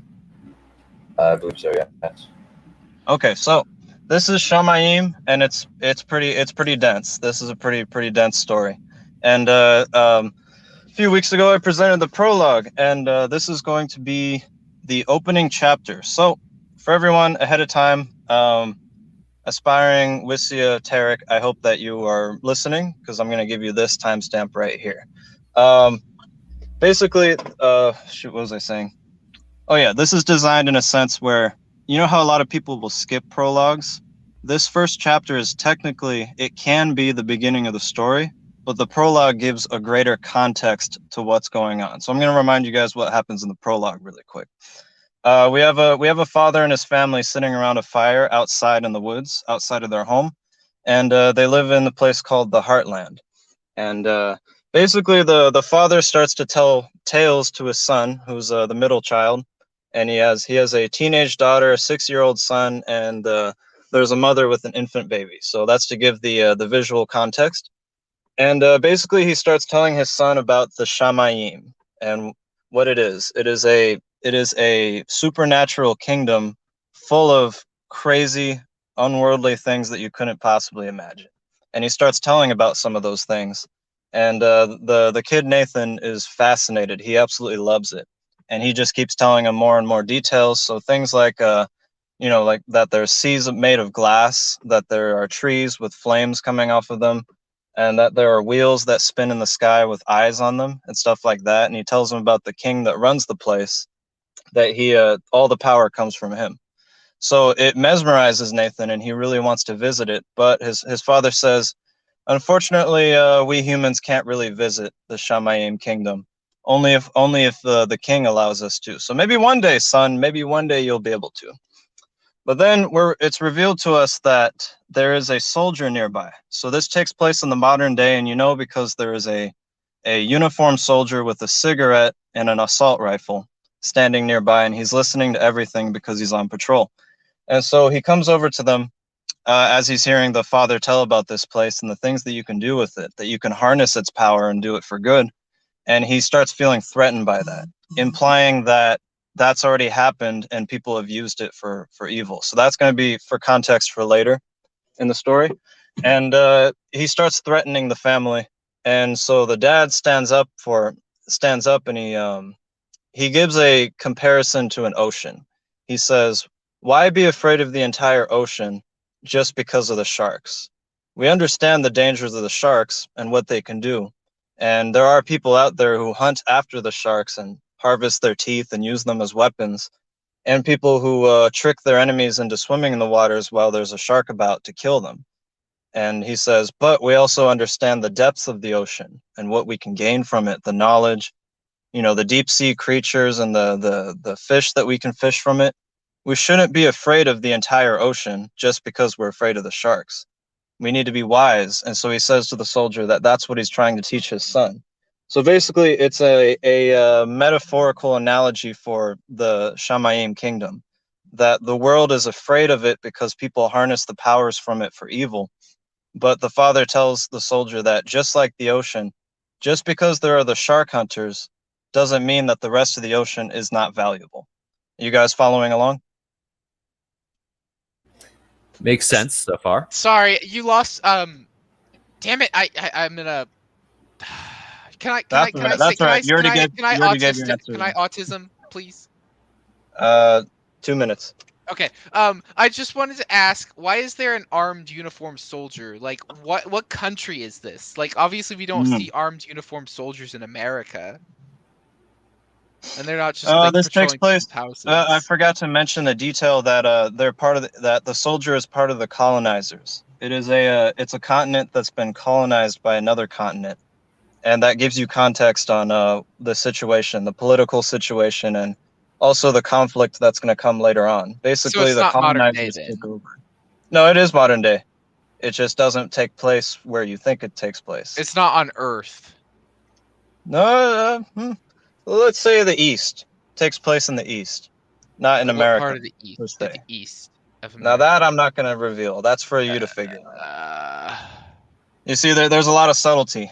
Okay, so the chapter ends very peculiarly, where there was a part of the stories where the father told him that, "And you, my son, might one day be able to see these things, for it's been a passed down gift in our generations to see into the Shamayim." And so then after the father tells him the ocean analogy, and the soldier, he just simply sits there and thinks about it, and then he gets really mad. He gets pissed because he realizes that what he's saying and that he's wrong. So he destroys the campfire. He threatens them to go inside, that it's curfew time, and any signs of incantations or spells on his site, which is a hint to what the shark hunters are. Basically, people who practice magic and use the powers from that place. He says, "Any signs of that stuff in my sight is grounds to be shot on sight." And the father says, "Agreed." And they both part ways. And so Nathan turns around, the 6-year-old kid, and he sees a snake wrapped around the soldier's neck. And he's terrified. He doesn't understand why. But the soldier isn't reacting, which is the weird part. And the snake basically strangles his neck, but the soldier doesn't look like he's choking or anything. And then Nathan is freaking out, and then the snake disappears. And that's the peculiar part. That's how it ends. And the soldier basically mimics the snake's exact same snarl that it did towards Nathan as he turns around back to his post. And so that's the implication that the things that the father was talking about, Nathan, for the first time in his life, just saw it. And then that's how the prologue ends. So now we're going to go into something really interesting, a new POV from an entirely different character. And this is going to be the real beginning of the story. So as we go into the more supernatural part, the context of what the father told about is going to explain that in a sense. So you guys, you're on board with that? Sorry if that was a little long. I feel like, all right, I'm sold on this stuff. I still would like to know what country it is, but okay, continue. Carl, yep, I'm good. All right, awesome. I think you guys will really love this first chapter. I'm gonna go to the bathroom and go ahead and follow up to the prologue that I already presented. Greetings, everyone. Good day to you. This is going to be my audio recording for Chapter 1 of Shamayim. And this is going to be a follow-up to the prologue that I already presented before. Due to technical issues, I've decided to give it a recording this time because doing it live led to a lot of disconnects. So, yep. Please bear with me if you hear any static on the microphone. I believe this microphone might be broken, so just bear with me. It won't last the whole time if you hear it pop up at any point. And let's get into it.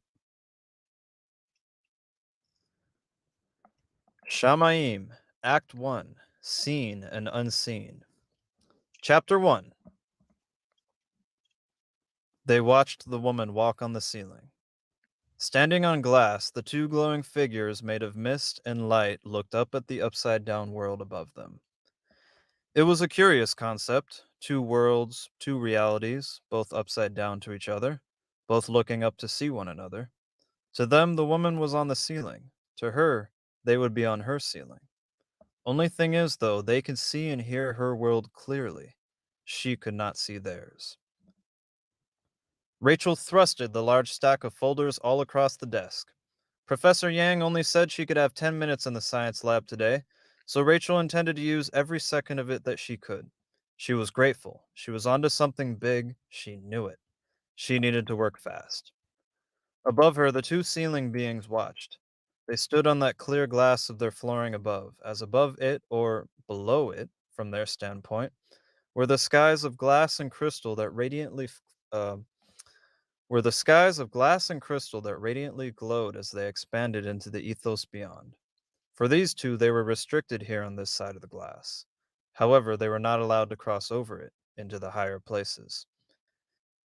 Instead, they were confined to this disgraced lowest dimension below the glass ceiling, staring at an upside down world of the humans they could not be a part of themselves.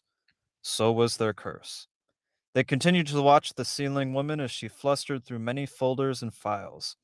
It was mesmerizing to see her books and papers not fall down towards them, but rather towards her world's gravity instead. Rachel looked up and in front of her. From the large counter the professor used as a desk, she saw a theater audience of empty seats facing her direction. This was her coworker, Professor Yang's physics classroom, all right. Between the emergency water medical stations in the back, designed to spray out chemicals in a person's eyes, to the propane tanks for Yang's chemical fire experiments, and the numerous empty containers to the entire right side of the room for students to use lab equipment on, the vast space and equipment here was perfect for what she was trying to do. She was grateful. Yang was a good friend and a good colleague.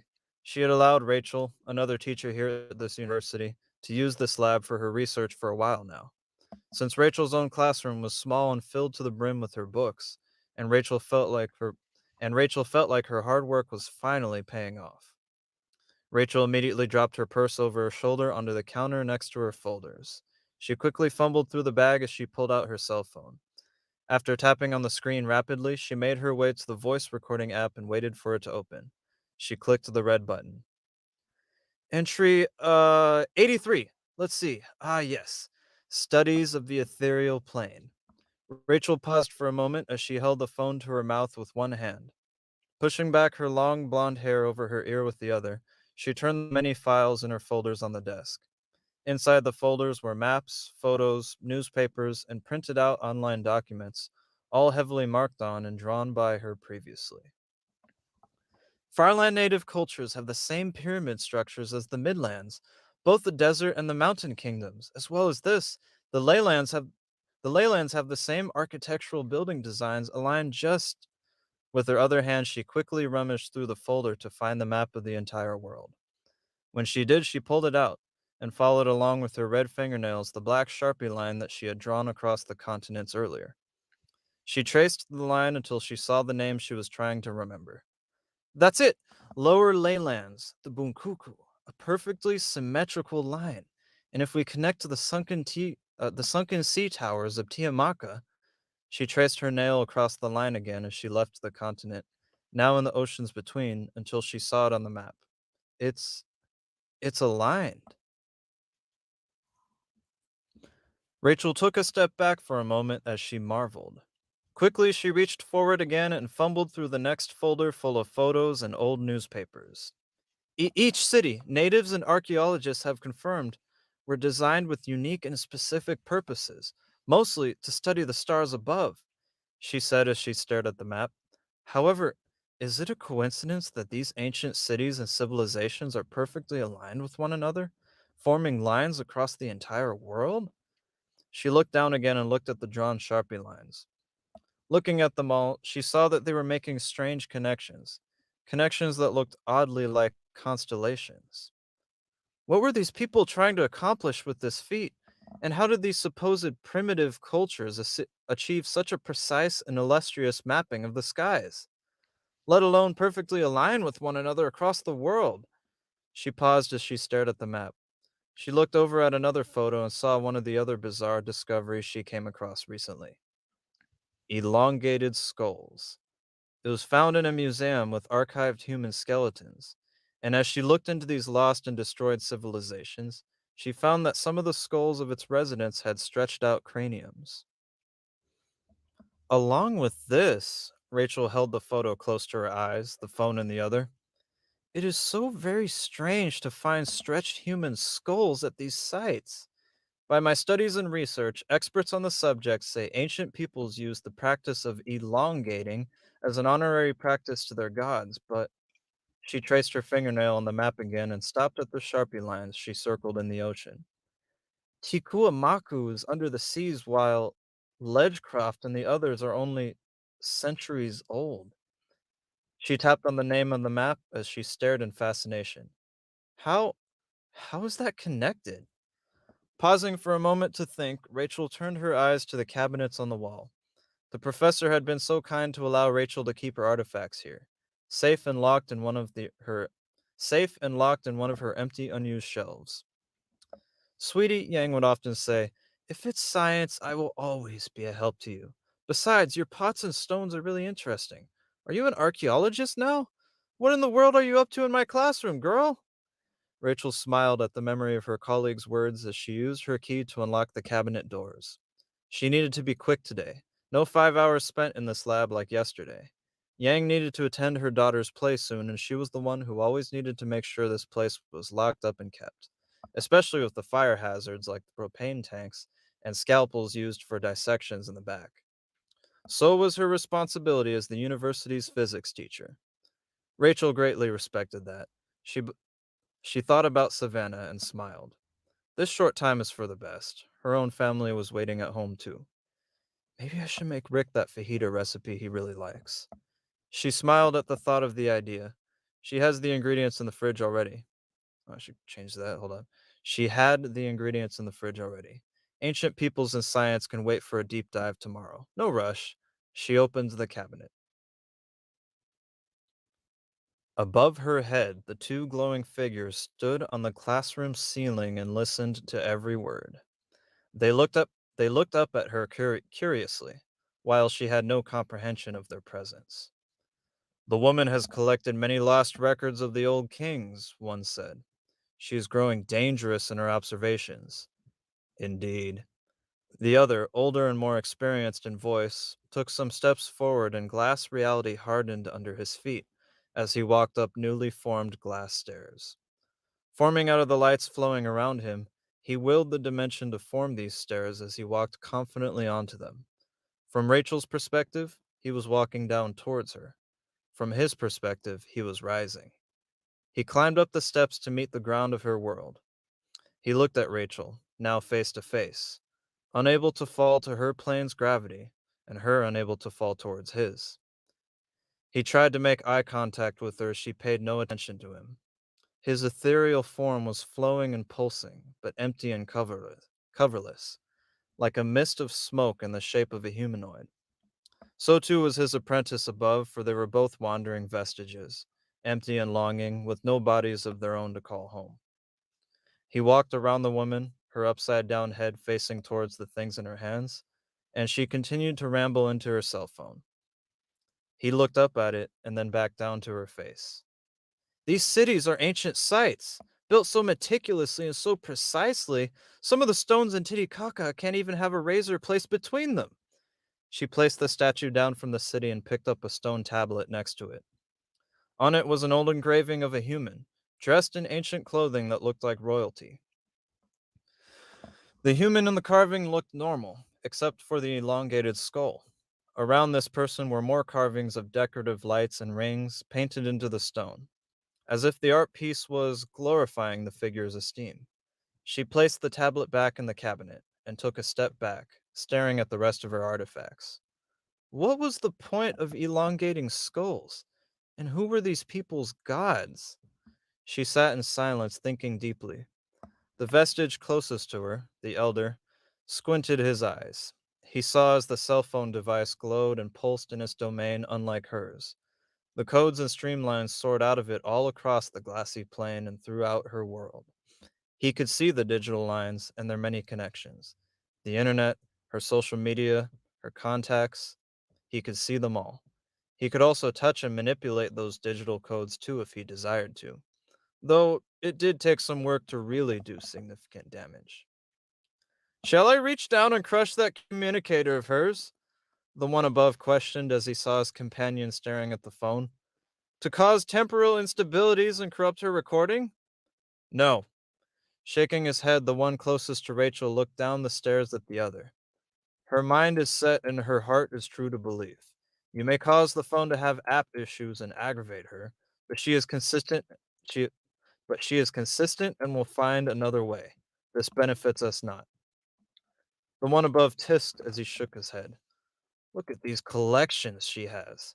He looked inside the upside-down cabinet with disdain. This is dangerous. Something must be done about this. Here, I shall make a spear of doubt, and I shall smite her soul with it. No! Barking authority, the one closest to her yelled at the other. I have already commissioned another companion of ours with the commander's permission. Enough! A human will deal with this for us, and look, he is already here. That will do nothing to her resolve. Cease your impulsiveness and think bigger for once. The other scoffed in offense before tilting his head quickly in curiosity. A human? You mean one is here now? The other nodded and pointed. The one who asked marveled as he followed the finger to the place where the man was waiting. He did not see him there until now. Yes, we will guide and assist him. Be patient and do not touch the woman. Shaking his head, the other backed away and just stared at Rachel. In their domain, she too was glowing, with ethereal tree branches growing off of her. Out of the branches not seen by human eyes grew leaves, and out of those leaves burned lights. Their many colors were radiant and flowing, and they were bright at this moment, demonstrating her excitement as they flowed brilliantly all around her. The younger vestige took a look at the lights as some of them floated towards him like smoke from a candle. He grabbed some of the smoke with 6 fingers and held it up to his nostrils, as he inhaled the fumes the candle, Rachel, was producing. His face writhed with disgust as he threw the smoke back with a single hand. Ugh! How repulsive! Excitement and hope! He shook his head as if he had just sneezed. Yet, he said as he curiously grabbed the smoke and studied the complex and ever-changing colors. There is some stress glowing slightly in this as well. How interesting. We can take advantage of that, the older one replied as he stood right next to Rachel. She was most likely stressed due to her limited time here today. Come, let us see if this offers us any new opportunities. The younger one nodded as the older turned around from Rachel and walked back down the glass stairs to the ceiling with his companion. As he did, the stairs collapsed and fell away into mist as the lights below his toes continued to soar off into the cosmos below and above the glass. He stood now next to his companion, and they both looked up at the ceiling woman, silent. They waited. The question is, Rachel continued, were these ancient cities more advanced than we give them credit for? Is it possible that I can prove it? Rachel held up the stone tablet and stared at it, thinking deeply. A knock on the door startled her and caught the attention of everyone. All 4 sets of eyes looked at the door. Oh! Rachel exclaimed, still recording herself. Yes! She yelled out. Mrs. Marshall! A man's voice, muffled by the metal door. Rachel was taken back. It's not the professor. Who could it be? She pondered to herself as she stared at it, not replying. Could it be the janitor, Frank? Bless his soul, he's a kind man. A student? Yang might have sent him, whoever he was. Rachel's hands quickened, and she called out her and as he called out her muffled name once again. Yes, just a minute. She quickly placed the stone tablet back inside the cabinet. She walked to the door, speaking quickly into her phone to wrap up her notes. In conclusion, today's logs will be quick as I'm in a time crunch. Perhaps the ancient gods of these civilizations were simply ethereal beings from that other world. Maybe they were real, and maybe this proves that the plane is too, and it's not just some theory. I will continue to search for proof later. She clicked the recording button and it archived the file as recording_sounds_83. She opened the metal door and screamed. A tall and well-dressed man in a suit and tie smiled wide as he held in front of him a small bouquet of purple lilies. Mrs. Marshall, some flowers for you. With one hand, he stroked back his dark brown hair. With the other, he passed it to Rachel's startled hands.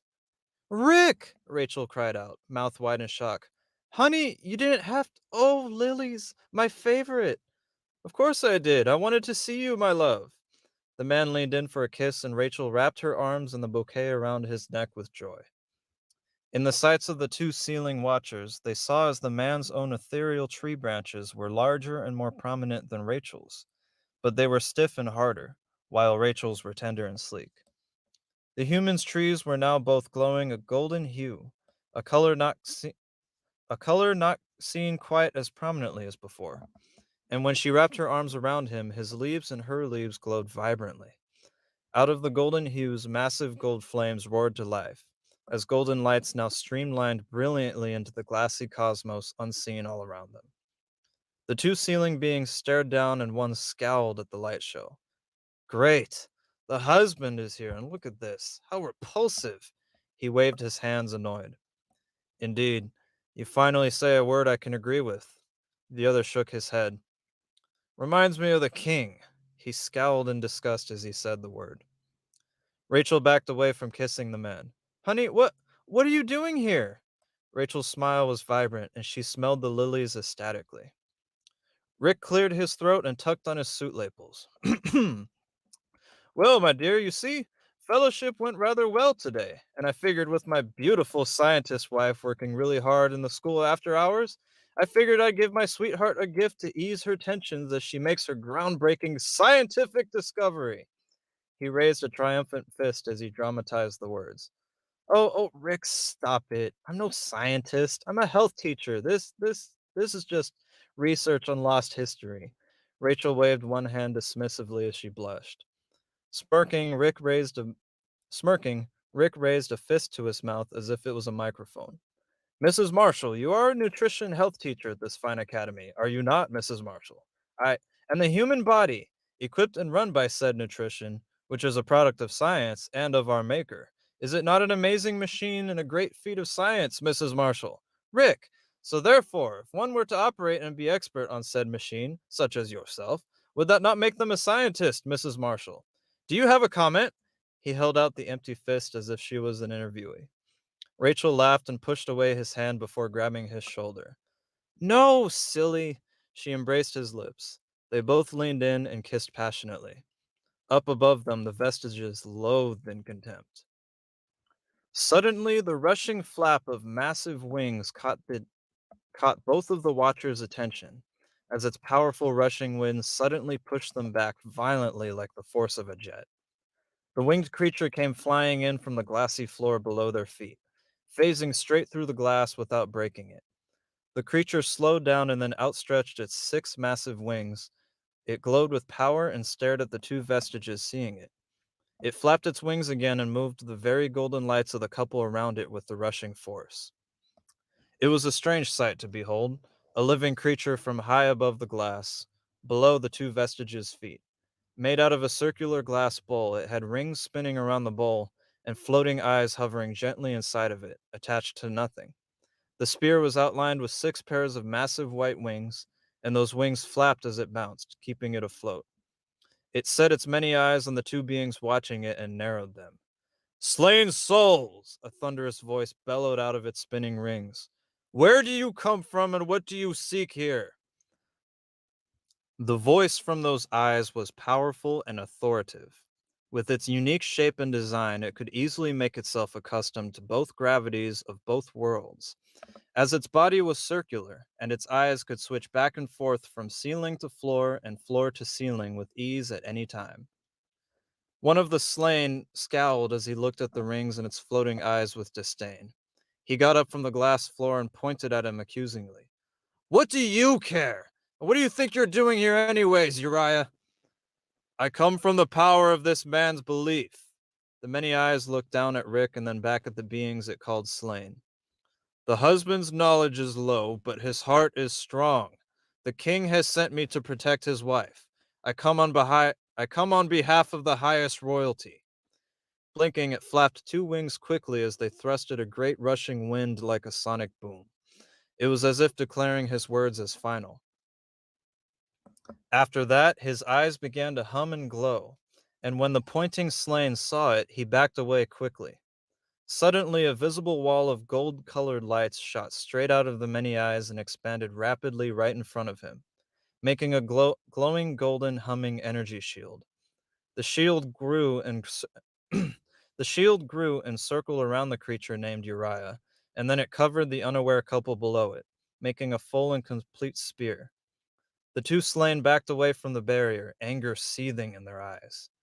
You will not be touching this woman or this man while in my presence, the flying creature proclaimed. That is, only if one acts in dysfunction or transgresses the king's instructions. These are the decrees. So saith I am. The two slain hissed with clenched teeth as they backed away into the corners of the room.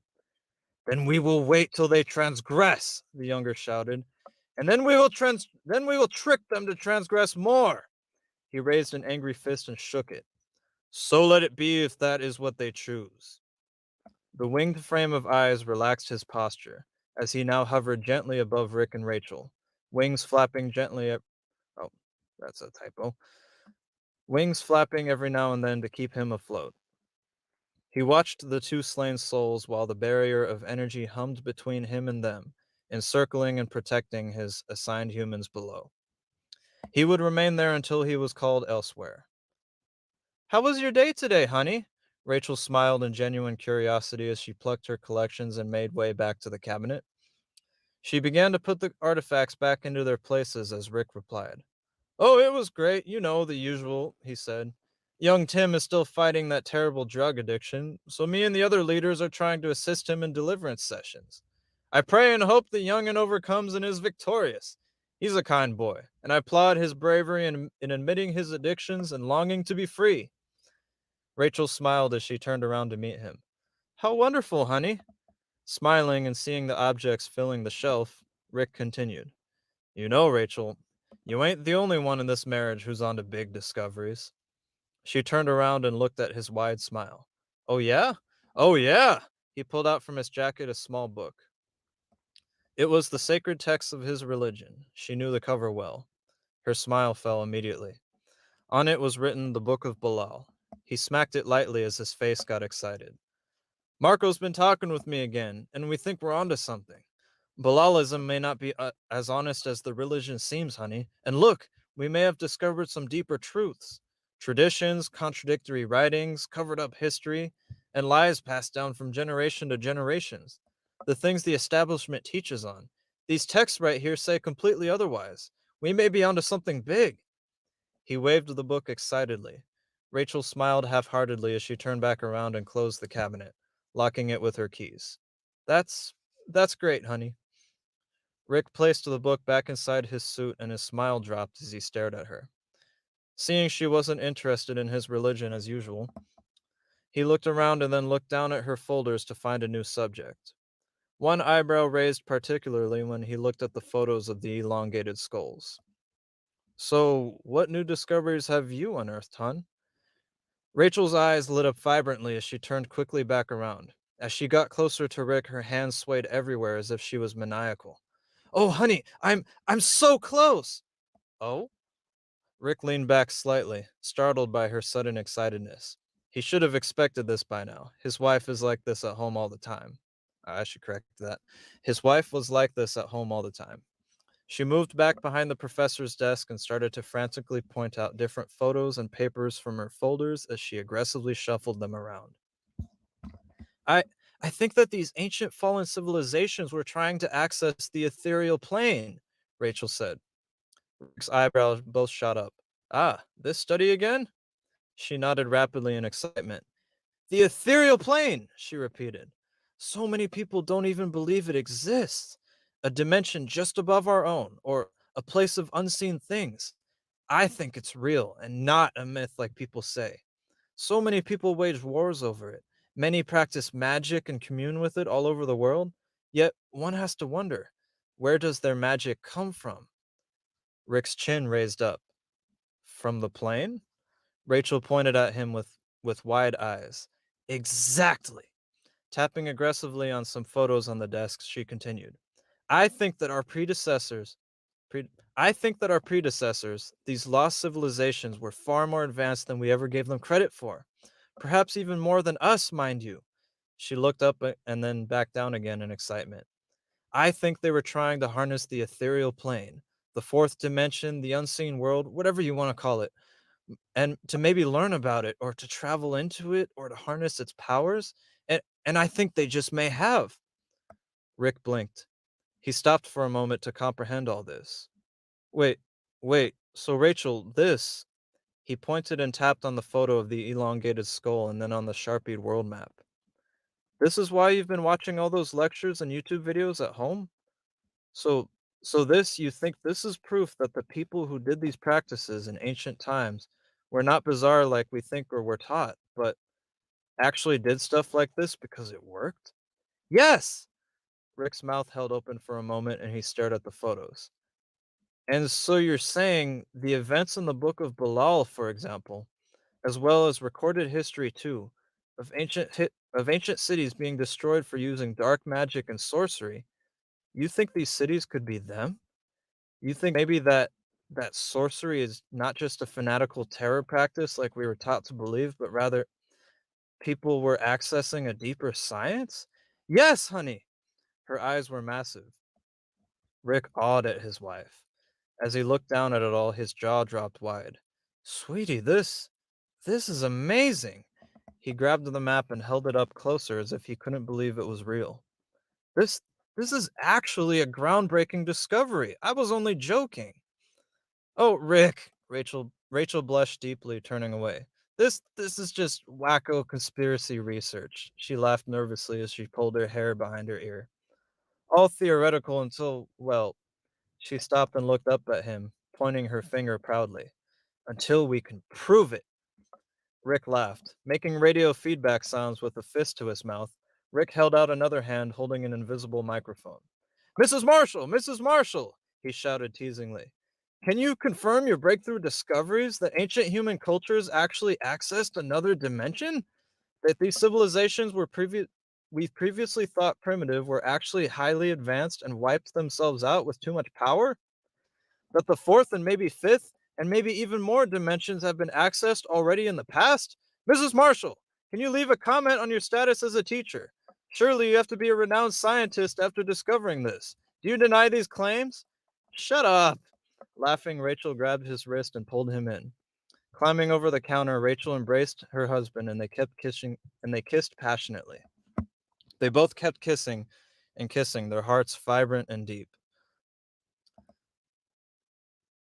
The floating orb of eyes and wings above sparkled its eyes at the sights of the golden lights, pure and bright, flowing out of their marriage bond. The two slain souls practically hissed in aggravation. The couple continued to kiss passionately as they completely lost themselves in the bliss of the moment. A loud slam on the door startled them both as they each jumped. Rachel! A woman's voice screamed, muffled by the metal. Girl, you were supposed to be out 5 minutes ago! Hurry up! Oh, Professor! Even muffled, it was very clear who that was. Anxiously and clumsily, Rachel flailed for her folders and files. Rick helped her and did the same. As Rachel shoved the files back in her folders, she could not stop glimpsing at Rick as he smiled back to her. She giggled and smiled when he caught her eye. At that moment, he was the most handsome man she had ever seen. They both eventually put away all the research back into Rachel's massive folders, and they quickly made their way to the pounding door, giggling and trying to compose themselves. "Oh!" the professor exclaimed, startled by the unexpected man in her classroom. "Well, hello!" The flying spear of eyes hovered over the couple and moved above them everywhere they went, as it now covered Yang as well. The couple and the professor quickly left the classroom, Yang locking the door behind them. The slain souls waited patiently, while the voices and laughter quickly quieted down in the school halls outside. The spear of wings and eyes moved with them, growing farther and farther away from the two slain, glaring at them the entire time until it eventually went completely out of sight. "Rachel, girl, what's your tall preacher husband doing here?" "Yang!" laughs down the halls. "Professor, I have to ask, is my wife a scientist or is she not? I mean, have you seen the experiments she's doing in my class? She may not be formally like me, but I would say so." Embarrassed cries shot out from Rachel, and then only fading laughter remained, as footsteps receded quickly into silence. The two ceiling slain were now alone, and they breathed out relieved. "Ah, he must be dying back there, our human," one said, "listening and waiting for all that. Good riddance. No, no, look at his lights. He is fine. Worry not." They both looked up to the back of the classroom. There behind the large counters for the student experiments, all the way in the back, the other human sat up from the floor. He was glowing in their dimension like the others, but his lights were low and dim, unlike Rachel's. Calm and contempt. He was very relaxed. It was a man, dressed head to toe in dark clothes. He was lying there the whole time, quiet as a mouse as he listened to everything. He eventually heard the lock on the door and waited for the laughs and voices to fade into complete silence. Excuse me. The husband's surprise appearance was unexpected, but it was of no concern to him. They never walked back there to find him. Rachel's artifacts were stored up in the front, so he got up and listened for a few minutes. It was now dead silent, and they were long gone. Good. He put on some gloves. Nudging the other slain, the older one pointed at the man again as he smiled. "It is time. This is the one who I spoke of, for look and see. This will be quite a show." They both watched eagerly as the man got to work. He reached for the wrench he had measured beforehand and tested on these propane tanks already. It was the perfect fit. His hand turned and the safety connections came unloose. He turned the spout and the gas hissed violently as it soared into the air. It was always Professor Yang's favorite sight to see the classroom awed at the green and blue flames specifically, as she used these carefully secured gas tanks to show off chemical reactions in the fires. Tonight, the fires would be demonstrated again. The single tank continued hissing as if the numerous warning labels were screaming at him to stop. He placed the wrench gently back into his pocket, and he walked to the cabinet. The man pulled out a small and previously tested lock cutter from his coat. With relative ease, he snapped off Rachel's lock and opened the gates to her findings. They were all there. He smiled. He pulled them out each with one hand and looked at them for a moment. Statues, tablets, pots, all the evidence of lost civilizations throughout history. He threw them one by one across the room near the propane tanks. Some of the pots and fragile pieces shattered, some bounced and rolled around. Good. He picked up one artifact in particular, the skull. He took a good look at what he came here for. He held the ancient and barely strung together red strand of hair hanging barely on to the elongated skull with his gloved hand. This was not acceptable.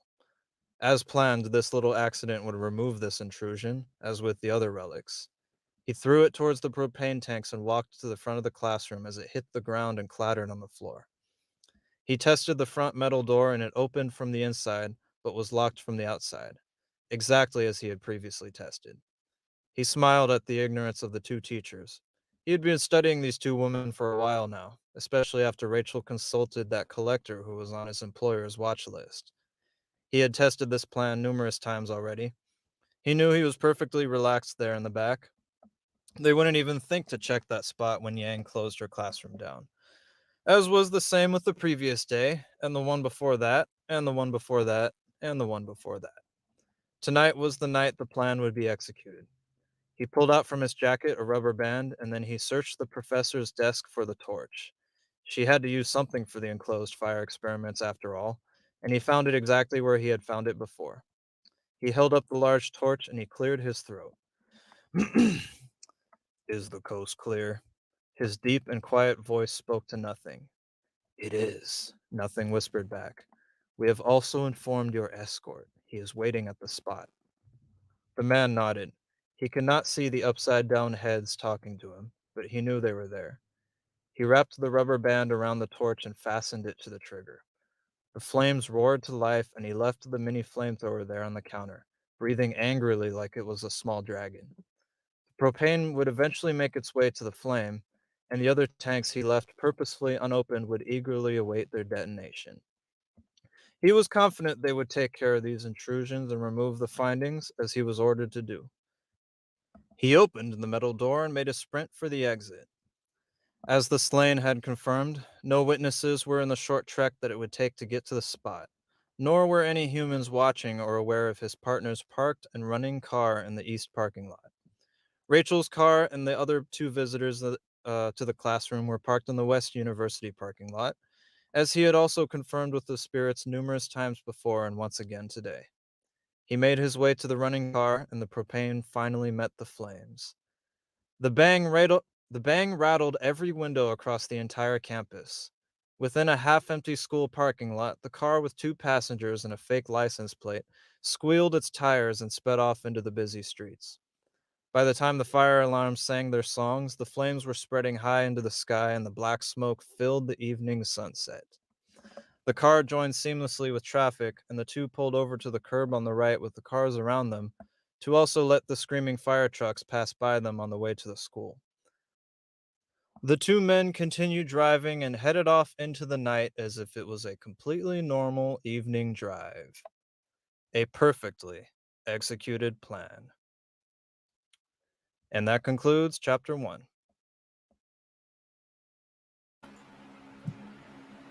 All right, so what do you think for an opening chapter to a novel?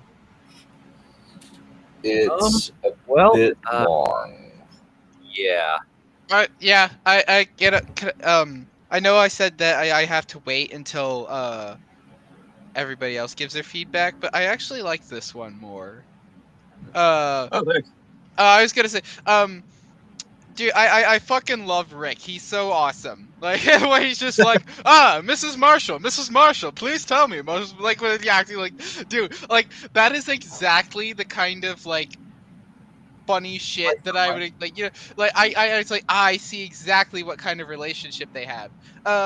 I liked. I don't know. I thought it was interesting when she was talking about the different skulls, and it's like, yes, you see, like this, like all the getting all like conspiracy theory shit and like ancient civilizations. I thought that was cool. I thought the conclusion of like magic and like ethereal plans is a little bit cheesy, but I get that's where the story is because that actually is real. I also thought the parts where the people on the ceiling were pretty cheesy, although I did think it was funny. He's like, gross, positive emotions, love, like, I don't know, I just thought that was fucking hilarious. Like, but I thought, like, I was like, I don't know. At first, I wasn't really interested in the ceiling people, but over time, it kind of grew on me. I feel like Rachel, like, being a scientist is a little bit lame. I feel like she needs to be more like Indiana Jones, being more like an archaeologist. She's not a scientist, remember? She's a nutrition teacher, but she's just going into this stuff because she's really into it. I think, yeah, but I think if you made her like a history teacher, or like a anthropology teacher, like somebody like Dr. Jones, like who teaches like ancient civilization. Like, you know what I mean? And then she becomes like Indiana Jones, the badass, like, you know, fighting fighting the occult and the supernatural, kind of like. I think that would be super cool. I mean, this does go in directions. This novel, it goes deep. This is basically a hint at what's to come. That's what I'm suggesting. Make her become a badass. Okay. Wow. I'm glad that you didn't lose your attention the whole time. That was nice.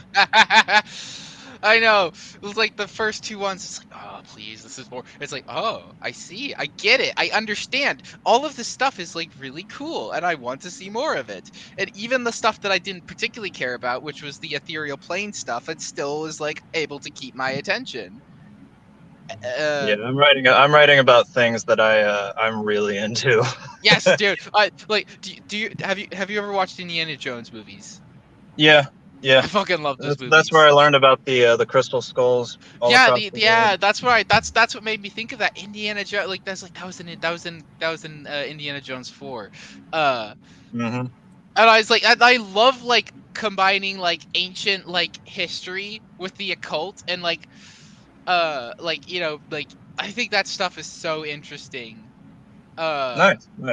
Yes, and like I like with like the dude, if you could like tie in more like real life artifacts, like maybe like make Excalibur or like you know the Ark of the Covenant or like you know the Holy Grail, all of these like ancient artifacts like real somehow, and that they're tied to the ethereal plane. I think that would be so fucking cool, and they have to go on a treasure hunt. That would be so fucking cool. Oh, believe me, there actually is a connection, not to those specifically, but to something else. And it's quite exciting. It reveals to you what those ceiling things actually are. Why it clarifies specifically that they don't have bodies. It goes into that. And Carl and Dunn, you may notice this is the same story from before, but as you can tell, massively reworked. Yeah. Massively. I decided, you know what? I don't like the idea that people just hear voices talking to them. I'm gonna give a whole entire POV of the voices. Okay. Yeah, it really does flesh. Which, again, I didn't particularly care for at first, but like it kind of grew on me because of how kind of asshole-ish they are. Like, ew, they're in love. Like, I just felt like this, like, oh, that's so cute. So Don and Carl, you guys were saying that very long. Yeah, it was that, and I know this was an issue we talked about with the prologue, but we are still hearing a lot of the this sort of clumsy exposition. You know, not quite as you know levels, but it is still very close. Yeah. Oh yeah, can you spot an example, like you did last time? I mean, what part of it is I see what you're trying to do with the with Rachel talking to herself with the recording device, but if this is sort of I don't know if this is a third person limit or a third person omniscient you're going for, but maybe some of the details you could perhaps could be put in her own internal monologue. You know. Ah, gotcha. Yeah, the whole purpose of that was because you know, Rachel had been borrowing that classroom for a while, as you can tell, you know, from it's the 83rd recording, and she's been in there at times for like 5 hours straight, just looking into stuff. You know, she's using it because her own classroom is packed to the brim with books, so she's using the physics classroom to maybe do experiments on the artifacts that she found and hunted all around. And the whole point to that was to give her like inner monologue in a natural way because she's rushed for time. I actually like that. It made it feel very cinematic. As somebody who appreciates, again, as somebody who's not a fan of literature, I could visualize that. I could see, like, the way you would shoot that as a film. Like, oh yeah, this whole thing is designed like a TV show. Maybe that's why I liked it so much, is because, and like if this was to be like a pilot episode, you would need to cut it down a little bit, because I noticed the recording was 37 minutes long. You would need to cut it down to like maybe 20 minutes, but like obviously, but I thought like that was so cool, because I imagine like seeing it through like the kind of crummy like 360p resolution camera that was probably on like a laptop or something, and like receive, and then like kind of like file save as like type like or whatever, like I kind of like I saw like I kind of like I imagine that and it's like yes, that's so clever, and it's like I don't know, I like that too much. From what you were talking about the prologue sounded interesting, and maybe that's why I was a little bit disappointed at first, because I was expecting it's like, oh yes, Nathan and his father are gonna fight against whatever like corrupt dictatorship is trying to like that clearly knows about the occult, but is trying to deny the existence of the occult for whatever reason. And I was like, oh yeah, and this like they're in this like shitty third world country. Did Or I like not say? you did not say what country Did I say, good sirs, that we're not going to continue with Nathan's? In fact, my profile picture is Nathan. He's the other main character. My two main characters are Rachel and Nathan, and it switches back and forth between them constantly. You got one who's into it, into the science of it, and then you got the other who can see it. Like Oh, that. so Rachel doesn't become, Very but can Rachel be a badass though? That's all I'm asking. I want her to like punch guys in the face and fight guys. That would be kind of cool, like Indiana Jones, and she just dress cool as well, like not just be like a fucking like dorky nerd, but actually be cool. I mean, not a bad idea actually. Carl, what were you saying? Well, I like the duality of those characters. You know, one person being on the analytical side of things, the other viscerally, emotionally connected to it. It does create an interesting contrast. Yes, sir. And not to mention, they are completely different. You know, opposite sides of the world, too. So that makes it even more. You know, I'm a big fan. I don't know if you guys know, but I'm a really big fan of multi-POV novels, specifically. Like I've read ones just like this. They're usually most of the time they're sci-fi too, where it's just two completely different people who are nothing like each other, are united by you know, like a commonality or whatever. And then next thing you know, it just goes back and forth the whole story, and then they meet, and then they separate again, and I love that stuff. That stuff's so much fun. You know what's so funny? Because that's the way a lot of the Halo novels are written, ironically enough, where it flips between like the UNSC perspective, which is the humans, and it flips between the alien Covenant perspective, and you hear it's like both like sides talking about like their own like philosophy, whereas like us like humans, we think like the way humans do, and then you see like how aliens think, and like they're all like with their religious dogma and like their culture and their philosophy, and like it's so cool. And I always have like more of an interest in the Covenant side than I do of like the human side, because it's like yes, the aliens, then their culture is so weird and different. It's like it's always so much more interesting, and it's funny like that. It's kind of funny how a lot of the Halo novels are written like that. Same style, basically. Yeah. Normally I don't like that though, with the different perspective switches, because this happens with the Halo novels, although it's not as bad, but where I end up caring about one perspective more than the other perspective, and it's like, oh, that's kind of cool that they meet, but I was like, I want the story to just be about this character. I don't like the other character. Get them out of here. That's natural. That's natural. Those kind of stories are always like that. You that's normal. hate the Wheel of Time. I probably would, because it's a fantasy story as well. Like, you guys know Arcane? A lot of this, actually, Rachel's kind of fascination for the science of the ethereal was actually inspired by Jace from Arcane, and also myself. I liked how they did that in the show, where he was really into the science of the arcane, and then but then we keep going back and forth between him and Vi and Jinx and the villains, and it's pretty much the same thing. I have like about 10 POVs in the story. And, some die and some don't, and then you got the villain characters, and then you got not even to mention the ceiling vestiges. Yeah, there's a whole lot of POVs. It's wild. But yeah, Noble, what fantasy have you read exactly? I've watched fantasy movies.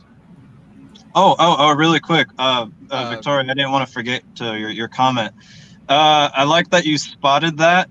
I wasn't sure if people would know about that or not.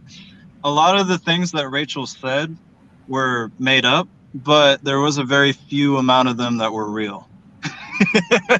Yeah. Yeah, I was getting a bit of an Ancient Aliens vibe from that. Oh yeah. But that's not what it is, though. So we're not saying it was aliens, but No, it was literally Nope. it's the occult, it's the supernatural. Yeah, that's pretty much hinted, and you'll see it'll be explored more and more and more. And then there will be some characters halfway through in Act 2 that will reveal exactly what's going on, and from there, everyone will be on board. Everyone will know exactly what's going on. Speaking of fantasy stuff, and this is I know this is a novel series, but I saw it as a show first. I saw the first episode of His Dark Materials, and what caught my attention was specifically how like we were introduced to Lyra's uncle, which somebody spoiled to me about their relationship, but I won't spoil that.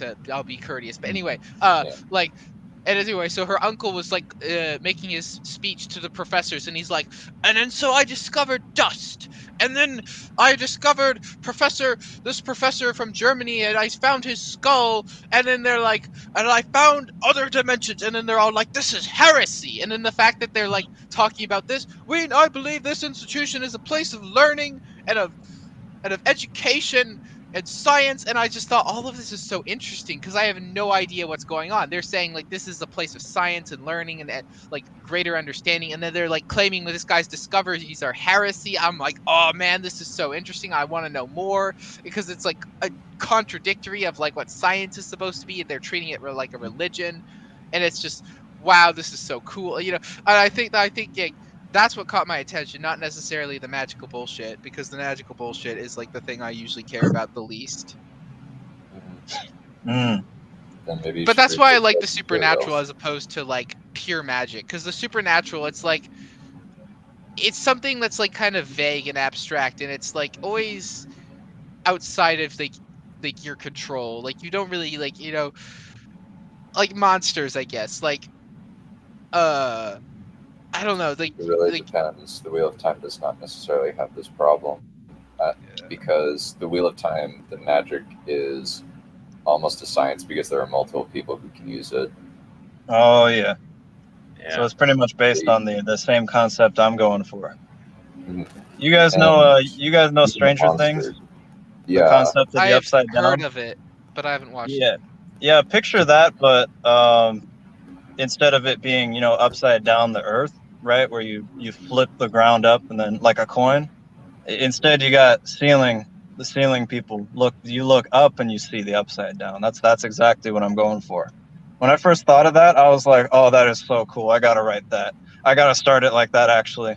It was originally just going to start where she just throws the folders over the desk and starts getting excited. But I was like, no, I got to start with that right off the bat. That's got to be my opening paragraph. But yeah, I don't know. I guess like again, like actually, hold up, pause really quick. I'd like to hear Don and Carl, all of your thoughts. Sorry.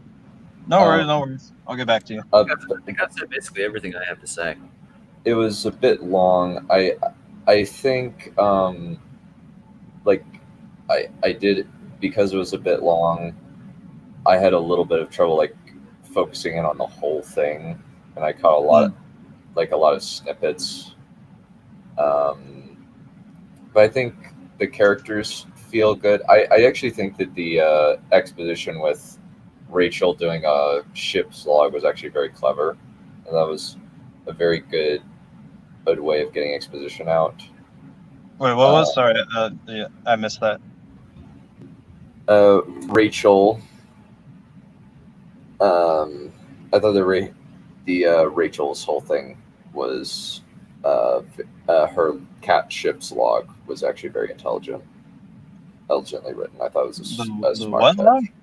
You mean like? Oh, you mean like her video journals. Oh no, yeah, her audio recordings.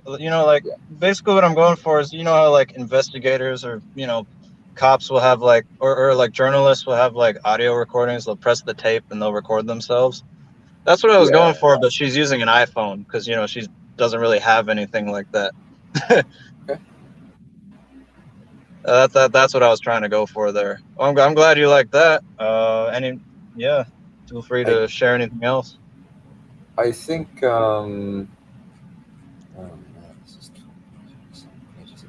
Okay.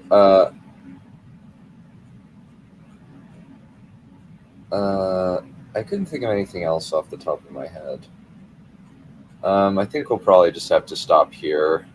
I actually have a date in about an hour, and I need to vacuum up my car and take a Ooh, shower. Dunza playa. Nice job. Oh, I wish. I What? wish I was. I wish. Sorry You to take have- up you your got a time, Dun. date. Come on. Sorry to Is take up she your hot? time. The definition of player is something that does not fit me as a person. Is I she am just hot? not kidding. I think that she is very pretty, yes. The beauty is in the eye of the beholder, so I'll I take don't that. know. I'll take that. I'll give you the benefit of the doubt that she's hot.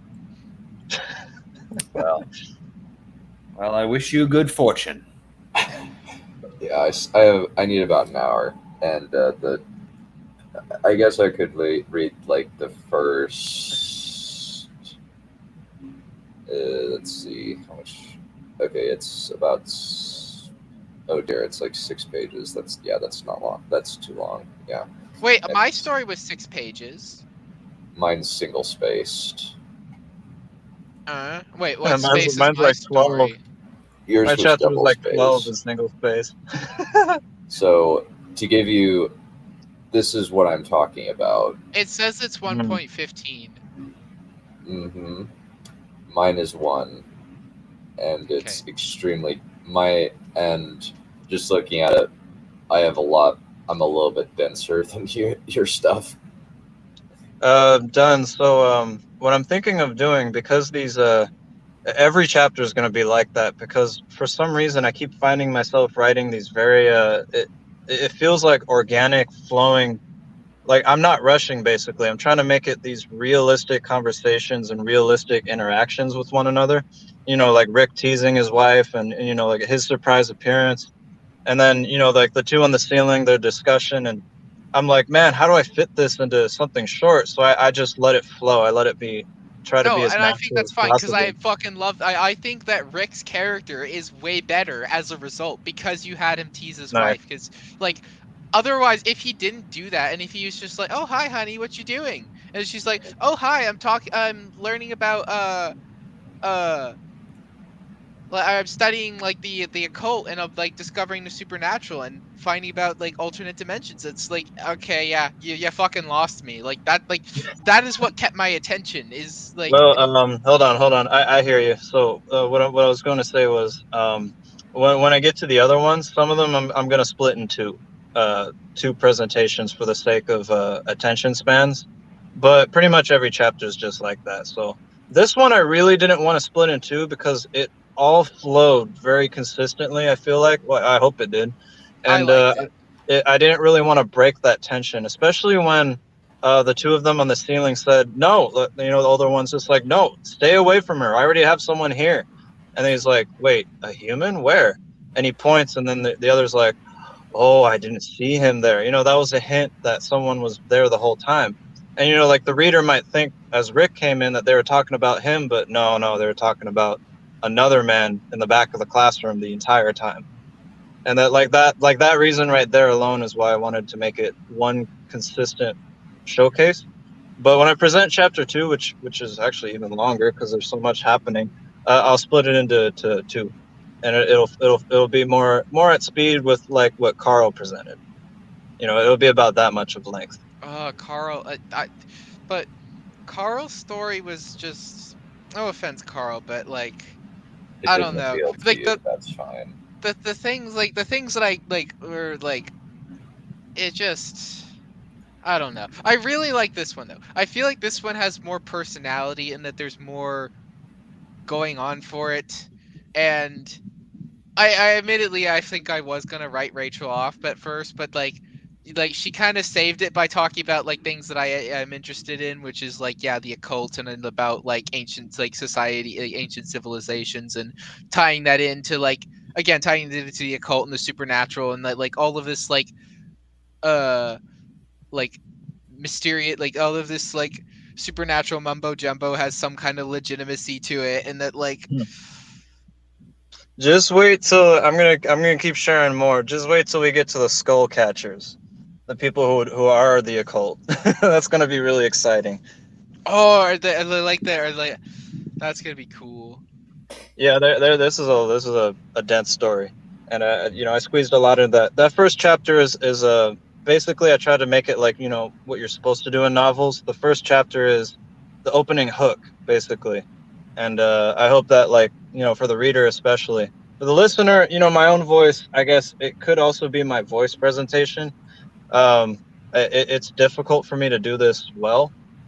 That could be the issue, but I hope for the reader that it was really engaging, and even though it was long, I hope that it felt like a Quentin Tarantino movie because Yes, I really well, not like a Quentin Tarantino movie. It felt more like what am I trying to say? It kind of felt more like the X-Files mixed with a Saturday morning cartoon a little bit. I got a little bit of the Expanse vibe from this. All right. Hey, I you know feel what? like a Quentin Tarantino thing is fantasy, just like you said in the chat. I didn't even know that was a. Is it? No, I wouldn't say this is fantasy. There's hints of fantasy, but this is mostly a sci-fi supernatural. Well, and I'm Star okay with Wars that. is sci-fantasy. Same with Dune. Oh, okay. I've just called both of them speculative fiction. And I don't know if you guys caught it, but you know about biblically accurate angels? Yeah. Oh yeah, dude! Oh man, I love this story already. I fucking love this story already. I don't really know of many fictions that go into that stuff, so I was like, oh yes, please do. Into the that would be so fucking cool. And, like the Seraphins. And, with the six wings. Yeah, what do you think Uriah was? Oh my god, dude. Here, hold up. Let me. Am I able to? No, I'm on a phone. Never mind. Well, it feels appropriate. The thumbnail of this video seems more appropriate now. What's the thumbnail? Hold on, let me see this. I'm gonna go on YouTube. Yeah, I picked the thumbnail at random, but it seems appropriate actually. I just grabbed it off of Shutterstock because I have a. Oh, yeah. Oh yeah. That actually does work. That's kind of funny. Yeah. Yeah, I just picked it at random out of my catalog of potential book covers that I took from Shutterstock because I have a license agreement with them. But yes, my one suggestion is to make Rachel into a badass. Or I mean, I guess you could make Rick into a badass as well, since all I know about him is that he has like a weird goofy religion. But I kind of like him more as like the goofy comic relief sidekick of being silly and goofy. And I feel like I don't know. And I feel like I'm like the nerdy dorky girl archetype I'm so sick of. I just like love to see the nerdy dorky girl, but also be like cool and well, badass. I'll tell you personally speaking, I absolutely despise the over the top feminist what's it called? I was just watching a video on it the other day. You know, like Captain Marvel. What was it? It's called the Strong Independent Woman. Yeah, I can't stand that. So I don't really have any of that in the story, except in one of the villains. So. Okay, so I guess if anybody's gonna be, but I mean, it's if you do it in a way, like I feel like you can get away with it if you, again, you could get away with it if you just try to make her cool without trying to make her like bitchy and whiny. And I think that she already has that personality where you could get away with it, where she's just like really nerdy about science and shit and like the supernatural. And think of it this way: with what I do, I have every single chapter plotted out already. I know exactly where I'm going and how it's going to end. I just have to make it happen. She's wholesome. That's what I'm going for. Rick and Rachel should be wholesome. You know, like make you feel good. Well, that whole scene, what I was trying to go for was like a really cute little romance. Make them wholesome. It was cute and funny. And possibly make people laugh. You know, I wasn't so sure about that. Humor is subjective, but I thought it was good. I fucking loved it. I just think that we just like this is like. I just think it'd be cool if we made it more like Indiana Jones, and then we had more. As for pushovers, absolutely not. No, there are strengths. There are many strengths, just not what media loves to show now, like physical. They always show women as physically strength. physical this, physical that. Oh, That's well, not the I only like strength there tomboys, is. so I like women with physical strength, but actual like physical strength, not like, you know, like this like, oh, I'm such a strong, independent, powerful woman. No, she's like strong because like physically strong because she actually works for it, and she's actually, you know, like Fit. athletic, and you know, she takes care of herself. Like that's the kind of like that, you know what I mean? Yeah, I That's hear you. fucking hot. I hear you. All right, cool. You might Well, like- I'm glad you enjoyed it, and Wow. Dunn and Carl, I thank you for your feedback and everything. And I saw the comment you left about you said embrace his lips. That should change. Well, what would be your suggestion grammar wise? Suggestion. Gosh, I can't pronounce the Embraced word. and locked lips. Or Oh, I kissed love that. lips. I love that. I'm gonna use that actually. Okay, perfect. Just think of Yeah, interesting Carl ways brought up. of saying Oh, boring. sorry. Yeah, Carl brought up an excellent suggestion last time where Urim looked at the soldier and said, "There are also witches and warlocks in your continent, is there not?" And then I changed it to from your homeland too, are they not? So I thought, yeah, because that was a little bit of forced world building that I naturalized a little better. In your homeland. So is the soldier, is he like an American GI in some third world country? When we go to chapter 2 and get back to Nathan's POV in a time skip to when he's an adult, it's going to be he and his family live in the Heartland, which is a continent, and then the soldiers, the colonizers, come from the Leylands. That's one of the other continents. I thought you said this was modern day. It is, but it's fictional. But where like you said the United States, like Europe, Japan, Nope. South I America. am very pressed for time, so is it okay if we wrap this up? Yeah, you know what? Hey, we're all on the Discord, right? Yes. Why don't we talk about this more on the Discord? Except Dunn. Dunn can go seduce his girlfriend. This is a first date, you dick. No. What do you mean, you dick? I'm wishing you good luck. All right. No, all right. Let's let everyone go. I'm very tired and pissed off, and I'm very tired. and Oh grouchy. shit! I'm sorry. All right. That's fine. It's okay. I need to learn greater patience. No, we have been here a long time. I'm streaming for 4.5 hours makes me very tired and crotchety. You got this. Get your rest, bro. Yeah. All right. See you later. Bye. See ya. Enough! Kill me! Just end it. No.